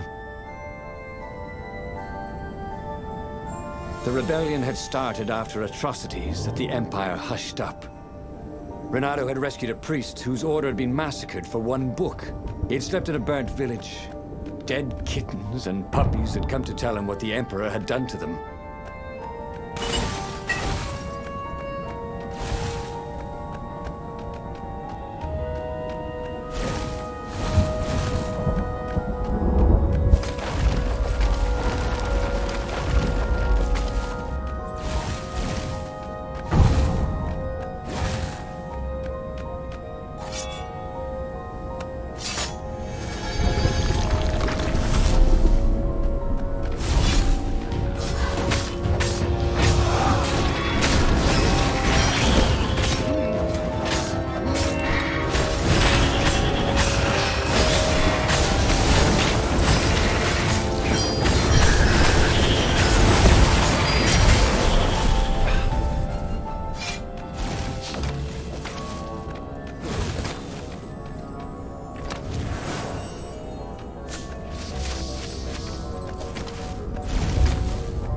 Don't you think I'd know if my father started practicing black magic?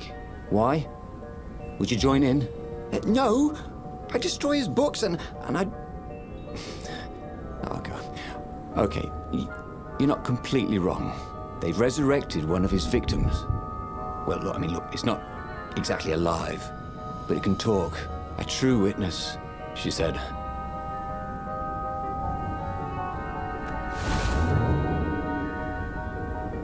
The platform used a hybrid propulsion system fueled by anti-gravity and wishful thinking.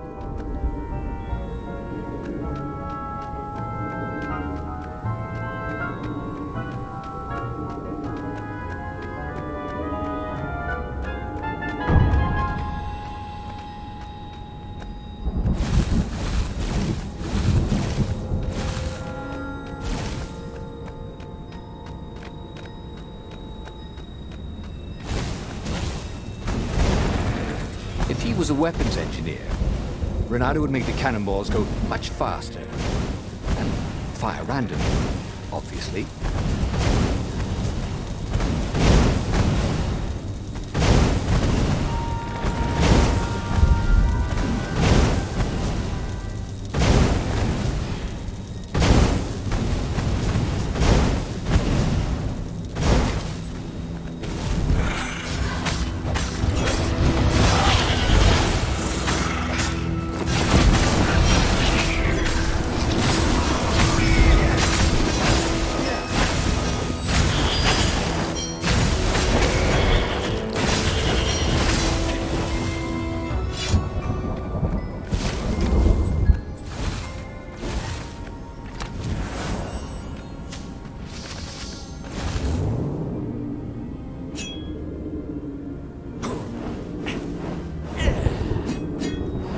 Sometimes, at home, he'd wave his sword around for hours.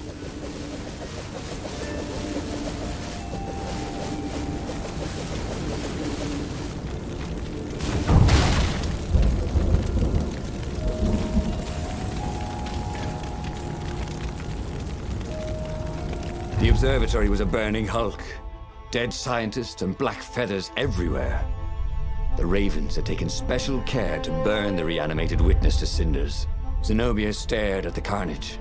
He didn't want me to hear the witness, did he? I guess not. What's your plan? She asked. So, Renato explained his brilliant gambit.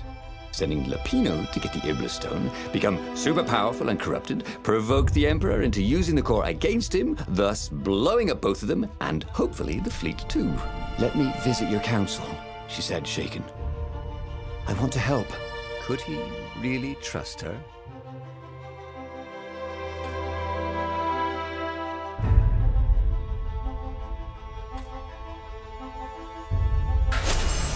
He'd done it. He'd made Zenobia see how evil her father really was. He wished she didn't feel this urge to join in the rebellion. After all, he'd taken care of the Emperor, right? Yeah, but she'd always been conscientious like that. She told him she had to go somewhere first. So Renato gave her the location of the secret base, and they agreed to meet in the ruins. He had a very good feeling about this.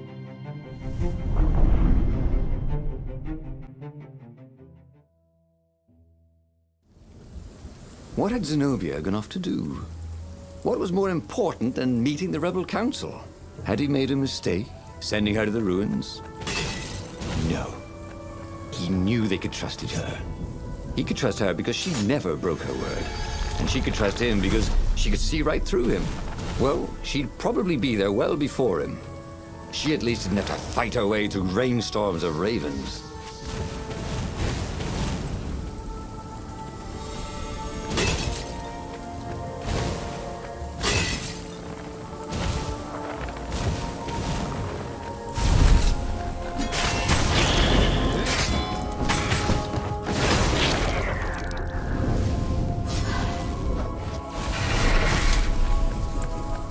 He missed her.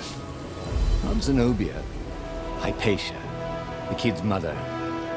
Renato had never thought he'd date a librarian. He'd always figured himself for the barmaid type. But then, he'd never figured the library of Ubar would have comic books, or that Hypatia would know anything about them. He missed her.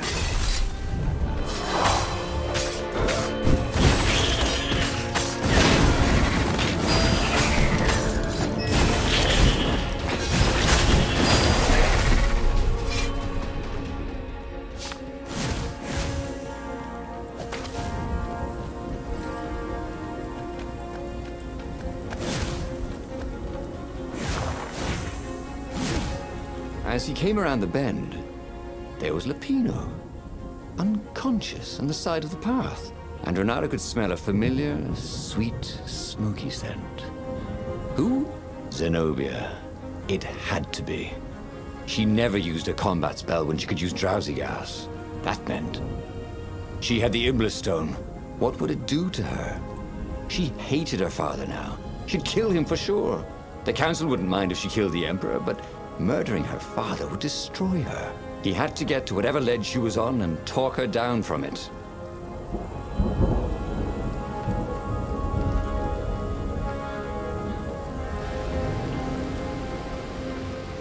There was an engraving.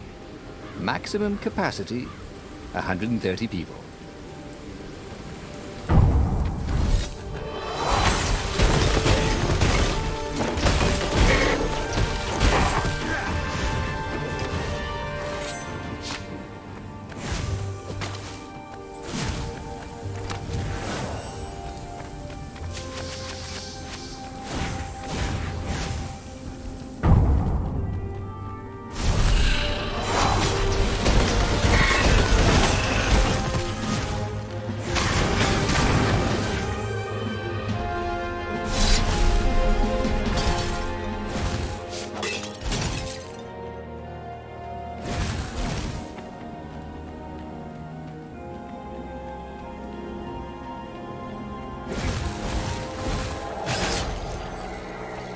Didn't your mother tell you it's rude to stare?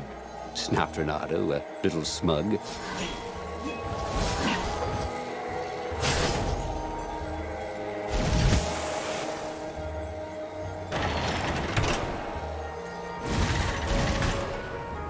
The long stairs.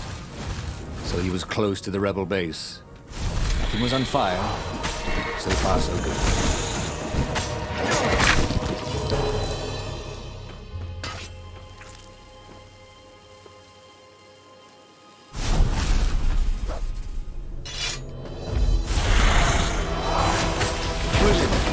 Lovely. Hold up, please.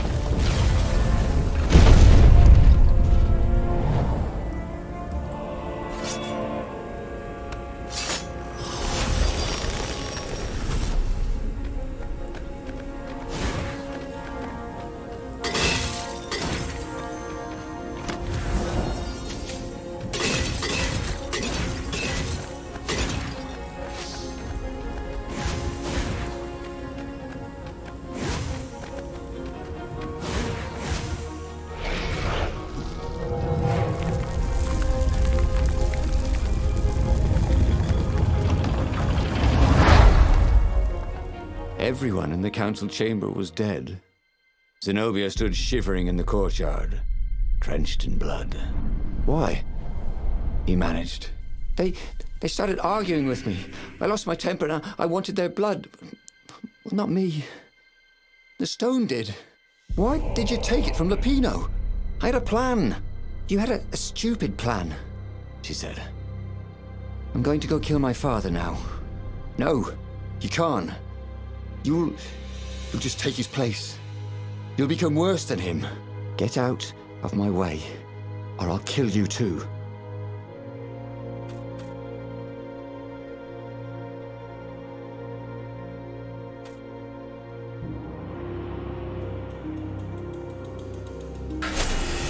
You won't kill me, he said. And I won't let you kill the Emperor. Enraged, she raised the sword. You hate him too? He could sense the Iblis Stone, yearning for his death. But she didn't strike. If you kill him, he'll destroy you. I know you. Shut up! She shouted, her sword trembling. I won't lose you again. Not for anything. Get away from me, he said, and he was very close. I can't lose you again. And he was in reach of her sword now. I hate him! I hate you too! I love you, he said for the very first time. And then she was weeping. He was holding her. The sword had dropped from her hand. He glanced at the Ibla stone. It was no longer the black of the void. It looked like coal. No. It glowed, like a cinder. It was crackling, burning, crumbling into ashes. "You've always loved me, haven't you?" she said. She was weak. The stone had taken so much from her. "Always," he said. She staggered as he helped her up. "Let me take you away." "Where?" "The island of Avalon. The sisters will heal you." "He'll follow us." "Then we need the Farfarer, the fastest ship in the Empire."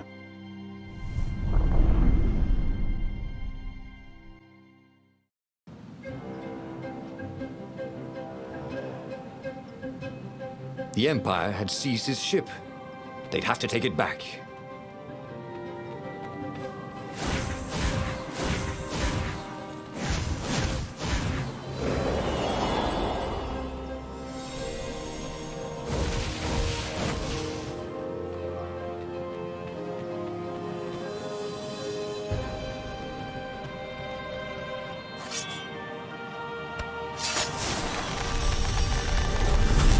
Or I could go that way, he thought.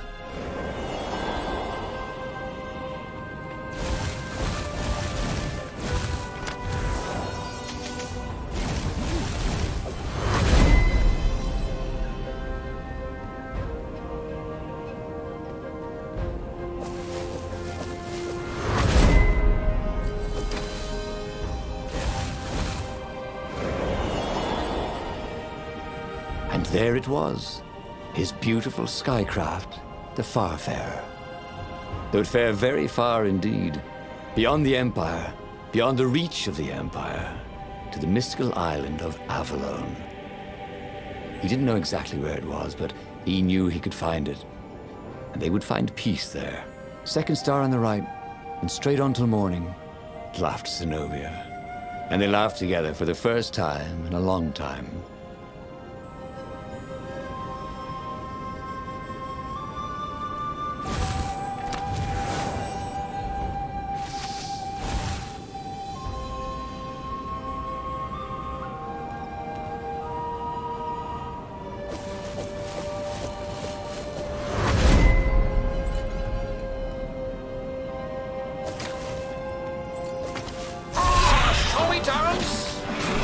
The lead raven?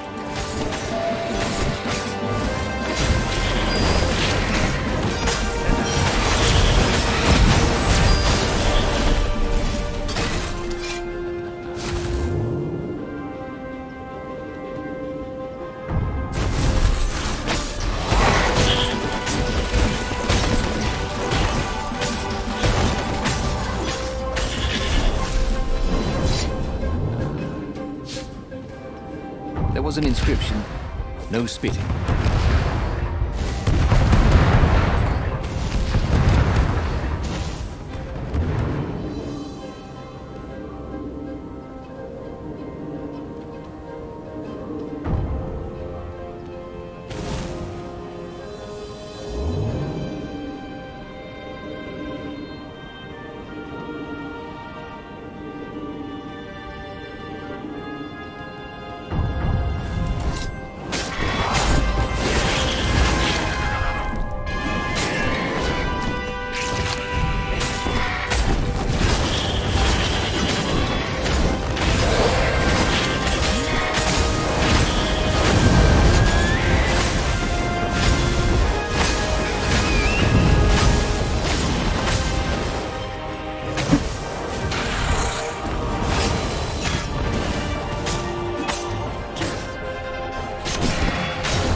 But they did not go unnoticed.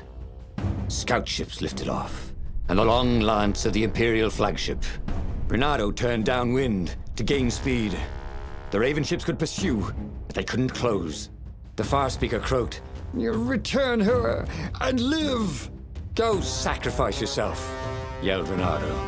Then you won't have her either. On the flagship, the Emperor was readying some arcane weapon. It couldn't be. It was the core. A devastating beam lanced out of the flagship. Reynardo zigzagged wildly to keep the Farfair out of it. Now the Raven scout ships were closing the distance, and the beam was getting closer too.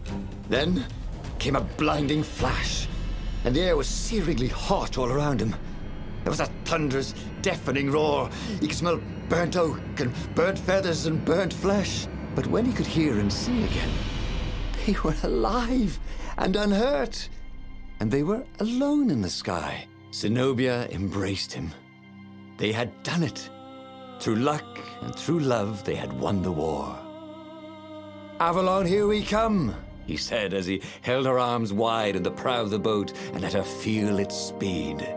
"Maybe the real Avalon is wherever we're together," she said. And so, after a bit of an argument, Reynardo and Zenobia went to one of the two Avalons. The one shrouded in mists, or the one in their hearts. But which one they went to, I'll never tell. He'd done it. He'd forged his own destiny. Well, he hadn't actually done it, but he knew what he would do. Reynardo smiled at the book. He practically wanted to kiss it. The kid's sacrifice hadn't been in vain. He'd saved the book and saved the world. Reynardo owed him and his mother so much. Reynardo lowered the mainsail and let the Farfarer shoot forward in the breeze. Second star to the right, and straight on till morning. This time, he would win.